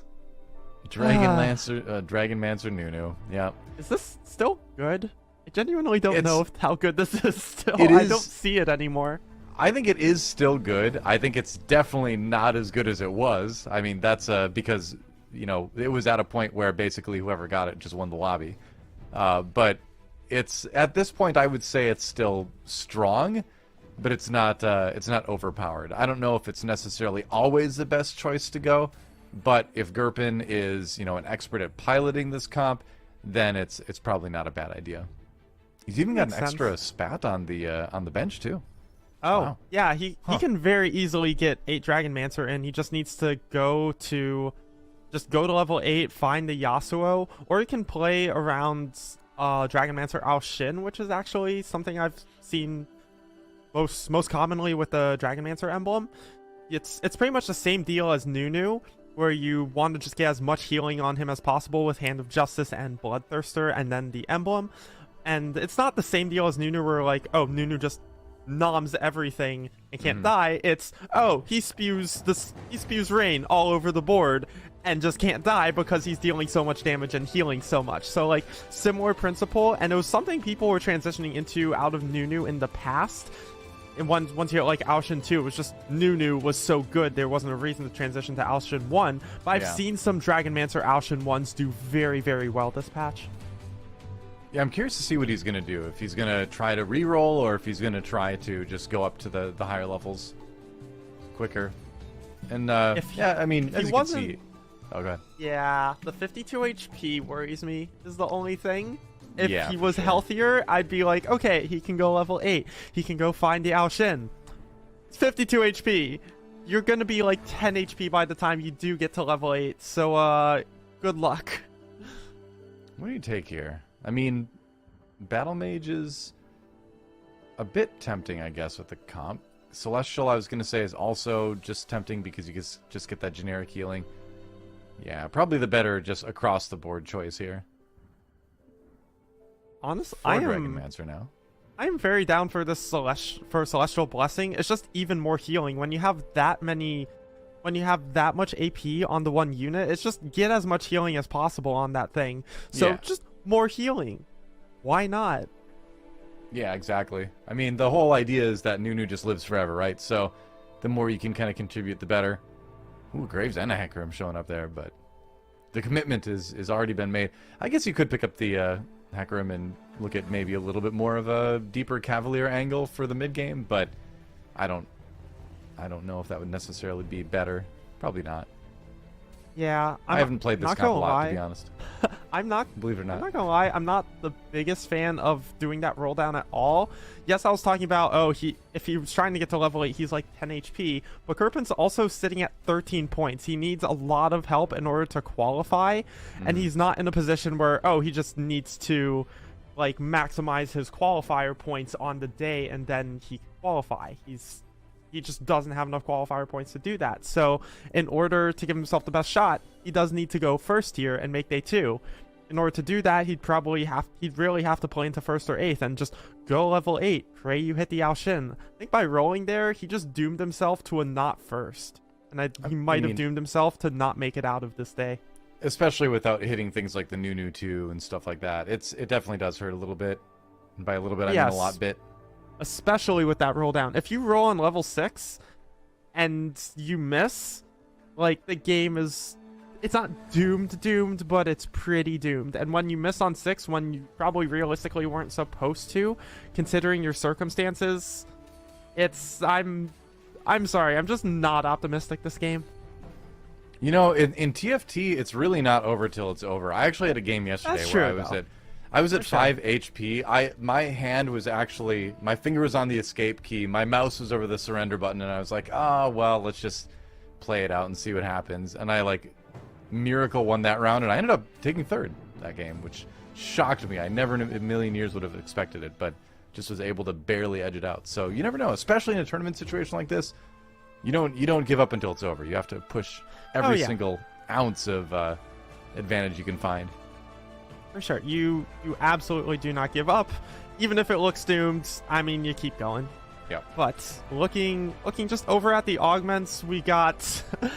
I'm calling this out because it's my favorite augment because of how busted it is. Voidsin got better together, got the free Protector's Vow out of it, which a lot of players pretty much agree. It's one of the best items in the game still, even after it got nerfed. Because just the value of some of these frontline items, Bramble Vest, Dragon's Claw, they're just not as high right now. You can make a Protector's Vow, and it's such a cheap commitment to get just so much tank for your whole team and buy time for your whole team. So, and also having better together and increasing that value, it just does so much. So Voidsin hitting a bit of a high roll, finding that. Gurpin, even though he rolled on level 6, still recognizing, hey, I'm bleeding out very fast. I just still have to go to level 7 and pray I hit something. Doesn't hit Nunu 2, but did find 6 Dragonmancer. Does have a lot of these Dragonmancers upgraded, so he's not in a bad spot in a vacuum. That in a vacuum does ignore that he's 38 HP, though. Yeah, I think at the very least, again, you'd want the Nunu 2, but, you know, we'll see if this is enough to just stop the hemorrhaging of HP for the moment, anyway. Going up against the Whale of Peace, who is one of the greatest names in the tournament, for sure. There's some really good names here. Also, shout out to Gurpin. Like, that's I have no reason. I just like that name. It's fun. I like it. It's just fun. Maybe it's their real life last name. I don't know. Or first name. You never know. Who knows? Oh, hi Taco Bell. Okay. Okay, Assassin Lee. Huh. I like it. I think. So he jumps to the back line. Does he, when he kicks someone, does he kick them along the back line or out of the back line in most cases? I don't know. Let's see. Because if it's along the back line and you just hit everybody in the back line, that sounds great. If you kick someone out of the back line, I don't know how I feel about it, but he's also positioning the Lee Sin in the middle as well. So I'd have to imagine that probably means it kicks it out of the back line. But let's check it out. No, it just jumps right to the corner. Huh. Okay, it does. No, it does kick along the back line if you get the right angle, and then you don't have. Wait, I like this. Wait, this is so cool. I'm learning. The assassin degen is learning. That's how much fun this is. I admit I have not seen this before right now in my game, so this is it's a learning experience for me too, which is pretty sick. Yeah, all right. This is Assassin Lee Sin. There you go. Yeah. Okay, I am stealing this tech. I am 2020 Assassin Lee Sin. I will see you at rank 1. Well, it is a little bit easier to make the spatula items, I feel like. I feel like it's a little bit more accessible than it was for a while. But we're going to move over to the board of the Whale of Peace. Not a ton of items yet. Interesting. Trying to avoid the orb to keep the clear mind preserved. For one more round. Exactly. Yep. And also avoiding just all these orbs in general. He has 69 nice gold, and this doesn't have to worry about like picking up these orbs and like trying to make an econ interval. He just has the goal to go level 8 right now. Very nice. And roll for a Namzi board. Namzi is a mage this game, and he does have some okay AP items, so he's just playing around that. Has a Spear of Shojin that he can put on the Namzi or the Ao Shin. If he finds the Ao Shin, which he does, finds a second Ao Shin. Okay. Hold up. How far do you go? We do not have Ao Shin 2 on 4-1. We came close. We came so close. Would not have been prepared for that. Here comes Assassin Lee Sin, though. Turning on to the Ao Shin now. All right. The Tempest already also kind of nice in terms of just delaying things a little bit. Wow, that Ao Shin just got wrecked. Being able to have the IE with this Lee Sin is pretty nice. That's a lot of damage. This Lee Sin is actually terrifying. I'm a big fan of this. And talk about Wi-Fi. Got to put in 4 Assassin at the level 7 along with all the Dragonmancers he needs. And I also love this Lee Sin just has great synergy with Kiana. Kiana just disarms, stalls while Lee Sin can get a couple kicks off, and they just both give Tempest.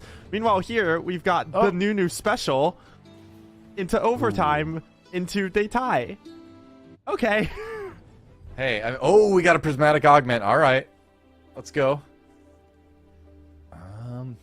Best Friends 3, Best Dragon Friends? Soul.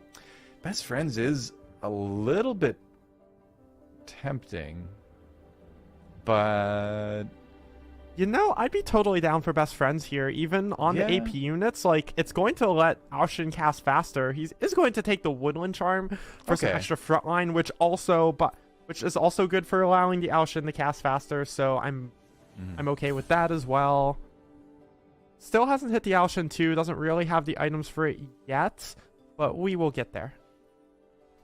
Yeah, I mean, for now at least, that is going to be a front line that gives the Ao Shin a lot of time to cast and ramp up a little bit. Just going to put in both of them. Why not? Interesting, sure. Go ahead and put the Shiv on as well. I'm big fan of that. You don't really have many other items for now. You can always get the Gamboy's Blade off later. So it's just another tier item. Yes, ideally you want the Shiv on someone else, and then you can get 2 damage items on the Ao Shin, but this is not an ideal world. Doesn't look like Whale of Peace is going to be hitting that anytime soon. It also looks like Whale of Peace, unless he hits something good here, is not going to be winning fights anytime soon. It's just getting wrecked since he transitioned. Yeah, a little bit. Meanwhile, the Assassin Lee Sin still doing work. Takes on the Idas, does damage to Ramblin here. Ramblin up in 2nd place. So talk about Wi-Fi and a pretty convincing win streak at the moment. All right, Neela too. Okay, we found the Soam. That's always funny when you see an 8-cost dragon being used to item hold for a 7-cost, but here Casanova just had the Lagoon set up, so was using Aurelian Soul, has now pivoted to the Soam, has the rest of the board, has an upgraded Nyla, and has also found a Zoe, so it's not like he's not even in a bad spot. He's level 8. There's just such an accelerated pace of the lobby at this point. Quite a few level 8s on stage 4.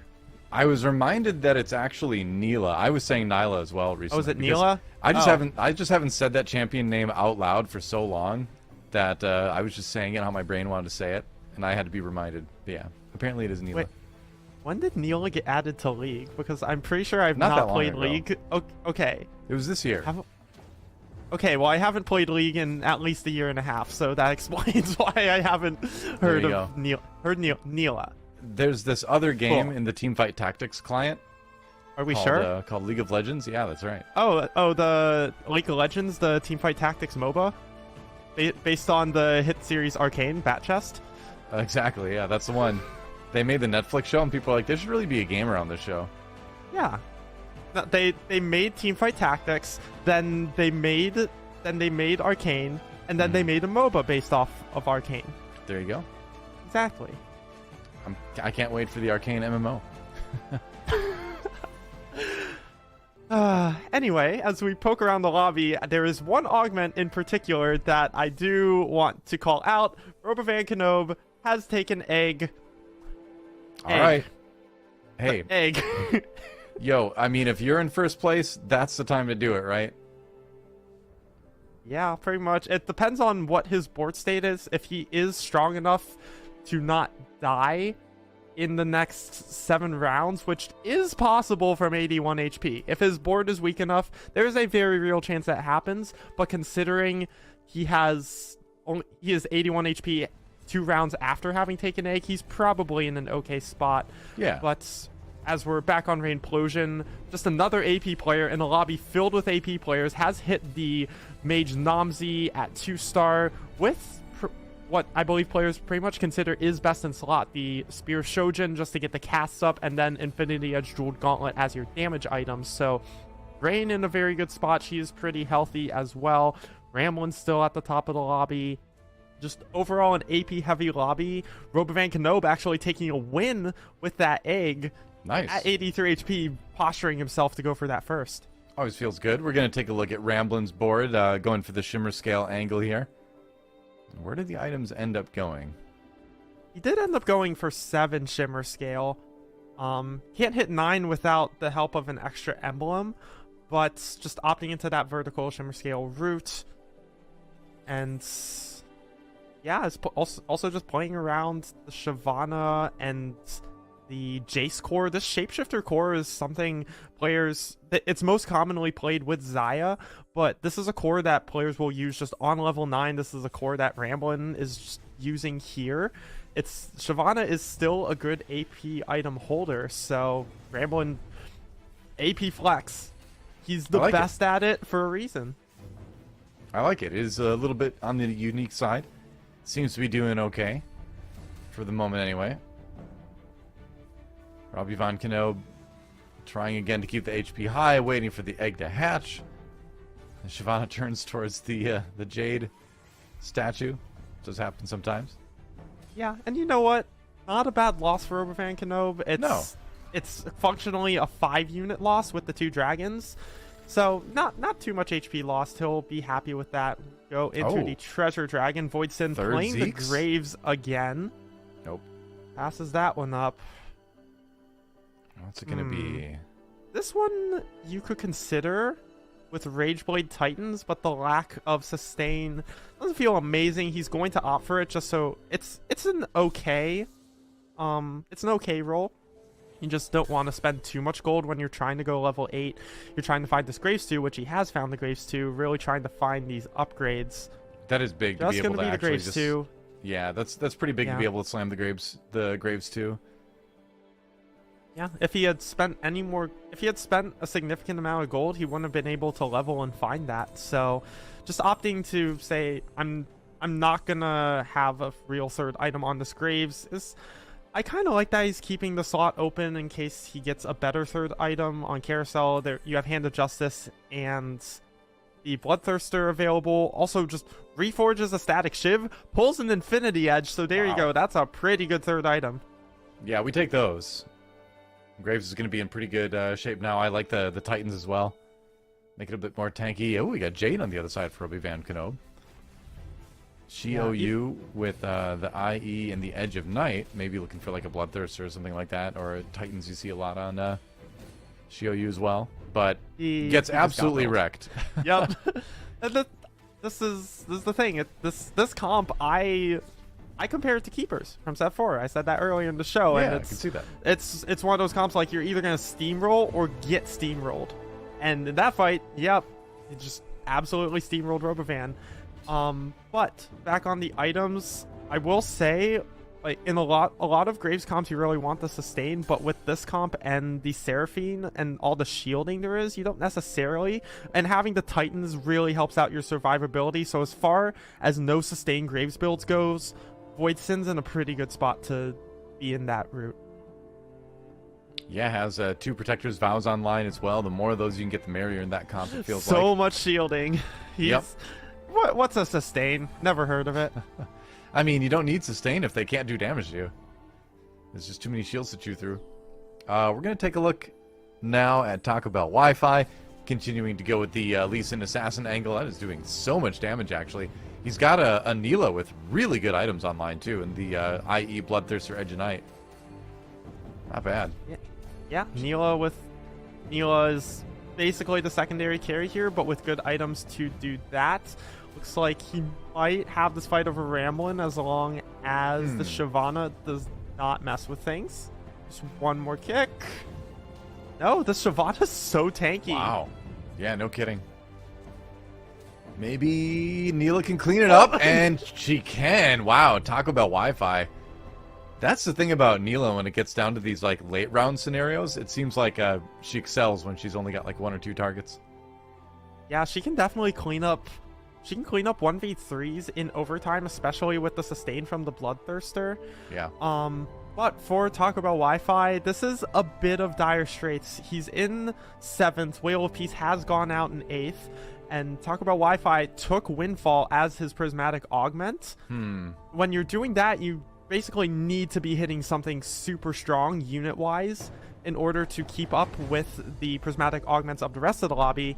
He took that, is still sitting on 8 Lee Sins. He hasn't found that power spike he needs to off Windfall, so it's just a bit of an unfortunate situation.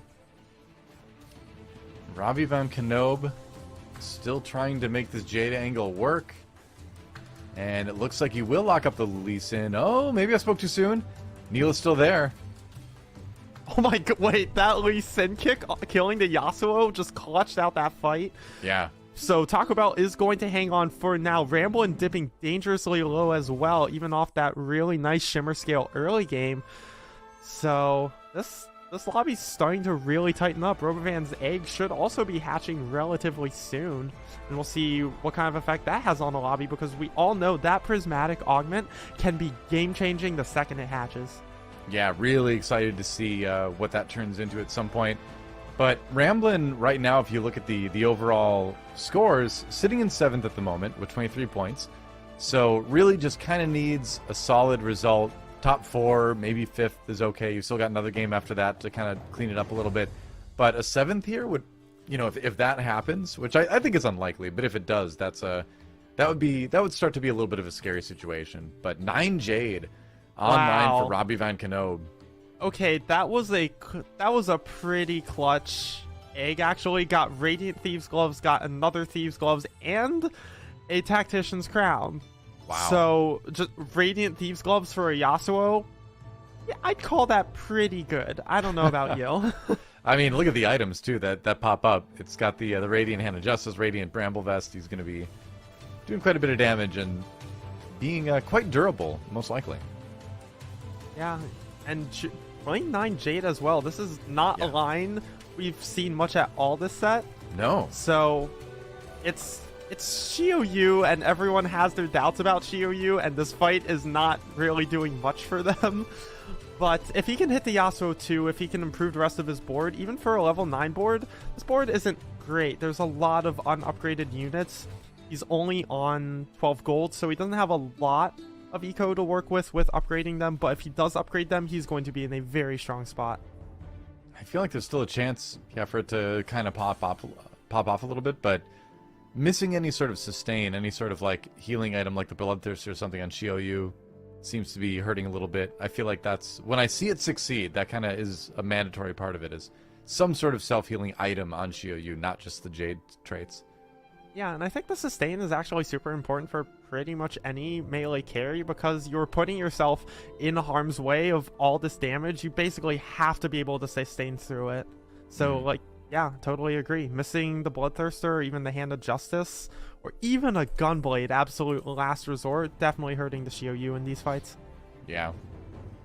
Alright, well, that was a Zephyr on the Shyvana. Is it going to matter? Damage is already pretty big as the Shyvana comes in now. Nice knock up to set that up.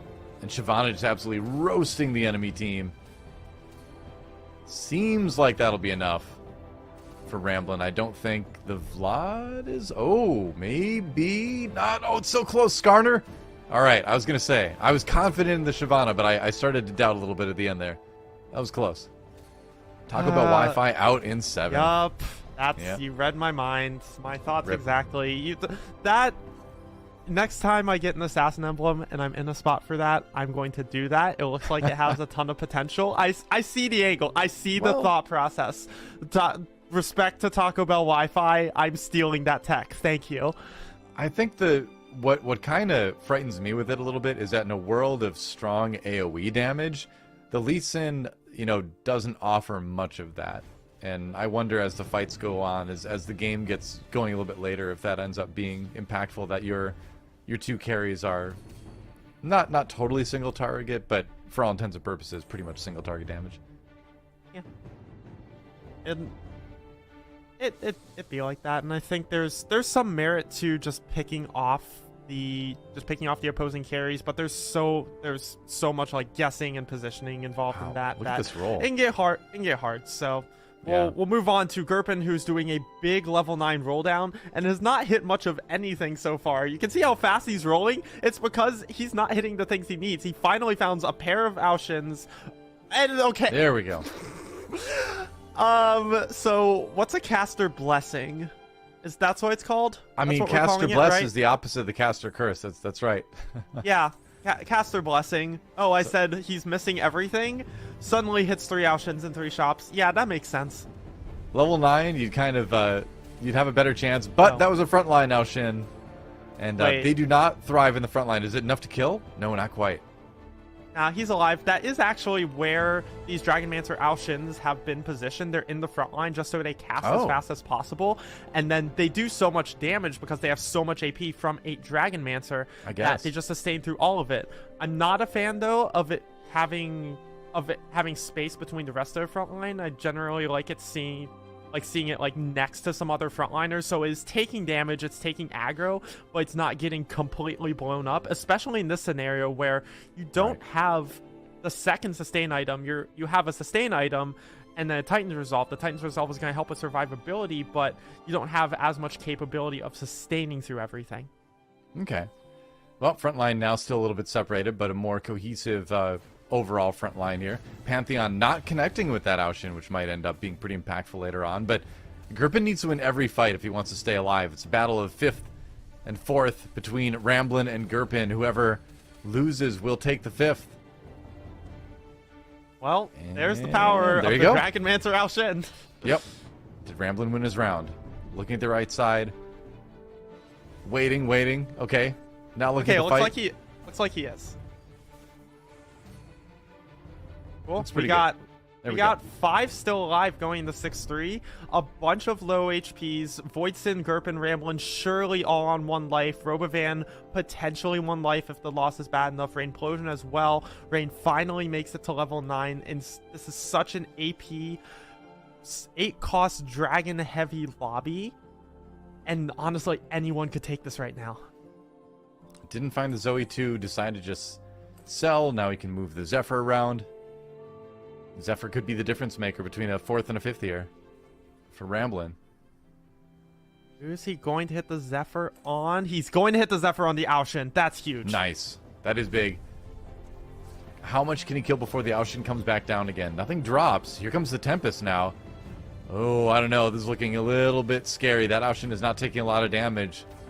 The knockup does come in from the Shyvana, but the Alshin is dealing it out. Yeah, I think that might be...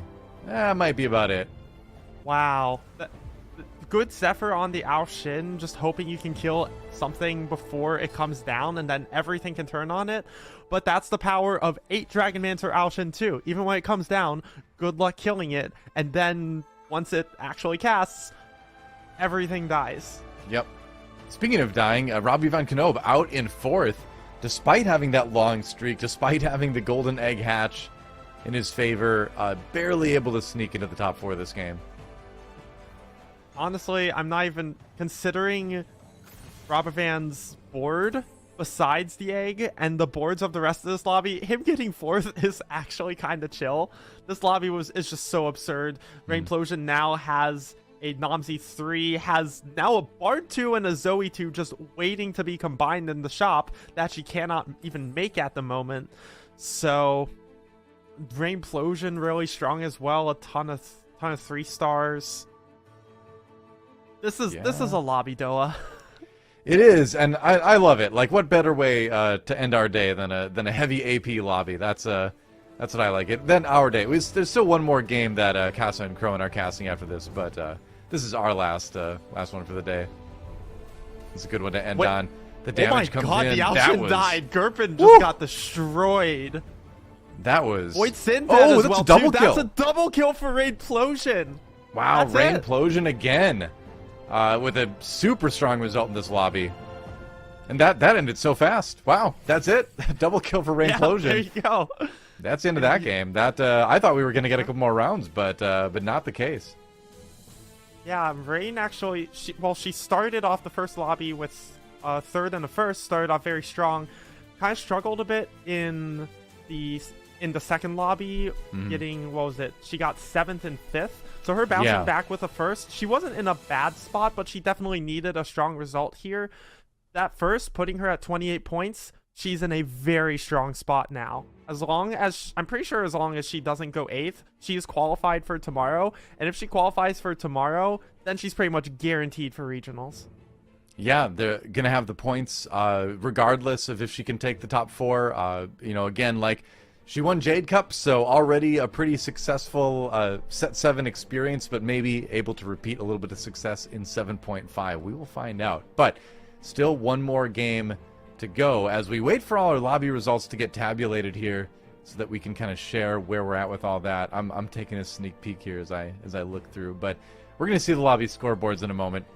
How do you think your fantasy team is doing? Pretty well. I mean, you have Rainplosion on your fantasy team, so you're doing okay. I feel like mine's pretty good. We're going to have to wait until the end of the day to judge how the casters have picked, but I think both of our teams have actually done pretty solid today. Yeah, I'm pretty sure mine...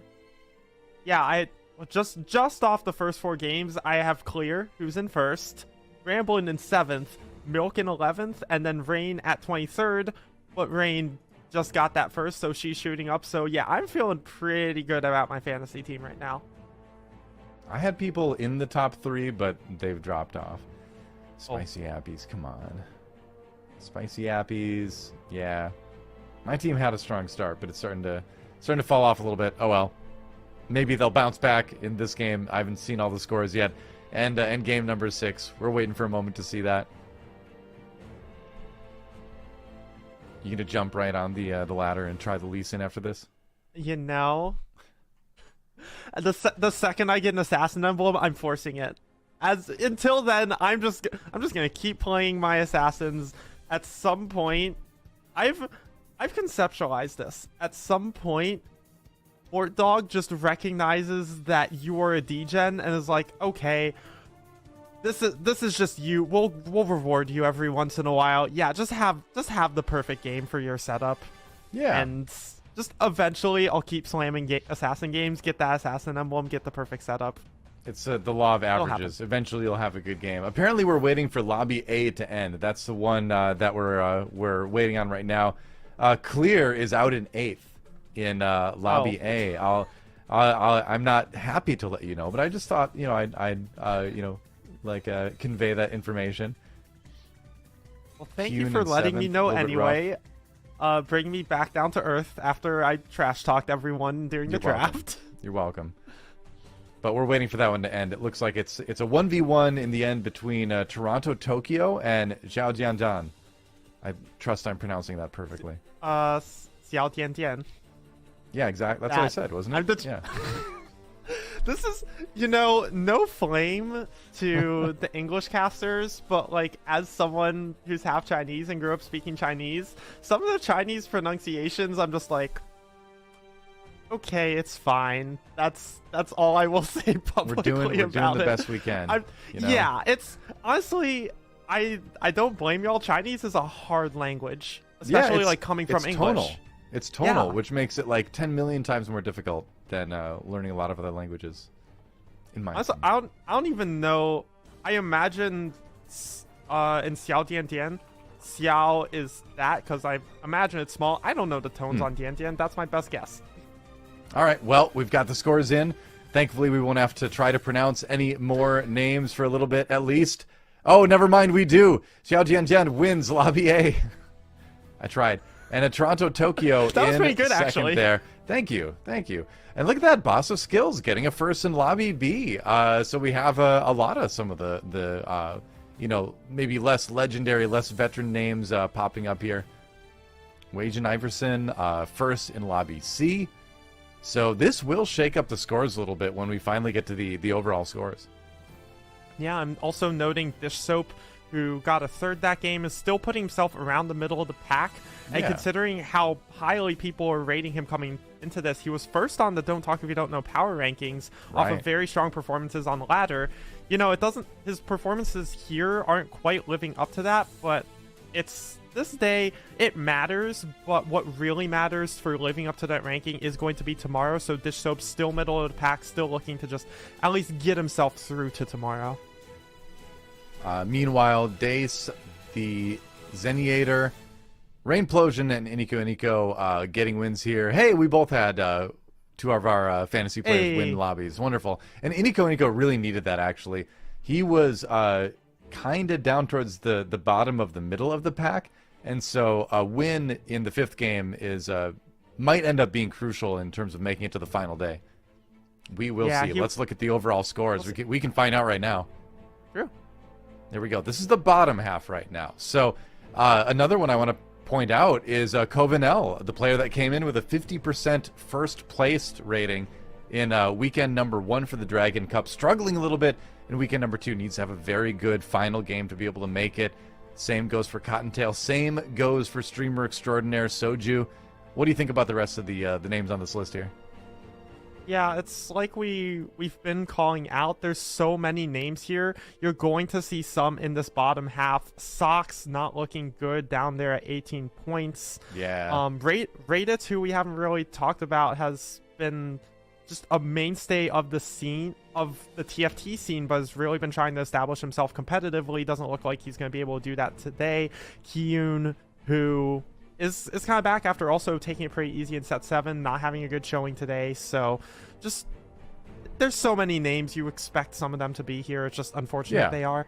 Exactly. Let's look at the top half of the standings so far. Exniamo in first, actually. Wow. Huge rise in the last couple games for him. Clear in second now. Kurum jumps up to third. Pretty impressive stuff. Spicy Appy's still hanging in there. Rainplosion, obviously, big boost from the win for her in the last game.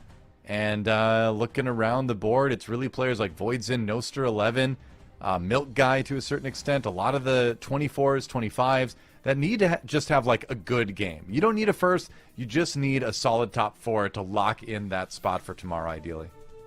Yeah, and a quick note, the 4 on the graphic, that is your boy Nico, so he's also chilling there at the 24-point mark, so just needs a solid performance to get into tomorrow, and this is actually something we kind of expect. There's some like up-and-comers sprinkled in, but for the most part, this half of the leaderboard is dominated by the names we expect to be up here. Kurimax, Asa, Clear still hanging out in that top 4. Appy's, Rainplosion not that far behind. So this is kind of the story. You're going to see some of the established names in the bottom half. You're going to see some of the not established names in the top half.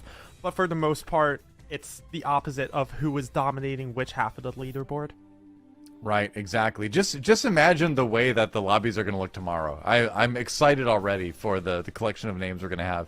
It's going to be very impressive. We're going to head to a break soon, but before we do that, one more shout out to Ball Street and Fantasy TFT for being such a great partner. Some people are asking about how you can win little legend eggs. Just download in the App Store or go to Final Fantasy. Oh no. RPG and slip there. FantasyTFT.com to predict winners and 8th place finishers live as you watch each match. Don't fire me, please. So, it's our last game of the day. We've got one more coming up that Caster and Krohen are going to cast, but this is it for us. I want to get your final thoughts, Riley, on what we saw so far today.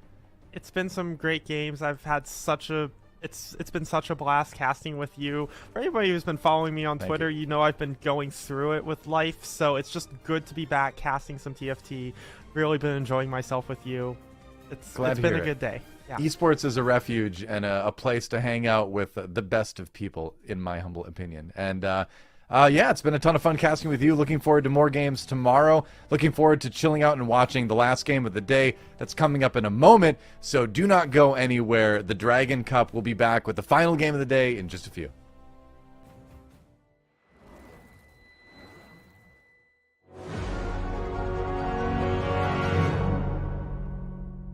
So I'm Asa. I've been playing TFT since set 1. I've been challenger in set 2 and 5, but I only played like super competitively since the start of set 6. Hi, my name is Miss Smash Socks. I represent the team Beast Coast, and I've been playing since actually the Dota Auto Chess days. So that's the precursor to TFT, and ever since then I've been playing since set 1 all the way to now. I met Socks originally, like he's always been streaming on Twitch since set 2. I've been a frequent chatter. I have like over 1,000 messages in his chat. I've been subbed for a long time, but after I won Challenger Series in set 6, I subbed to him again as usual, and he was like, oh, he had no idea who I was at all.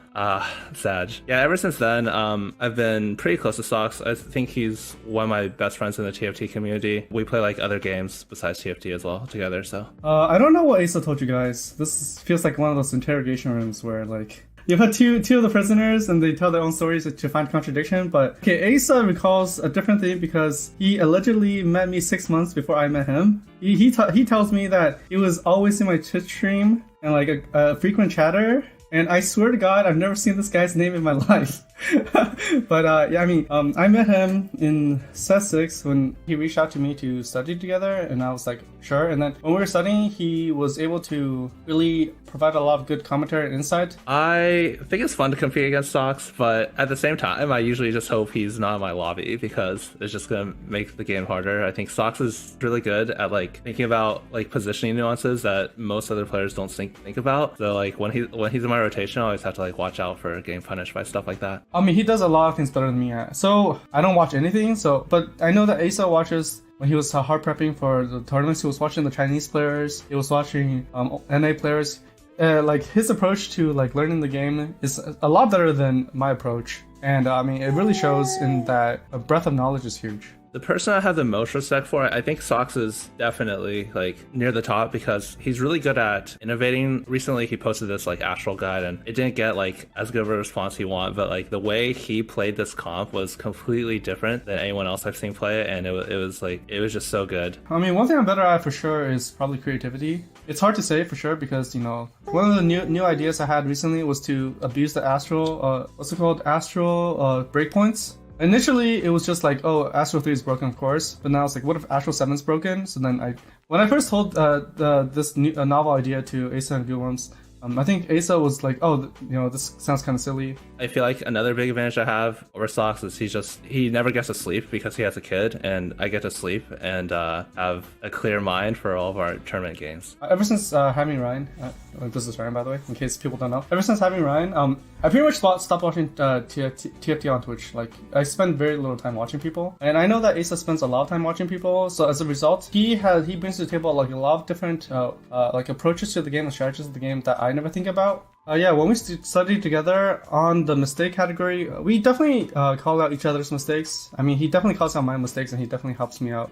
There's a lot of hard spots where I definitely make mistakes, or like sometimes I don't even realize I make mistakes. And him calling out mistakes obviously helps me, right? I spend a lot of time watching Socks when I'm not streaming just to improve at the game. And yeah, we just talk through a lot of the decisions, and I think that's like one of the best ways to improve because TFT is just such a complicated game, and everyone has different like approaches on how to play it. And I think me and Socks have like really good communication because we're very comfortable like flaming each other if I think he does something wrong. I do a lot of my tournament prep with Socks, so going into a tournament, we usually know like which one of us is in better form. But yeah, going into this one, I think I'm gonna be in better form. Making it to Worlds, I don't know. I'm pretty sure it has to be me because like I feel like history and track record has proven itself. Definitely. I mean, shout outs to the study group. I think we're like probably the best 450 players in NA, and like try to actually pass ideas rather than working by yourself. Yeah, thanks for watching. I'm Asa. I stream every day on Twitch, so come check me out.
Welcome back to day 3 of the Dragon Cup. I'm Casanova, joined by Krohen. We've got the final game of the day coming up for all of you, where we're going to figure out who those top 32 players are that are making it to day number 4. Krohen, we're going to be going into Lobby C with quite a few bubble players on it, players that need to make it in. So why don't you tell me a little bit about this lobby we're jumping into and some of the storylines we're going to be watching out for. Yeah, Lobby C features at least 4 really good storylines going in. Solus, Dish Soap, Lil Top, and Kovino. Personally ready for Kovino, of course, fantasy team and all. But Solus needs probably at least a second place. 27 is the target number, maybe 28 to be safe. So I'll assume that players need 28 points. Solus needs like a second at least. Kovino needs a third. Lil Top needs a fourth at least. And Dish Soap, while already qualified for regionals, still be nice to make forward to tomorrow. So it needs at least a sixth for that to happen. So a lot of specific things need to come through it for players like Solus, Lil Top, and Kovino. It is so important for them. So a huge game for all of those players. Yeah, I mean, we were looking at the qualifier points before this, and Kovino, Lil Top, and Solus all really need to have day 2 or day 4 performances here at the Dragon Cup in order to kind of get enough points to feel comfortable when that all gets tallied up at the end of the day. So we're going to jump in the game. We're going to be looking at these players specifically as we see who is able to make it to that day 4 of the Dragon Cup. Such an important day for all these TFT players of regionals and then worlds on the horizon. Starting off with Kuramex, who is a pretty comfortable spot right now. 31 points, has had quite the day. Even, of course, as we mentioned earlier, not on the proper setup, but it is a-okay. Kuram really just balling out right now. Really proud of him. Yeah, I mean, phenomenal. As a member of Team Casanova in the fantasy draft, Kuram, of course, going to have a great showing. I picked him for a reason. A phenomenal player and really doing me proud today with his 3rd place performance right now. And we'll see. He's gonna get a victory lap here, get a couple more points for sure. I'm sure. Yeah, I mean, it's still not just like a totally victory lap. Kuram wants to make sure he doesn't go out in 8th or something to make sure you get those bonus points leading into tomorrow. Top 4 gets 3 bonus points. If you get 5th or 8th, you get 2 bonus points, and then 1 bonus point for 9th through 12th. So still some things that are on the line. Not just all fun and games here, but yeah, Kuram's certainly feeling good after that one. A couple of bows, not the best. But maybe we see something, you were talking about you wanted to see an Olaf game. I do. Hopefully we do. Yeah, we saw one off of broadcast. I was so happy last game. I know. But hopefully we get one. And as I was saying with the bows, RFC could be an item that we see on an Olaf, but we also get to check out the Mirage that is Pirate's Greed. So a Leona in the shop. Certainly we're going to see at least one player go Pirate Mirage. Oh, I'm sure. I mean, Kuram has the option here. If he picks up some gold off of these creeps, he can pick up that Leona, which he will. He will, so we are gonna have that. And then, if we find the young, then there we are. We've got the Pirates online if it happens, so. Silver tier augment coming through. Bruise of Heart, Band of Thieves. Yeah, Band of Thieves snap pick up there. I think the third one was Axiomark, I want to say, but... Oh. Mirage Online. There's the Yone. These gloves not a bad slime for Yone early game anyway, so... I wonder if it's ever... Yeah, I was gonna say, I mean, randomly thinking about the RFC thing, I wonder if it's ever an RFC slam onto the Yone, sure. But I mean, it locks your options pretty hard. I mean, I guess last game and some of the games we're watching off of broadcast, we did see like a RFC Ao Shin with like a capped endgame dragon board that actually wasn't as strong as we all thought it was gonna be, but either way.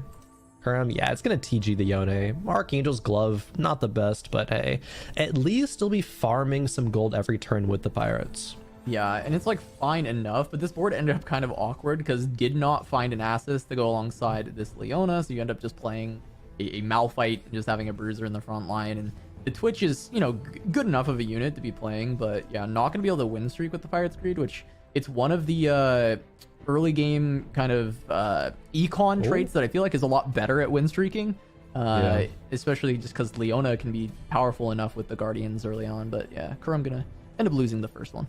Yeah, Krohen even slammed a Shiv because Krohen this whole tournament, or this whole day at least, has done so well at playing from an early win streak that he was trying to do a similar thing there. That's even, I think, some of the logic into picking the Band of Thieves, right? It gives you a lot of early combat power with just some extra items on the board. Wasn't able to make it happen there, at least. Only lost by 1 unit, so I think leading into further rounds could still turn this around. But I wonder if that's going to be the case going to players like Wasian Iverson here, who have things like an upgraded Leona 2, has the Guardians, has Yone Mirage, and the Wukong even there for a warrior buff. Blue Battery, which of course is not going to be very good for Yone and not good for just this board itself, but playing it just for some early money, of course. Shiv going to lean into some AP trees very, very nicely later on. Yeah, I actually kind of like this because it's a silver augment anyway. Like you're kind of down a silver augment early game, but your board is very strong and it's a very good setup to play AP. You mentioned the Shiv, shredding that magic resist, really good for your AP comps as well. So trying to find ways to win streak early with the Pirates, which is generally what you're going to want to do if you can kind of create that opportunity for yourself. And it definitely feels like a better spot than at least Krohen was in, just because of the fact that the synergies are more online and you got that 2-star Leona. Definitely so. Pair of Zyras. Zyra definitely on the board for a lot of players, whether you mage cap it, whether you carry it with Rage Blade and Runelands, if you're going Whisper composition.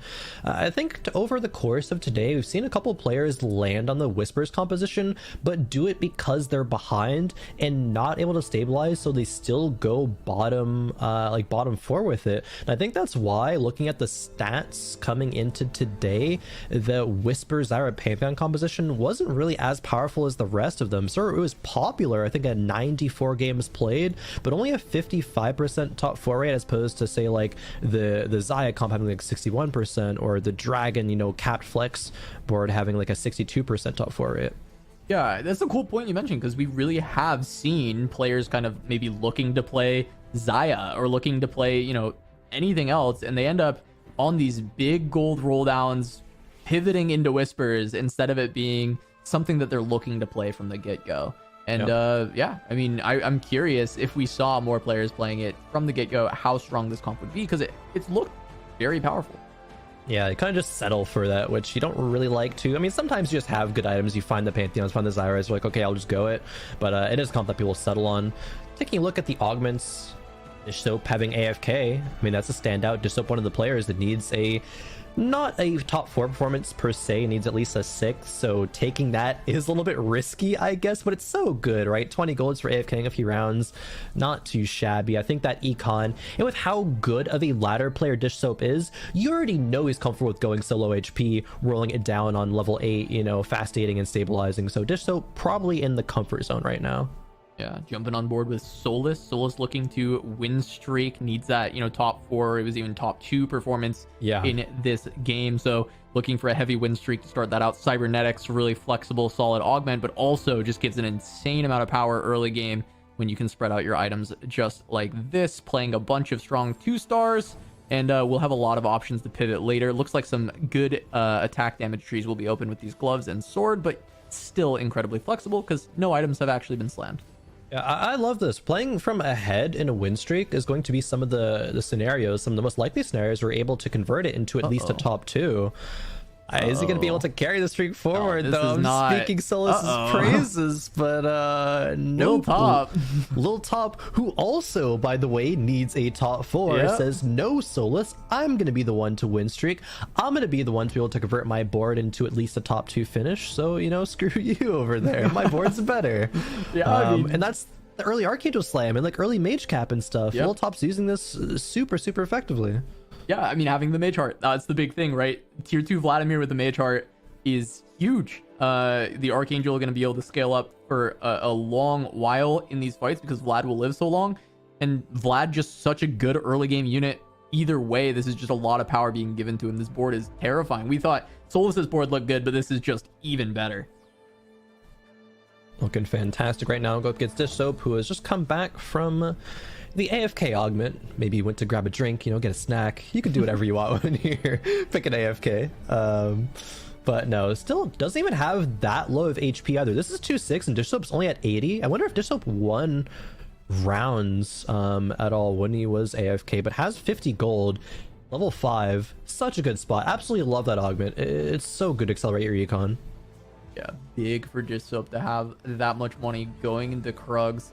The last game, we kind of watched this lobby a little bit off of stream, and Dishsoap was able to hit level 9 very quickly, had like a 2-star Aoshin. He was, you know, in a very, very good spot. That was the point we were talking about of an Aoshin that didn't seem like it was doing as good as we initially would have thought. It ended up 3rd place, even going that fast. But Dishsoap very comfortable pushing these levels and getting, you know, a top 4 with that. And I think Dishsoap just needing, you know, a top 5, top 6 to secure. This is a very comfortable spot. Okay, looking at the HP totals right now is so fascinating because 3 out of the 4 players that are on the bubble that we're looking at, right? Lil Top in first, Covenel in second, Solus in third. They're all trying to play aggressive right now and have that accelerate them to have a top 4 finish. The only player who's not doing that is Dishsoap, who, I mean, might just be very comfortable even in tournament settings, playing with this heavy econ style, going lower in HP, but also is the only player amongst them who is already locked for the regional finals. So maybe with that is just playing comfort, playing similar playstyle because it quote unquote doesn't matter, even though it does, right? You still want to be able to, you know, get tomorrow, get prize money, etc., etc. But just interesting little note there.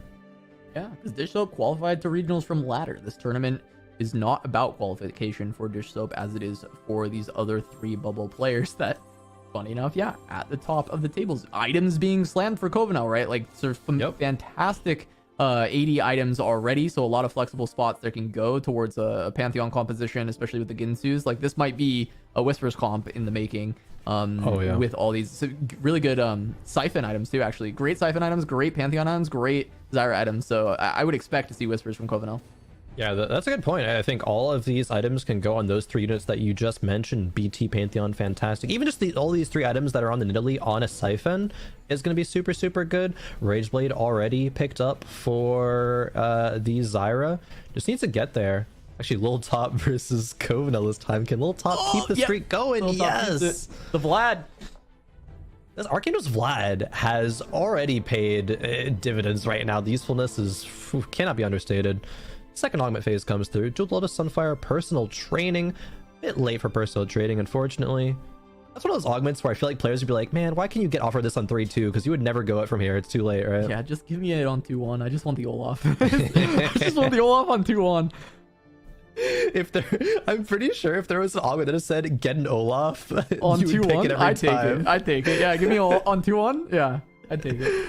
Oh man, if it was a silver augment and it was just give me 1 Olaf on 2-1, I'm taking it every game. I might take it if it's gold too, actually, but you're just an Olaf stan. I'm a griefer though, but so you're a little griefer. No, it's fine. No Olaf in this game, it looks like, from what we've seen. But Covenel did reroll and picked Thrill, which, I mean, already has the BT, so has some bit of healing, but would like that for the other units as well that the BT does not go on. Holding a Zippy, holding a Varus for the Varus pair. This still could go a Xayah direction.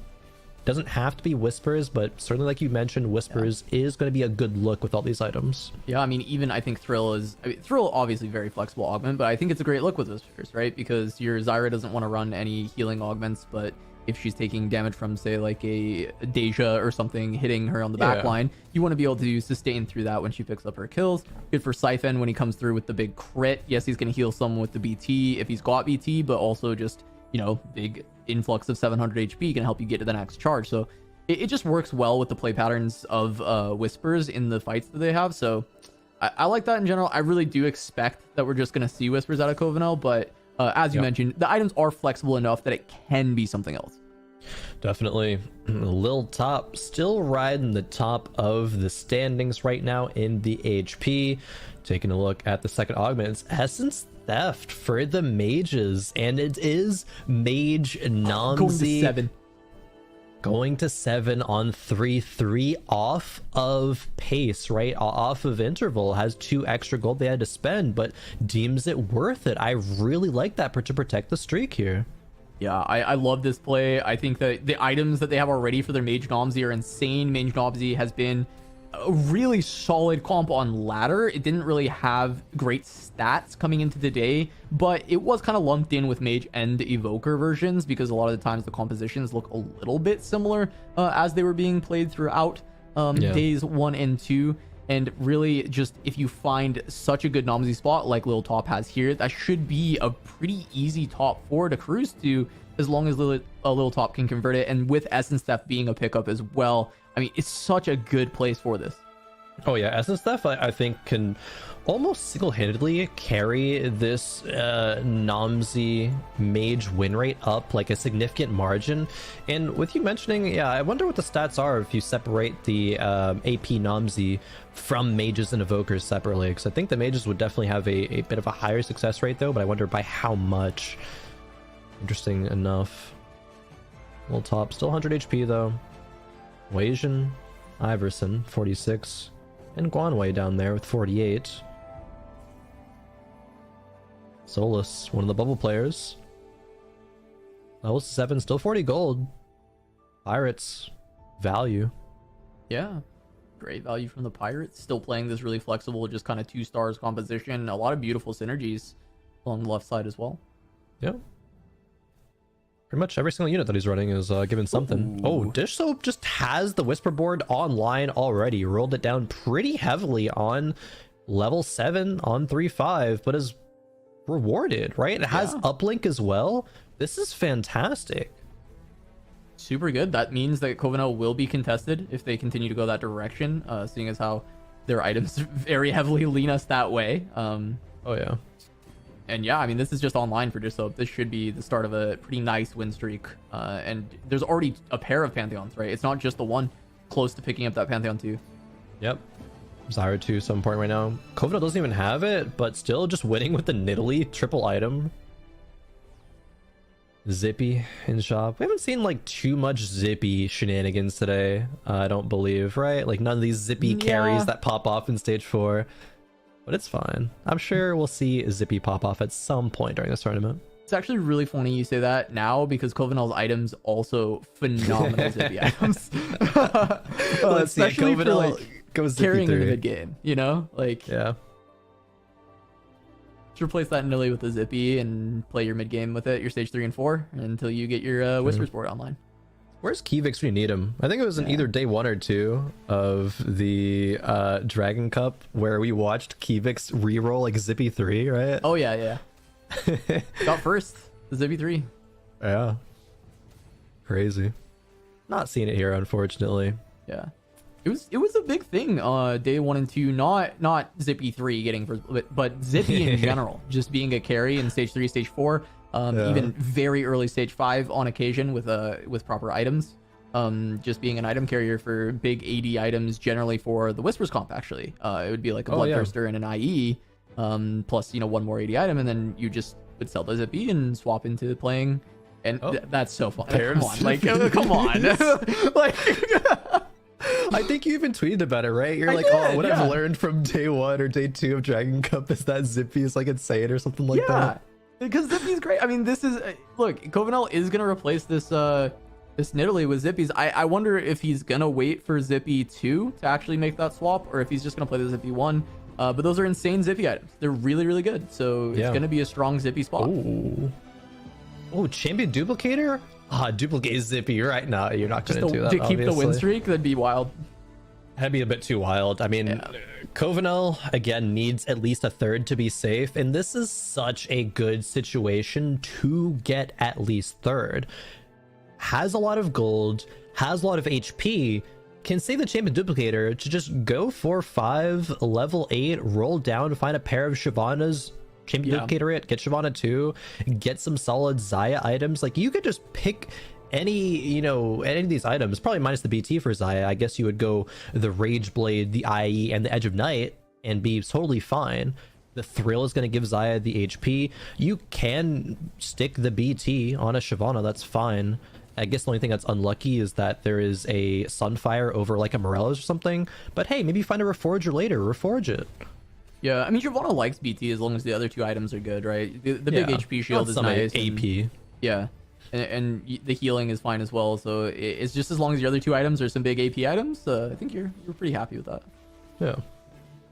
Not happy losing the streak, but hey, it's only by 2 units, and that's fine. Little Top is starting to lose now as well, so beginning of stage 4 is where we see the top of the lobby start to fall and the bottom lobby start to rise up. It is Swift Shot Crest, Ancient Archives, or Cybernetics. Wow. Ooh. I mean, based off what, here, Cass? Based off what you were saying as far as just like leveling to 8 looking for Shyvana trying to play Xayah, like you would want to go Swift Shot, but we're not like committed to that yet, right? Yeah. So staying open with Cybernetics seems good because that's also going to be good on the Xayah comp. It's also going to be good on the Whispers comp. It's, you know, it's good on whichever AD comp we end up on, but the only thing at this point is we're playing AD. Hey, look at this. Better together. Yeah, double vow on the Terra. Casting immediately we'll get those resists. And the Ezreal TG rolls into a Chalice. Swift Emblem for Swift Shot. Yeah, Krohen's very comfortable with playing Xayah. I think started the day off with the Xayah like win, I believe. So super comfy there. Covenal has not leveled, not rolled yet. Is going to be waiting until 4-5, like anticipated. How many Xayahs are going to be gone, though? I think that's the big question, because people are rolling it down early or just happen to luck into Xayahs for it too. Like, there's only 12 copies of that unit. You're going to be hard-pressed to find a Xayah 2 sometimes if it's so contested in the lobby. Yeah, I mean, that's where that champion duplicator can come in as well. Ideally, you want to use it on Shyvana, but hey, if you've got to use it on a Xayah, you've got to use it on a Xayah. To make sure you're strong enough and to get that top 4, especially in Covenal's position. But Whispers board also an option and also potentially contested though. So those are the things that we're really looking at for Covenal when that roll down finally comes through, as there is a pair of Terras for Solis on 8 right now. True. Hey, we were even watching a game earlier off broadcast where Rain's Explosion got a triple Shyvana shop, so wouldn't need your champion duplicator in that case. Just get a triple Shyvana shop, like just do that. Explosion. I think that's pretty good. Yeah, seems solid. Not bad. Just like these Jace TG rolls, not bad. ZZ-Rot and Warmogs.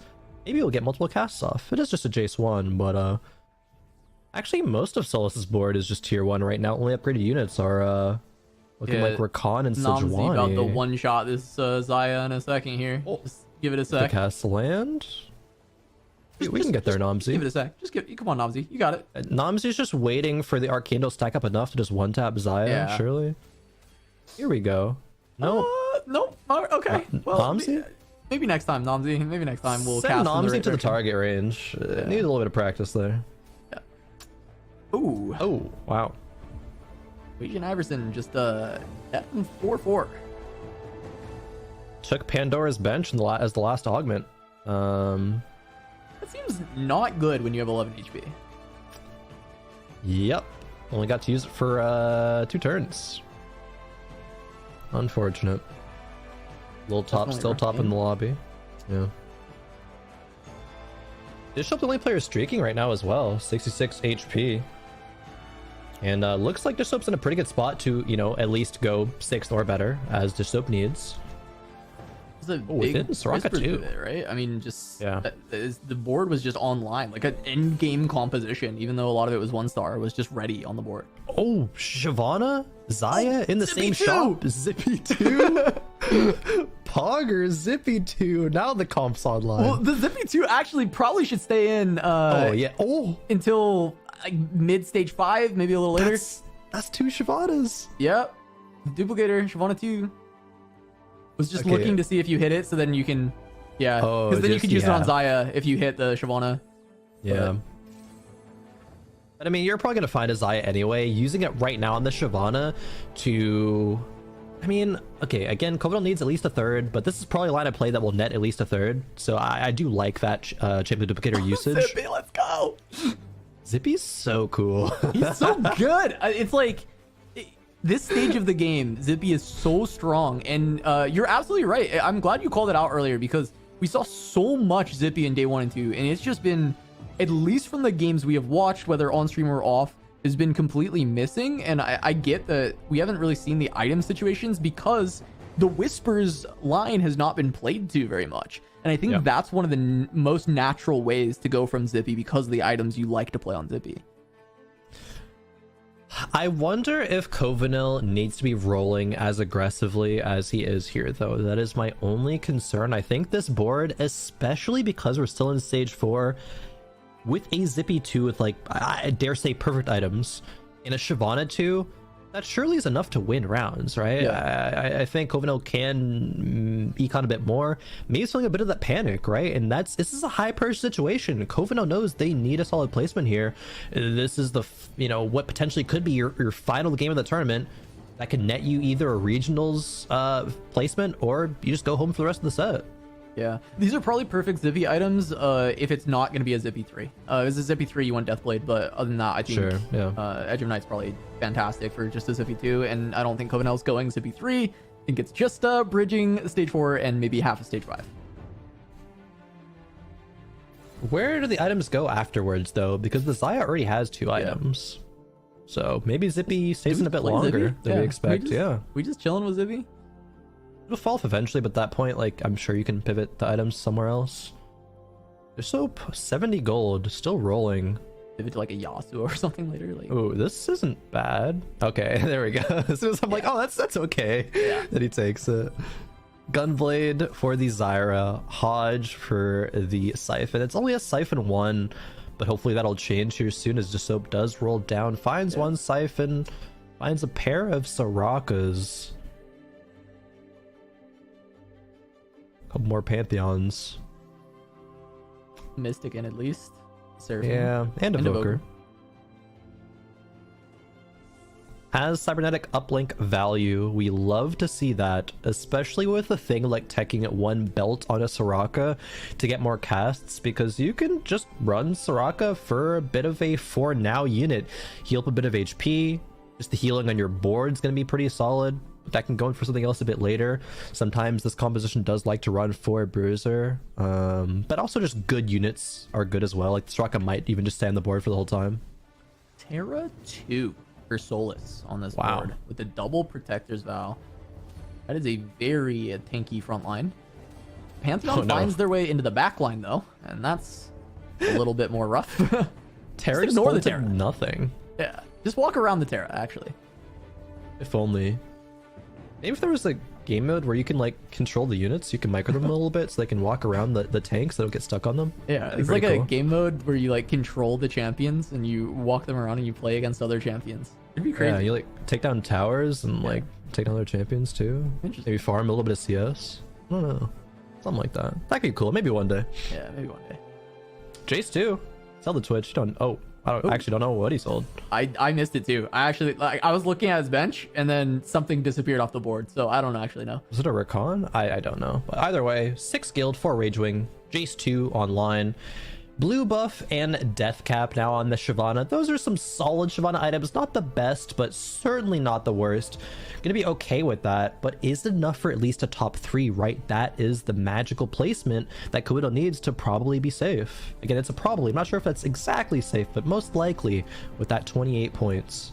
Well, and the craziest thing is all our bubble players, right? Still at the top of this lobby. Like, they all want this so bad to make it 2 regionals, to try and continue their hopes at Worlds, right? Regionals first and then moving on, but they're all fighting for it. They were fighting to stay alive early on. They were fighting for those win streaks, and they've kept a lot of HP because of it. All of them having relatively strong boards. Solus, though, at the bottom of that pack, losing quite a bit, and Solus might have needed the highest placement of all of them. Definitely needs at least a second, but is the lowest. Like you mentioned, Desoap got the lowest early, but has since stabilized very, very well after taking AFK augment in stage 2. Solus running I will say a strange Xayah composition. You will generally not run Xayah with a Terra frontline and things like that, but this is still solid if he finds a Xayah 2. I feel like everyone's trying to find Xayah 2 right now. But it's the players like Guanwei maybe that can punish that when they find their units, right? They find their upgrades. Soam 2, Nyla 2 jumping into the back line, gonna start hitting the Xayah soon after she gets out of the Zephyr. Trying to, at least, but she's jumping around, getting a lot of damage out regardless. All those resets coming through. The Xayah 1 just not being able to do enough damage, and now Zoe just gonna stop the rest of that from coming through. Soam strong enough now. Guanwei hitting very hard on their comp, and now Solus in a lot of trouble. 14 HP, really no room for any other errors right now. Solus, even with a bad loss, could be taken out of this tournament. Solus is in a spot as well where even if Solus is going to be banking on qualifier points, really wants to make it to tomorrow to feel safe. Getting at least those 25 qualifier points to get into the top 10, because top 10 qualifier points will qualify for regionals as well. No one denied the mage cap from Little Top. Oh my. Wait a minute. I don't know how many mages that makes, but I just that seems important when you're running the mage Nomsy. If you can push another tier of mages, or you can change your comp around. But Solus, important hitting that Xayah. Very important. Exactly what Solus needed. Didn't hit the Jace yet though. Kerm goes level 9. Guanwei finds, is that another Sohm 2? Sohm 3? What? When did that get there? I didn't notice that when they were in the fight. I didn't notice that there were that many Sohms on the bench for Guanwei. What? Meanwhile, Covidal's still stuck on Xayah 1. Yeah, but he's got Zippy. There he goes. He's got Zippy. Look at the boy. Look at him go. Zippy's taking out the Xayah. Actually does so. Look at him go. I'm so proud. This unit's so broken. Look at this unit go. Look at him go. Bonk. And bonk Solus. Oh, 3 HP. 1 HP on Kurum. Zippy's too good. This is what we saw on day one. I'm serious. Like, this is what we saw all day one, was Zippy's being played deep into stage 5, just winning rounds. Yeah. You don't need Xayah. You've got Zippy. It's fine. Well, Solus doesn't have Zippy, so they need something. Yeah, like true. a Jace upgrade, but how do they do it? Just don't die, and then you got Jace too. Just don't die, forehead. Yeah. Wonderful advice from Casanova. You know?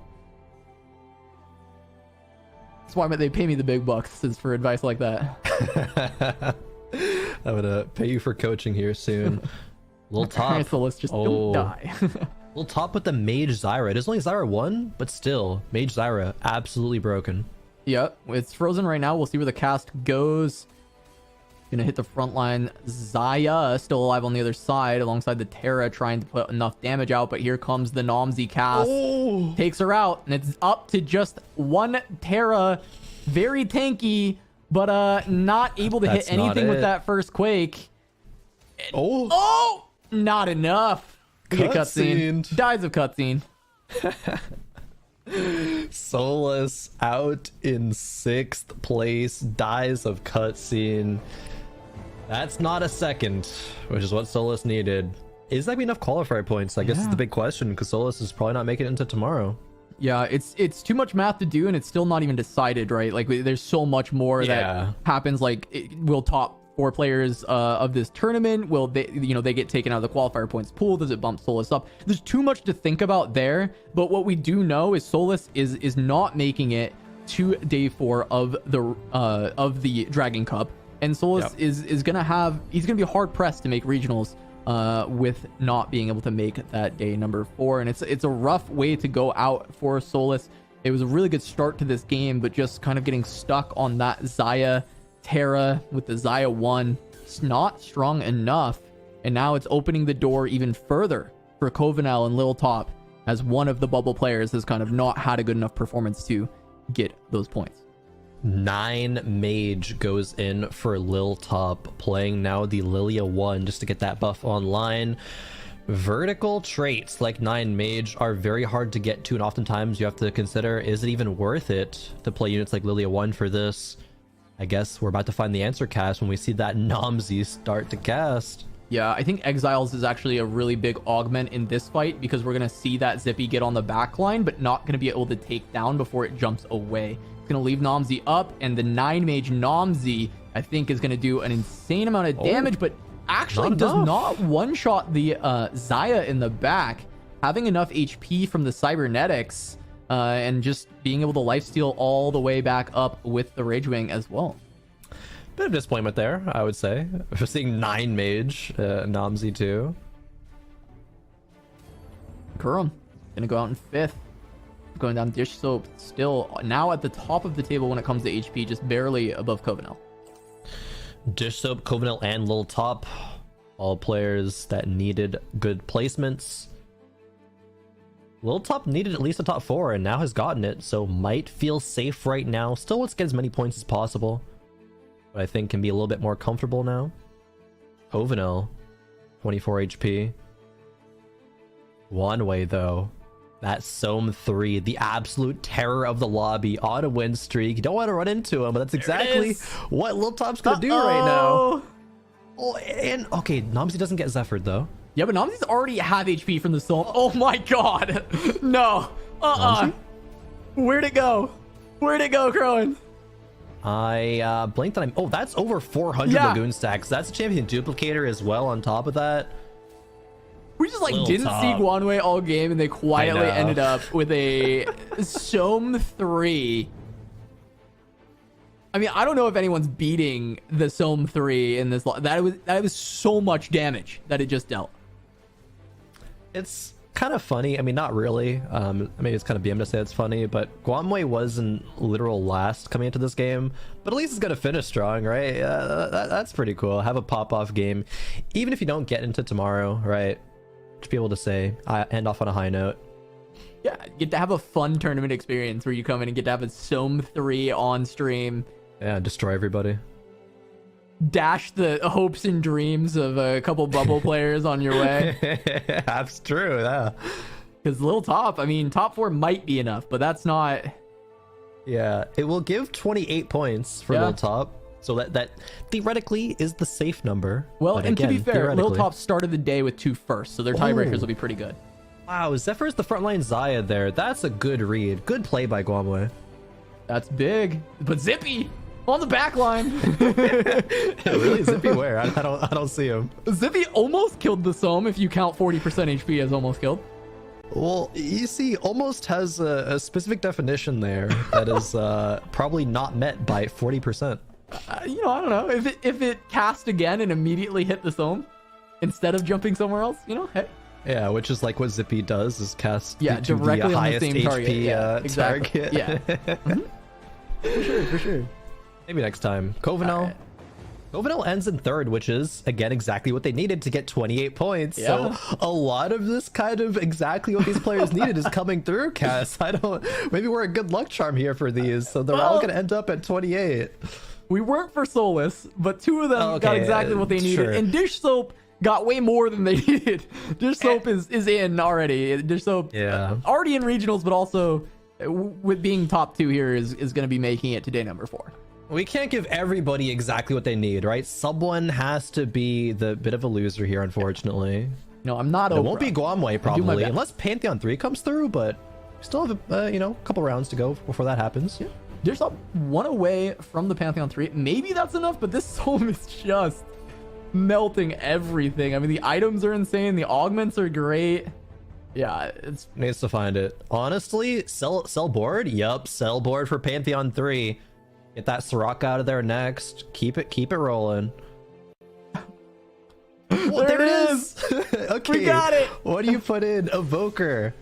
Okay, like, honestly, this looks troll, right, to the average TFT viewer, but this is the correct play, right? Dish Soap was not winning any other way besides for a Pantheon 3. I don't know if it's going to be enough, but this is still the correct line. Yeah, I mean, still has 6 whispers in, so that's really that's the only thing that's important, right? Is the 6 whispers. I mean, at the end of the day, that's the big. Oh no, I got Zephyr! Oh, no. I got Zephyr! Oh no! It's still up though. It's gonna be tanky. It's gonna be healing a ton every single cast. It heals the full every time. Let's see. Can it get bursted down? Gets onto the Soam. Cast again. Oh, the Pantheon. This is it. Let's go. Dish Soap. The big play. Selling the board. And now they have time to replace. Oh, they get a moment of reprieve with the Rift Herald round. Pantheon 3 is exactly what Dish Soap needed and gets it. Even with getting Zephyr'd, the Pantheon is in the same side, and Soam can't one-shot the Pantheon. Has Hodge, has Bloodthirster, has the healing needed. Even if Morello's is applied, is that even enough? I think enough healing just comes through. Yeah, because it's 2 healing items, right? Blessing it's as well. Bloodthirster, CB, Hodge, like, even if it's 50%, like, we see this every single time he insta-heals to full HP. Yeah. Wow, Dish Soap. This is why Dish Soap has been rank 1 North America for it feels like the last like 2 sets at least, if not more. We found the Yasuo. We got Warrior in. Have Warrior in. Have the Seraphine now for the Evoker. Rakan for the Mystic. What does Guanwei do? How do you beat this? A lucky one shot. CC needs to come through. We already Zephyred it, right? So yeah, well, Zephyr plus CC, but there's really, I mean, Zoe can CC maybe. Zephyr misses though. Oh, here goes the Panth. Not really casting the right way, so not getting. Oh, the Zoe stopped the healing. Zoe stopped the healing. Oh, but not enough. Yes, it is. Oh, it is. It is. Zoe stopped the healing with the invulnerable, the Kale ultimate, the divine shields, stopping the healing because no damage was being dealt. All right, there it is. That's how you beat it. Zoe, the saving grace for Guanwei there. What an end to that game. I thought it was going to be Pantheon 3 being enough. I thought, oh, Dish Soap is so big brain, like absolutely beyond 5-head, right? We're going to 6-head territory here for the Pantheon being the win condition, but unfortunately wasn't enough. Still a fantastic way to end the day, Casanova. Yeah, just watching Dish Soap sell so much of their board to get to that Pantheon. I mean, it's always fun to watch the 3 stars come in, but having to really fight for that and just recognizing that, hey, the only way I win this is if a Pantheon is able to pop off and run this over. And Dish Soap actually getting their 6 of 8, by the way, 6 units on the board. And still won the fight. And still won the fight. Beautiful. All you needed, 6 Whispers. Whispers are nuts, man. Yeah, for sure. I mean, it was absolutely crazy for that Pantheon to just pop off, completely run through, and then honestly just as wild to have the turnaround where it's like, how do you beat this? And we're thinking, because Zephyr CC, I never thought about just the Zoe bubbles being able to prevent the lifesteal, and because it was a level 2 Zoe getting the double cast on it on the 4 units that were surrounding Pantheon, it was just so perfect to have that happen. And god, what a great way to end the day. And having Guanwei have a nice pop-off performance, even though it was a rough day of games overall for him, is it's nice to see. Definitely nice to see. Get that little bit of a, you know, not a comeback story, but play spoiler, I think, is something that, you know, referencing Boop again, always used to say when we cast fight nights together. But a day must end how it ends, and only 32 out of the 64 players can make it forward to tomorrow, and only 4 out of all of them can qualify for regionals. This is, I mean, I think it was a fantastic day overall, though. Didn't get a chance to see any Olaf on broadcast for you, but saw some off stream. I got one off stream. You got one off stream, which is pretty cool. And it was the first. Which I've been saying. I've been saying Olaf on 2-1. It's just a first, guaranteed. Olaf 2-1, just FF. It's over. I got the win. Yep. You cannot beat Olaf after having it on 2-1. Just can't do it. Can't do it. Do you have any stand-up moments from today? I mean, we saw a lot of great TFT action, but anything that jumps out to you? I mean, the end of that game was absolutely insane. Just having that, you know, selling everything off, trying to get that Pantheon 3. Also just the funny moment of Rainplosion picking scope weapons, and you giving me the average stat of 4.99, and it just 4.99. She plays the Spith even though she was playing some pretty good TFT there, and it just didn't work out. But anyways, we'll get your favorite moments in a moment as well. Sure. But we do have the score, so let's go ahead and take it there. Start talking about these final lobby scores. Kiyun gonna find a first place. I think Kiyun was having a rough day as well. But Kivix was a bubble player, does get 7 points there from second place. They should be in a good spot because of that. As we're looking through, I'm trying to look for some more bubble players. Noster11, another bubble player. Third place should be plenty for them to make it through. Setsuko and Barry at the top of that lobby. As we see Jason Jov and Kevchen, top of lobby B. But let's look at the rest of the lobbies as well. E through H, Krohen, anything big standing out? Ooh, Robin with a first. Robin was, you know, cutting a little bit close there. I think having 25 points come into the final game, but does secure tomorrow's attendance, I would say, with that first place. Milk getting first, Ramblin first, Soju first as well. Soju's in the bubble, I think, with 22, so yeah, should be safe for that with 30 points. A lot of really recognizable players all clutching out first here in lobbies E through H. Yeah, I think Preston was on the bubble as well, so we'll see if a top 4 was enough for him. So we jump to the overall standings. We look at the bottom side of it. Covenel, Nico, looks like they're not able to make it through. Covenel, the bubble at 28 points. 28 wasn't enough. Lose on the tiebreakers. No, Covenel, my fantasy. Oh, man. Yeah, Nico falling too, which is surprising because I felt like Nico was having a good early stage of the day. Not quite able to clutch up enough points there. Voidson also trying to make it in, but only getting to 27 points. So we'll have to see who actually made it. So we get to the top 32 advancing. There we go. Lil Top able to do it. The 28 points was enough for them. As I mentioned, they had gone first at the start of the day, and I think that is a big factor in them making it through. And Drizzlesley as well, going to be doing getting in on the 28 points. Yeah, it's really unfortunate that 28 wasn't the safe number. It is 29. I think it was because there was just the players who went, bottom out in the standings really bottomed out, right? They didn't get that many finishes, so it's a lot more heavy top side on these point values that just made it so that 28 wasn't quite enough. 2 players, 28 didn't make it, but 2 players did. A lot of great players that we do see here, though, especially ones that I know a lot of people are excited to see, like Clear, having a fantastic set so far. XDiamo is a player that is really exciting to watch, actually topping out of today. Setsuko, Appy's, Asa, Ramblin', like these are all fantastic players, especially on just the far left side of the screen. But also it's the players like Casper, like Connor, like even like Roby Van Knoop that I'm really excited to see and how well they can keep on carrying and maybe be consistent more in tournaments.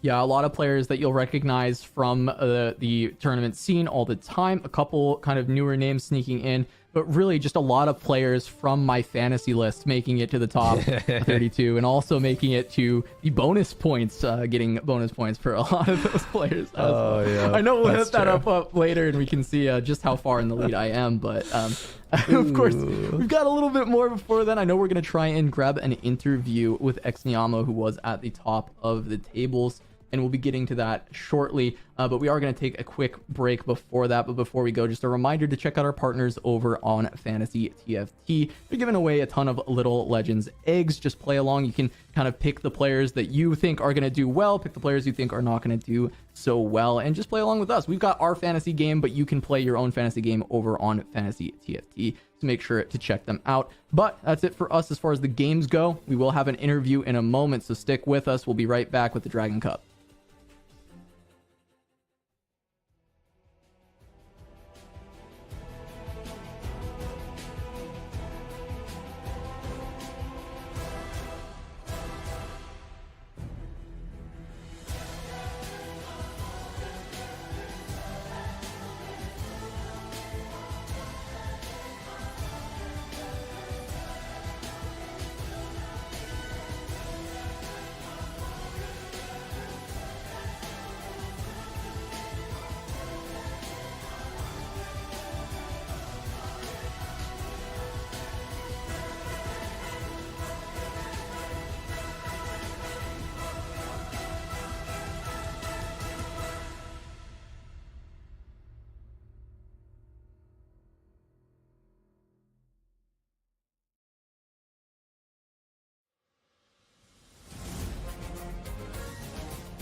Hello and welcome back to the Dragon Cup. I'm Casanova, joined by Krohen, and we are joined now by XNiamo, our point leader from day 3. XNiamo, how's it going? Congrats on topping day 3, making it to day 4.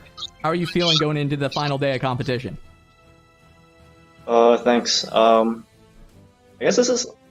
I don't know if you actually wanted up points on the first day of the weekend.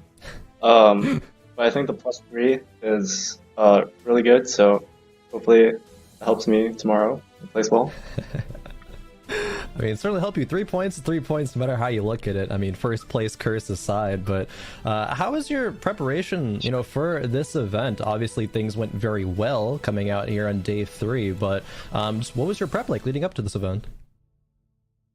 Just playing some ladder games and watching streams and VODs. And honestly, I think my prep wasn't very good because I kind of ran it down the past week. So I was actually pretty happy to start the day with the first, and I was like, okay, this is a good sign. And it just kept on going well, so... I mean, what you said you were running it down during the week. Did you change things up when you came into today, or did you keep kind of playing the same and it was just kind of the Mort Dog had your back this time around and things were going better? Or did you kind of shift things completely when you came into today? I think for my the 2 games I won, I definitely high rolled a bit, so thanks, Mort Dog. But the other games, I think I think on ladder, when I was practicing, I just got baited too hard by the econ traits early, and so playing them a bit more sparingly, I think, helped me with my other games. Okay, so we've seen a lot of people on ladder just go econ, but there are specific spots for it, so nice to kind of be able to utilize them when needed, to get the best finishes possible. But I want to ask you just about your goals in TFT in the set competitively. Like, what was your goal coming into the set? Was it regionals? Was it worlds? Are you living up to the expectations that you're setting for yourself right now? Yeah, so I guess regionals was or is the goal. I didn't play competitive in set 7 because I don't know, I just like was hard stuck 500 LP and I was like, I don't really want to compete in set 7. And so coming in to this tournament, I was like, okay, so this is probably just like one chance to do well and then hopefully get a top 4 overall and get that spot. Well, the big opportunity for you to spike the tournament. You've got 3 points going into tomorrow. You've played a really excellent day number 3. So, I mean, I want to leave it kind of up to you. Do you have some shout outs before you go into or into day 4? Or just do you want to shout out kind of your Twitter, Twitch, anything for the people at home? I don't know if they're watching the stream right now, but I have some friends who are like in Twitch chat and also in my DMs cheering me on. So, like, I guess it was awesome. Cam, John, Neil, and Davis probably. And so shout out to them and thanks for their support.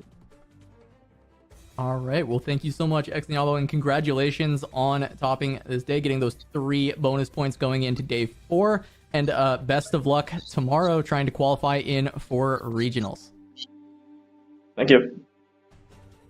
All right, Krohen, we have gotten XNiamo going into day number 4 with those bonus points. Had a really great day 3. Honestly, played fantastic. The few lobbies we actually got to watch them in, they were having solid performances throughout. And I know earlier you asked me what my favorite moments were, and we kind of had to cut you off for the scoreboard. So I want to be able to throw that question back to you about what were some of your favorite moments of day 3 of the Dragon Cup.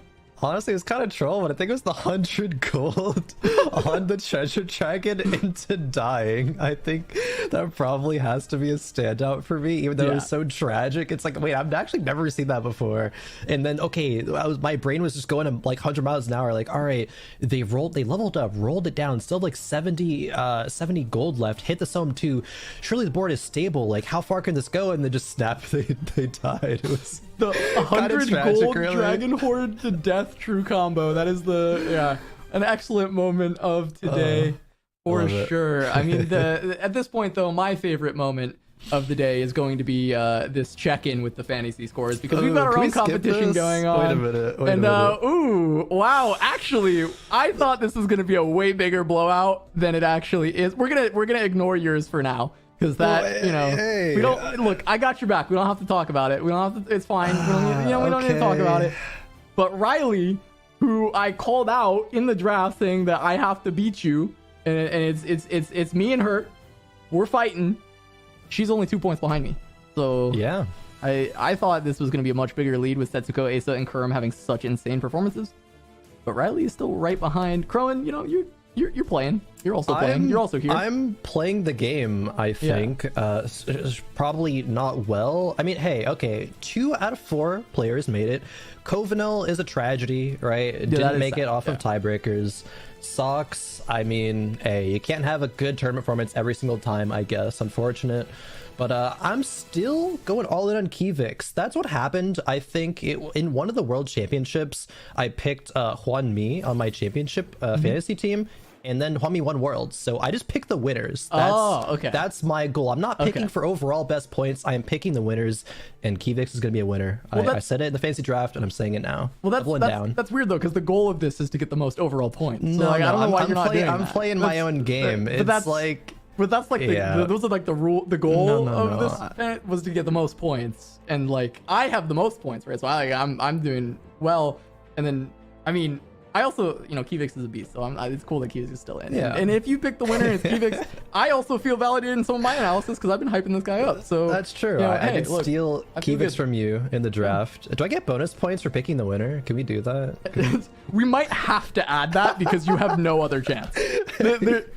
Other than that, you are guaranteed last right now, my friend. So we might have to talk to Bao about adding some bonus points to give you like a shot to make it so that you're even still in this competition. Hey, it's like bonus points for the players, right? Top 4, you get 3 bonus points, and tomorrow I need bonus points for picking the winner. It makes sense, honestly. We need to hit up production. We need that to look, happen. they told me I could close this out like 10 minutes ago, and I just needed you to sit here in this moment, being at the very bottom of the tables. But reminding all those people at home to tune in tomorrow at 1 p.m. Pacific Daylight Time to watch the conclusion of the Dragon Cup. I'll be here, Krohen will be here, Doa and Riley to help take you through the rest of the action. We had an amazing day of games, and we are going to be sending a couple more players to regionals tomorrow. You definitely do not want to miss that. So thank you all so much for watching. Thanks production for putting on an incredible show, and we'll see you all tomorrow.